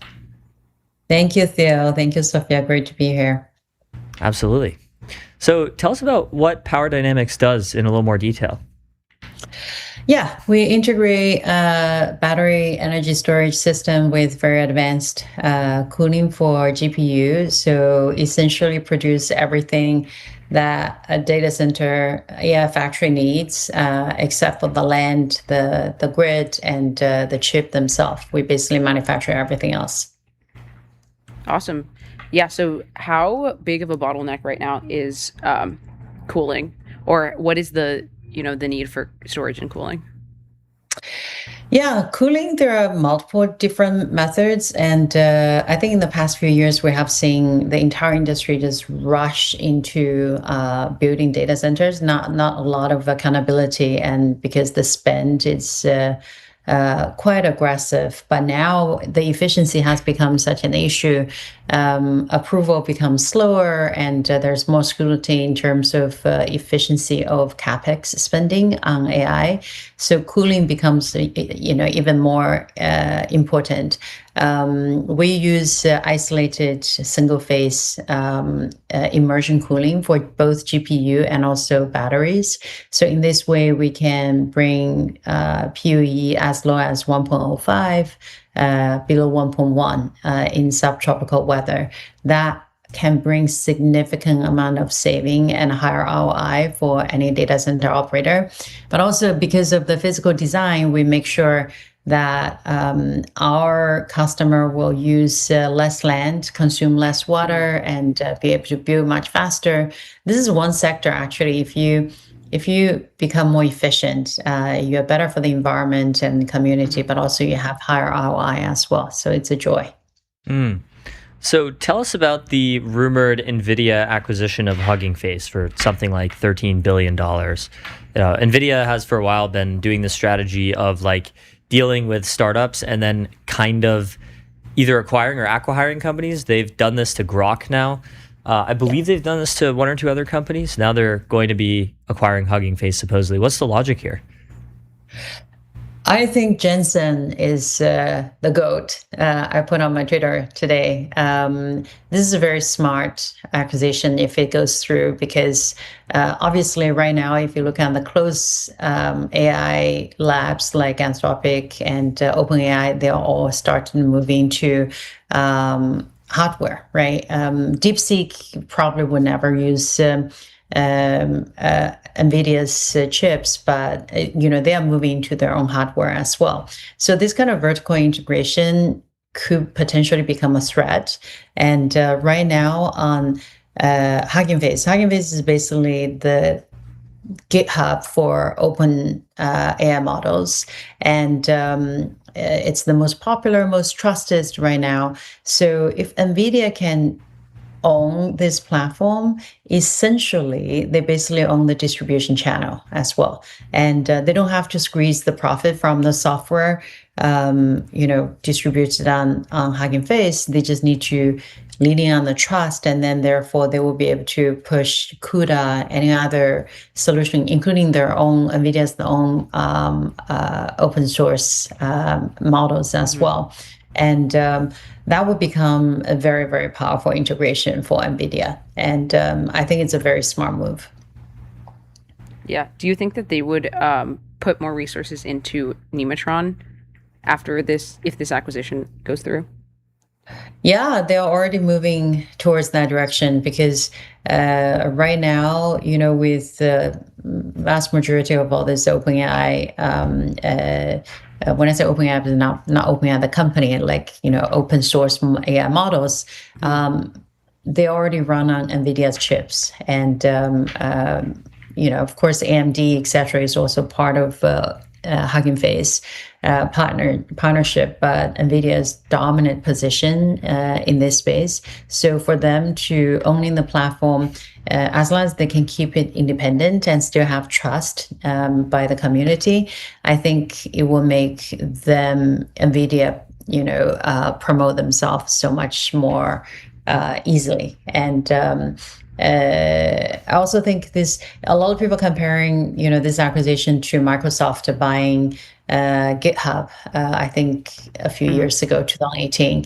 And there's a lot of similarities, but also in terms of the hardware company moving to, open source model distribution is fundamentally different compared to Microsoft pushing for Azure and also, Copilot, etc., sitting on top of a lot of the, the GitHub users.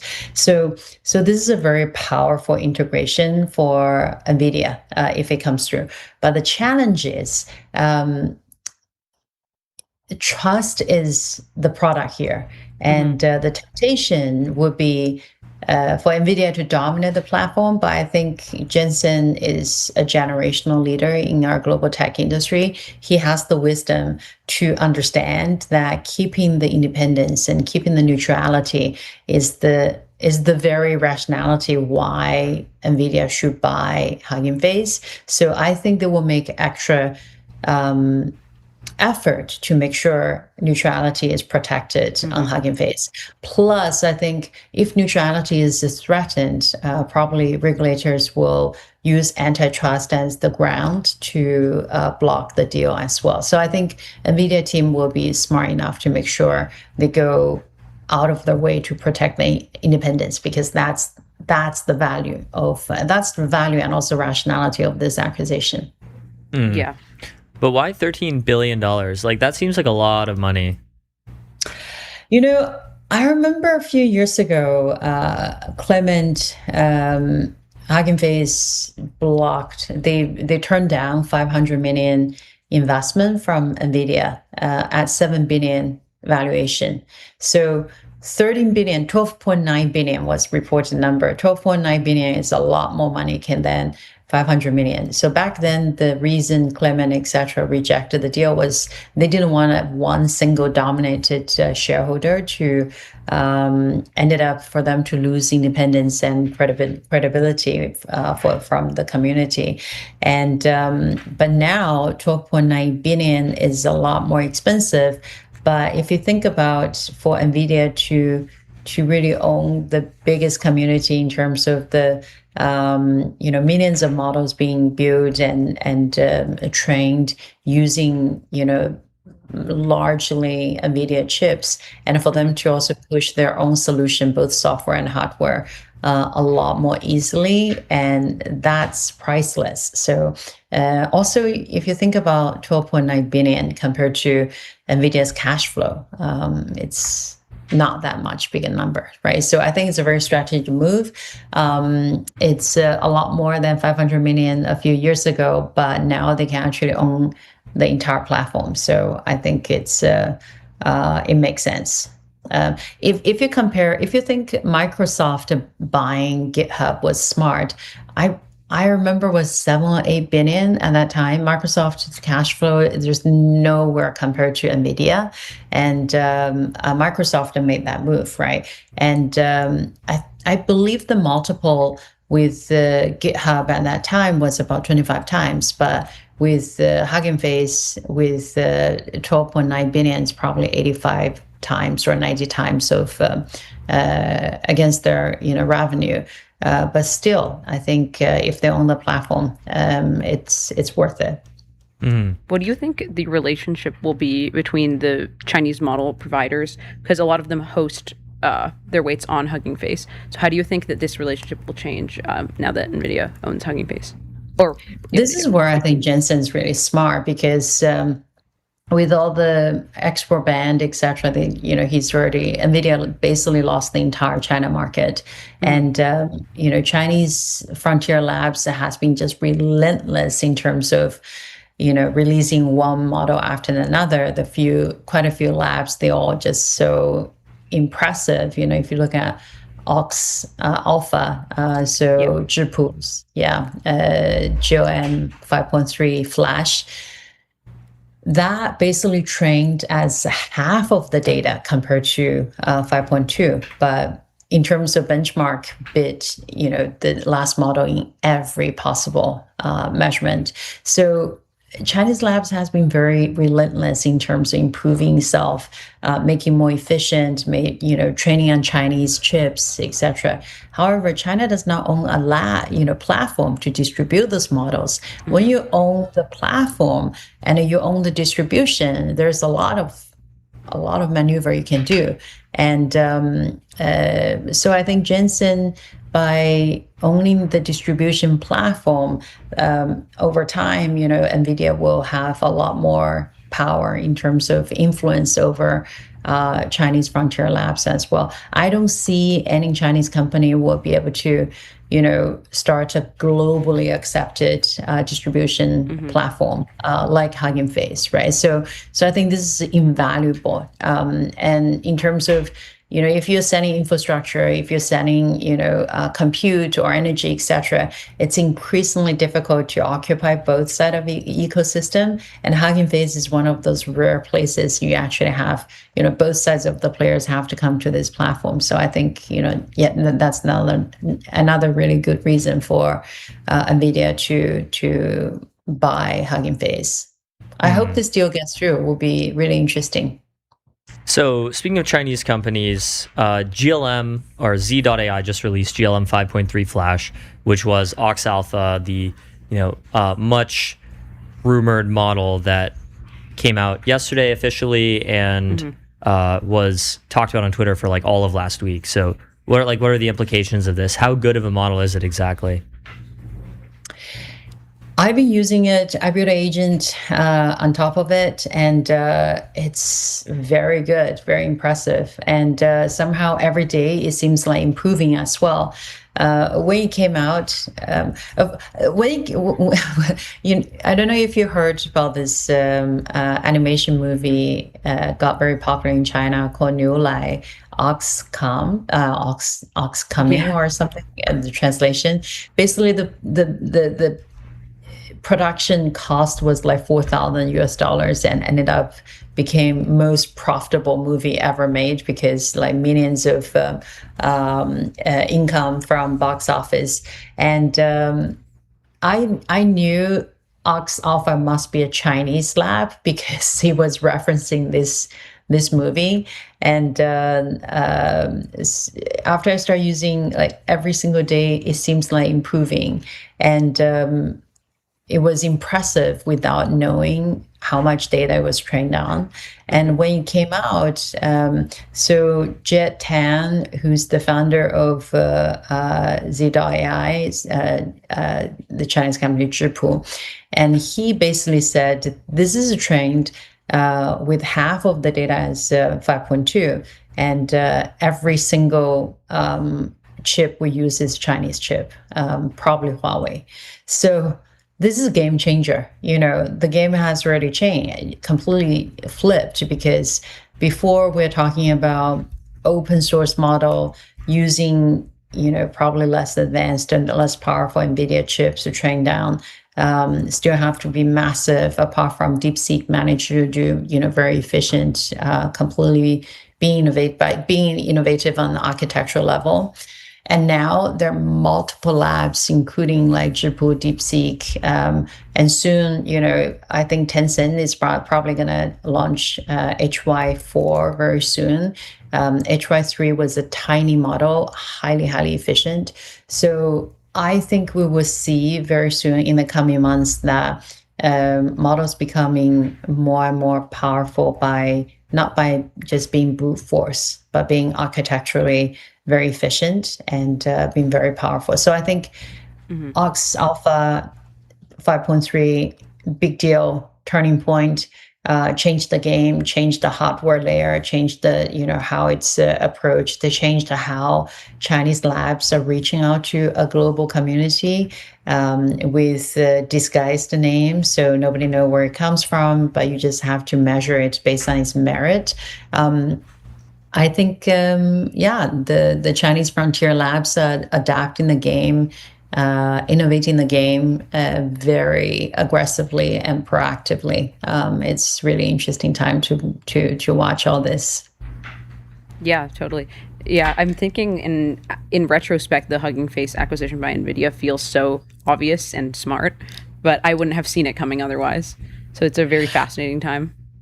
Yeah, I was frankly, I was a little bit surprised to see that because I remember when 500 million investment was turned down, right? Of course, the deal hasn't come through yet, but you don't hear all those things by accident. I hope the deal comes through, and I think if you think about the two ecosystem, if you think about how important the open source, the open way community is for NVIDIA's future, and this is written on the wall, right? But the challenge, as I mentioned earlier, the challenge is how much NVIDIA can play this balance game where you can stay open enough so your rivals can still joining in, but you can also still be dominant enough to push your own game much more smoothly and forcefully. So that's a very fine balance, right? And also, I think antitrust is a potential risk. So in terms of the strategically, regulatory wise, the very rationale of buying the company, it's in NVIDIA's every interest to go out of the way to protect the neutrality of Hugging Face. And I think if that's not very explicitly in the terms and condition for the acquisition, probably the founders of Hugging Face will not accept either. I don't know Clement directly, but just watching how he conduct business and his belief, etc. I don't think he's the type of founder that's purely driven by money. Yeah, makes sense. Well, Jen, this has all been really interesting. I did not expect Nvidia to acquire Hugging Face, but it does make a lot of sense. So thanks for explaining it to us. Thanks for coming on MTS. Thanks so much, Jen. Thank you so much. And we'll be right back.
Hello, everyone, and welcome back to MTS. Connected Stack returns to San Francisco on September 10th, bringing together some of the biggest names in enterprise AI, including Anthropic, Glean, Happy Robot, and Nectar Social, and many of Silicon Valley's leading venture firms. And today, joining me to discuss this is Madeline Minshew and Tony Conrad, partners at True Ventures, which created Connected Stack. And today, we'll talk about why more than 20 of Silicon Valley's leading venture firms are setting aside competition to build the event together, and what this year's lineup tells us about enterprise AI. So excited for you guys to be here on MTS. Yeah, booyah, exactly. Welcome to MTS, Thanks guys. for having Thank you, us. Sophia. Good to see you again. Great to see you again. I know last time we chatted, we were actually at True Ventures in the office themselves, and now you guys get to actually visit our office. Walked we get to all the mix way down the around. street. I know, a big full 3 blocks away, which is pretty fun. exciting. Yeah. Well, before we jump into all the exciting news happening with Connected Stack, I would love to talk a little bit about True Ventures. Can you share a little bit about your background, what your big hypothesis is? Yeah, I want Tony to start, as you were there from the very beginning. She's aging me again.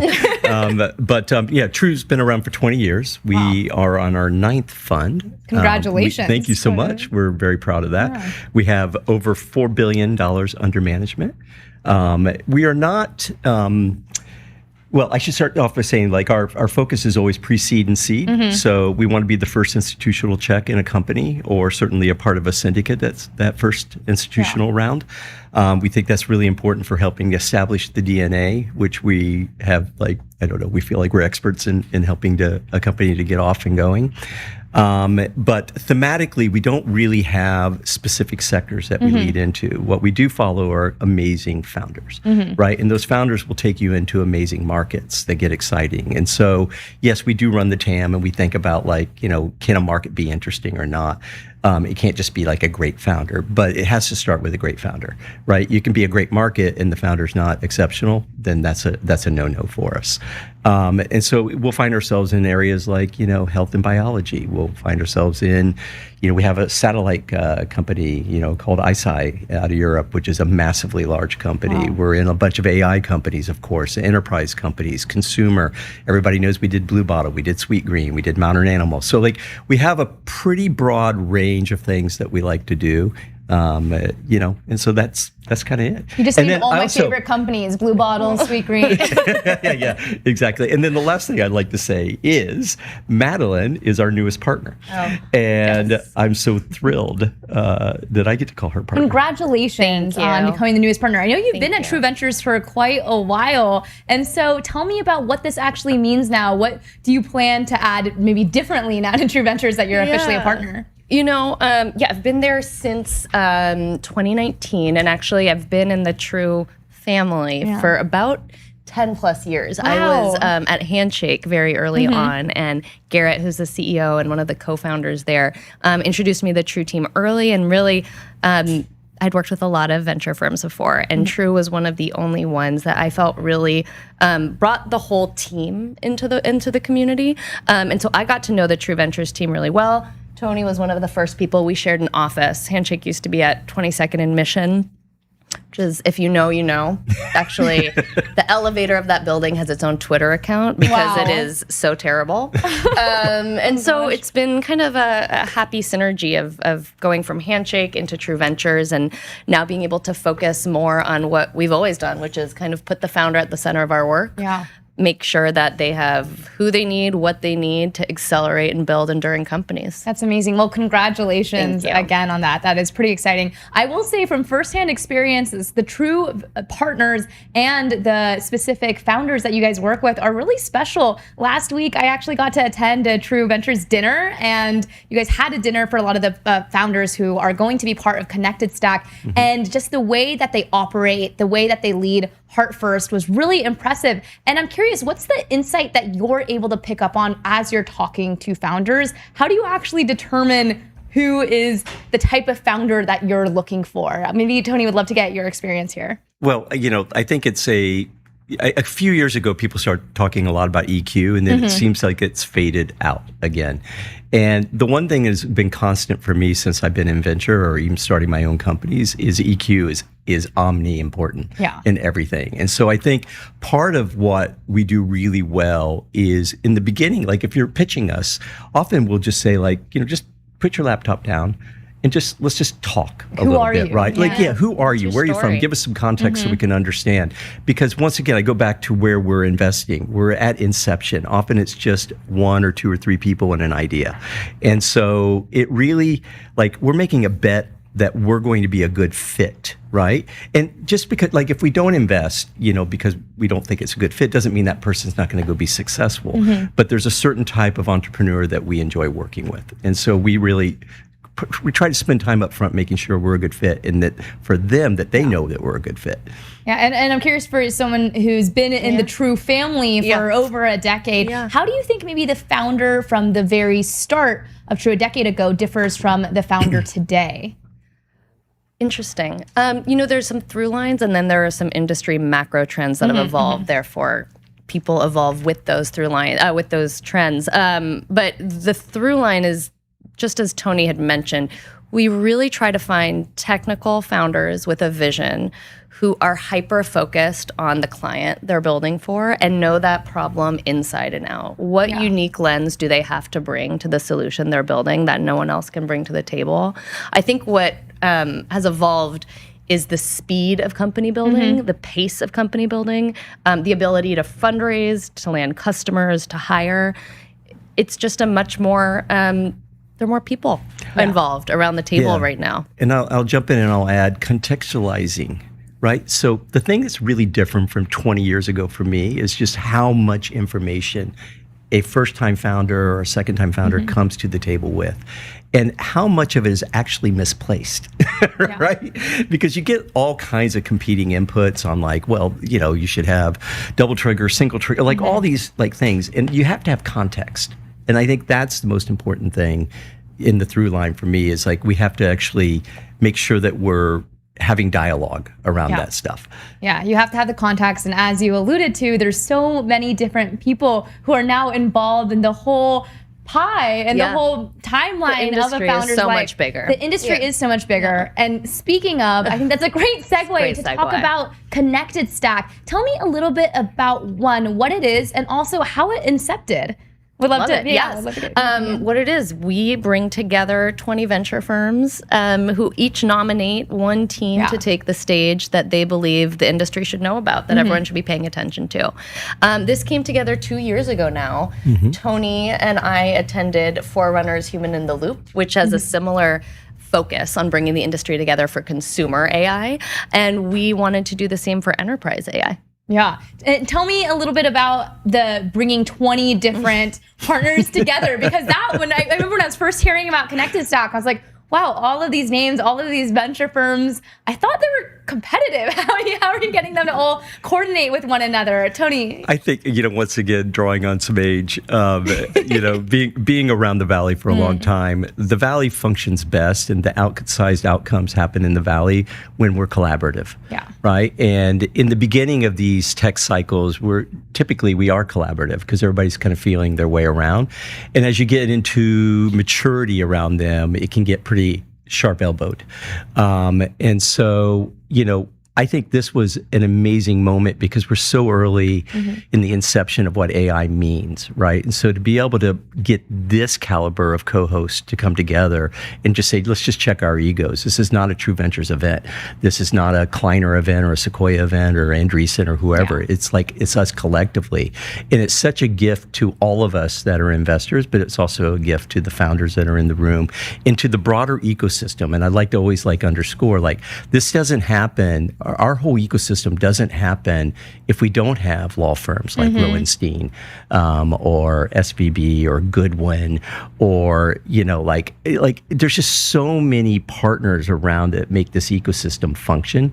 And so we're really proud that they are also joining us in this endeavor. No, that's really special too. I keep bringing back this dinner that we were at a few weeks ago. Yeah. But that was just so great. It was all these venture partners from so many different walks of life, but they're clearly all picking up that something is different right now. This past year, this shift in technology is unprecedented, and it requires a lot of us here in Silicon Valley to put down our egos and start talking to each other about, hey, what is AI? How is it going to affect the world at large? And how do we, as people who are stewards of capital, use that responsibly to navigate where this future is going? And so it was really, I had just the best conversations. I keep talking about this dinner, but it was just such a great conversation. And I'm, curious to get your perspective on maybe what were some of the outcomes of last Connected Stack, and how are these venture firms working together more? Maybe you can start with you. Yeah, we were thrilled with the outcomes of last year. I think we just saw so much, and as Tony mentioned, like, it's great for the investment firms, but first and foremost, kind of a true foundation. We're doing everything for the founder. Yeah. Founders we've backed, founders that we did not put money into, but we will continue to back because we believe that the founder is at the center of this ecosystem. So whatever we can do to support founders within the True Network, but anywhere, anyone who has the courage and conviction to build should have the support of those around the table. And so with that in mind, last year, I think the cohort of companies went on. We had multiple exits, that I think over $5 billion in exits. We had $4 billion in additional capital raised. Wow. Significant enterprise contracts were landed, like, from the stage. We saw multiple of the speakers or the founders had invited potential customers into the audience and networked, got to meet the room. And the conversations that happened in the hallways then became pilots that then became long-term contracts and partnerships. And so that's what we plan to do again this year, and that we've brought exceptional founders, investors, leaders who are deploying and learning more about how to deploy AI across their teams. Just in our own portfolio, and I can't speak for our partners, but just in our own portfolio, the number of ELT or executive leadership team members that were hired, that connections were made at the Connected Stack, is phenomenal. Last year, Nectar Social had, Khan, who's our COO. And so, like, I think those kind of things are amazing, for the benefit of the companies. Yeah, how do you normally hire for that? That's another conversation. Yeah, we can go deep in that. But, I think something that's missing maybe from the competition right now, and it's so competitive, so crowded, none of these companies get built in silos, and no one company gets built within a portfolio. We're all on each other's cap tables. We share founders, we share, these companies share clients. And so what we believe at True and what we practice within the portfolio is the more we can kind of share across the ecosystem, the better the whole industry is. And so we're putting that into practice. Yeah, we have something that we always remind ourselves is the answer is not necessarily with us as your venture partner. The answer is in the room, right? And the room is much larger. And the larger you make that room, the better it is. And so bringing together our community of founders has always been something that's been core to us. And all we're kind of doing here as a logical next step is we're just extending that out. And if you go to the construct of the room, if you come to the Connected Stack, it is, first of all, it's an invite-only event. You can come in, if you don't know us, whatever, register and whatever, and like we'll hopefully try to figure out a way to get you in. There is a big wait list, every year, but everyone wants those jobs. Well, it's not just that, but it's if you think about it, it's like there's 20 co-hosts. We each invite 50 people. That's 1,000 people, right? So we're already at capacity, and that room is really high signal. I don't know if there's a higher signal room anywhere. That doesn't mean there's not fancy people and really important and people of leverage at all these conferences, but I just think like this one here, everybody there has been invited. Essentially, right? So there's a reason why they're being invited. Yeah. No, I want to talk about a little bit more about that as well, because for people who aren't familiar, as you alluded to, you have these 20 different partners who are all bringing on the top that they want to highlight, that they want to showcase, and then they're inviting the top people that they want to be there to be connected stack. I see how it all connects now. Very, very, very smart. Together. But let's just be real. That's just a Chat GPT prompt that gave us. This is a good conference name. Yeah, exactly. Like, what's a good one for technology that's all connected? No, I'm just kidding. But the types of people who are going to be here at this event, and MTS, we're going to be there covering it. Yes, so you'll see us again, you'll see me again, and I'll actually get to be there talking to people at Connected Stack directly. And so what what do you think are the big messages that you want an outsider who maybe doesn't get to be in that room, but gets to understand and witness what's happening maybe through this MTS lens, it's probably going to be this camera directly. So yeah, you'll be there. What do you hope that they can take away and learn from this event? I think from always listen to the founders. The founders know the future better than any of us. They're living it, they're building it, they're seeing what works, what they're sticks, having to predict it too. and what's getting rejected from the clients that they're trying to sell into. But I'd say last year a lot of the conversation was around, what does the agentic enterprise look like? And I don't think we're having the exact same conversation anymore. Now it's okay, we know agents can do the work, but can they be trusted to do the work? Do they have the right context to do the work? Is this workflow secure? Can it travel across the many teams, the many locations, and can that stay within kind of like a secure environment that all either my eng team can work on, my finance team? There's so many different parts. So I think we've moved a layer beyond last year, as obviously we should. We've evolved. So I hope people just take away what it's really like to work at scale in the enterprise right now. Wow. Yeah, and we're not, we're definitely not looking for consensus. This is not a puff piece type conference. We consensus capital has never built anything great, in my opinion. It's always contrarian capital, right? And so we want the room to have a contrarian edge. Absolutely. I mean, yesterday you had a great interview with Aaron Levy. Yeah. We love, who spoke last year, was our keynote at the Connected Stack. And not only is he one of the funniest people, but I think he's also one of the most insightful people in what we'll call SaaS or enterprise SaaS, or enterprise AI. I think, Aaron kind of summed it up really well. He's like, I think our workflows, for us, our devs, it's 2.5 to 3x lift. Right? But that doesn't mean that it doesn't grind to a halt when you get into security reviews and all these other things. And so I think that, and then his whole point of view about seats, like it's, maybe it's going to be 50% still seats. Everybody's talking about the, apocalypse, that it's done. Like, no, I don't think it is. It's kind of like self-driving cars. Are all the all the people driving cars going to disappear? No, not right away. Eventually, maybe yes, and maybe it is all AI eventually and no seats. But that's not going to happen tomorrow.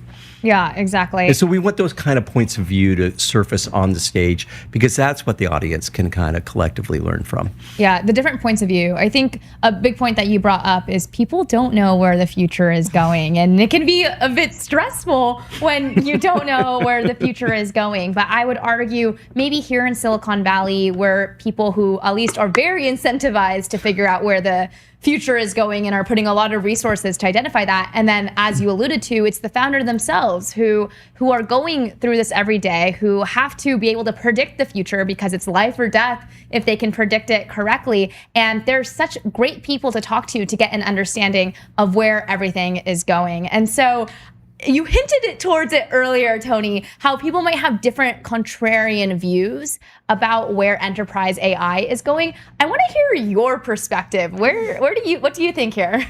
What do I think about enterprise AI? I think the first thing that to me was phenomenal is that it was top down, right? And so we've never, if you just think about the heart of SaaS often bubbled up, right? You'd have little skunkworks teams that adopt a tool, and then eventually the enterprise realizes, I've got 1,000+ employees on Slack. I need an enterprise, kind of contract.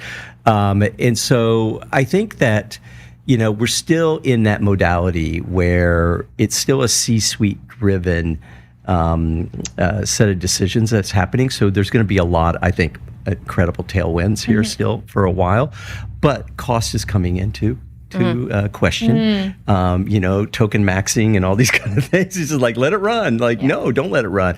We have a company at True, Pulsia, and Ben's been really public about, he just let Anthropic, he just ran kind of crazy with Anthropic tokens, and he woke up and he had like $1.5 million bill.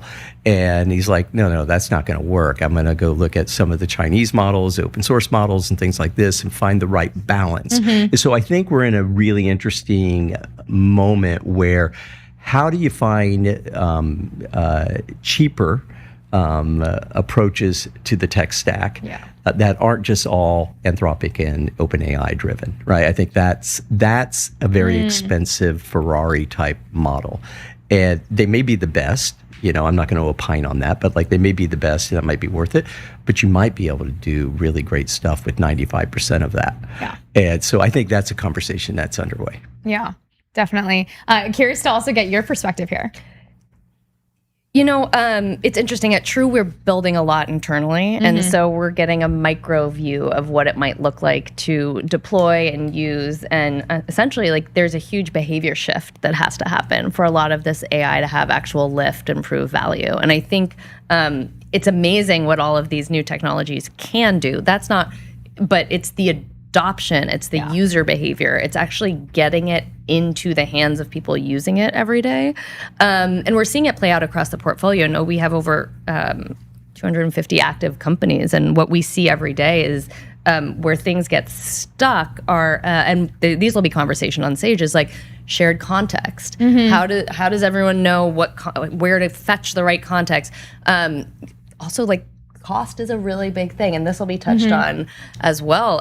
For a long time, token maxing was super hot, and it was cool to say I'm spending 10K a day. And now it's like, what are you doing? Like, if you're spending that, your like productivity. I want to have a thoughtful answer here too.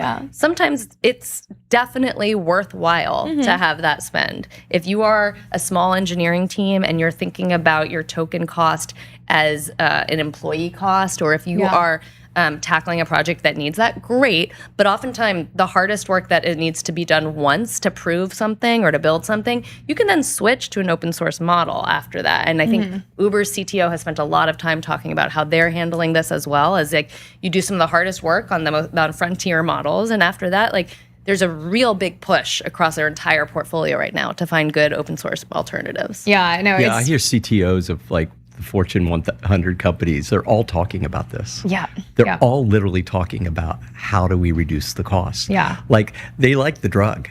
Yeah. The drug is great. This is great. This is helping, but the drug is great. They're all in. But like, it's like, but the cost structure has to line up at some point in time, and it's just not still. Yeah, it's going to be super interesting to see how this all plays out and how companies, especially American companies, start adopting open source models, and where are the open source models that they'll be adopting, and how does this play out? Where are they coming from? How do they make trade-offs there? Within our portfolio, it's one of the most active conversations. Wow. Oh my gosh. Absolutely. That's great. Like, and I would what is the right balance? This is, once again, the answer's in the room. I love that tie back, right? Because that we get to sit back and kind of, it's like watching TV sometimes, watching the streams. It's like, oh, these are the things that are coming up. And, so I think we'll probably learn most from where people disagree, and then obviously where the overlap is. Yeah, I am so excited to get to ask these founders and these partners some spicy questions at Connected Stack. But truly, the big goal here is trying to identify where we're going. And one of the best places, and that's why I do what I do on MTS, is one of the best places to truly figure out where technology is going is in talking to the founders, talking to the people deploying the capital, talking to the people who are building it, and talking to the people who are talking to customers every day and how they're actually using it. So it's going to be so fascinating. But Tony, Madeline, really appreciate you for coming on MTS today, sharing more about what you guys are doing at True Ventures and what we can expect at Connected Stack. It's going to be such a great conference, and I can't wait for it. Well, Sophia, we are so appreciative of you and your team coming to cover the event. When we first talked about this a while back, you guys were just tiny. That is crazy. So I do want to, before we head out, I want to address this because this whole thing got planned, I think back when MTS just launched. We were at 30,000 followers on X. We're close to like 500K right now today, if you ask us. And so this is a few months ago. And so even then, I think it was you specifically, right, Tony, where you're like, we want to work with MTS and it's my job to find them on, find them early. And so we've been in conversations for a while, and we're really excited to get to cover it and discover all of the hidden stories that we'll learn about in the room there. Amazing. Thank you so much. Thank you so much for joining us. And we'll be back with MTS.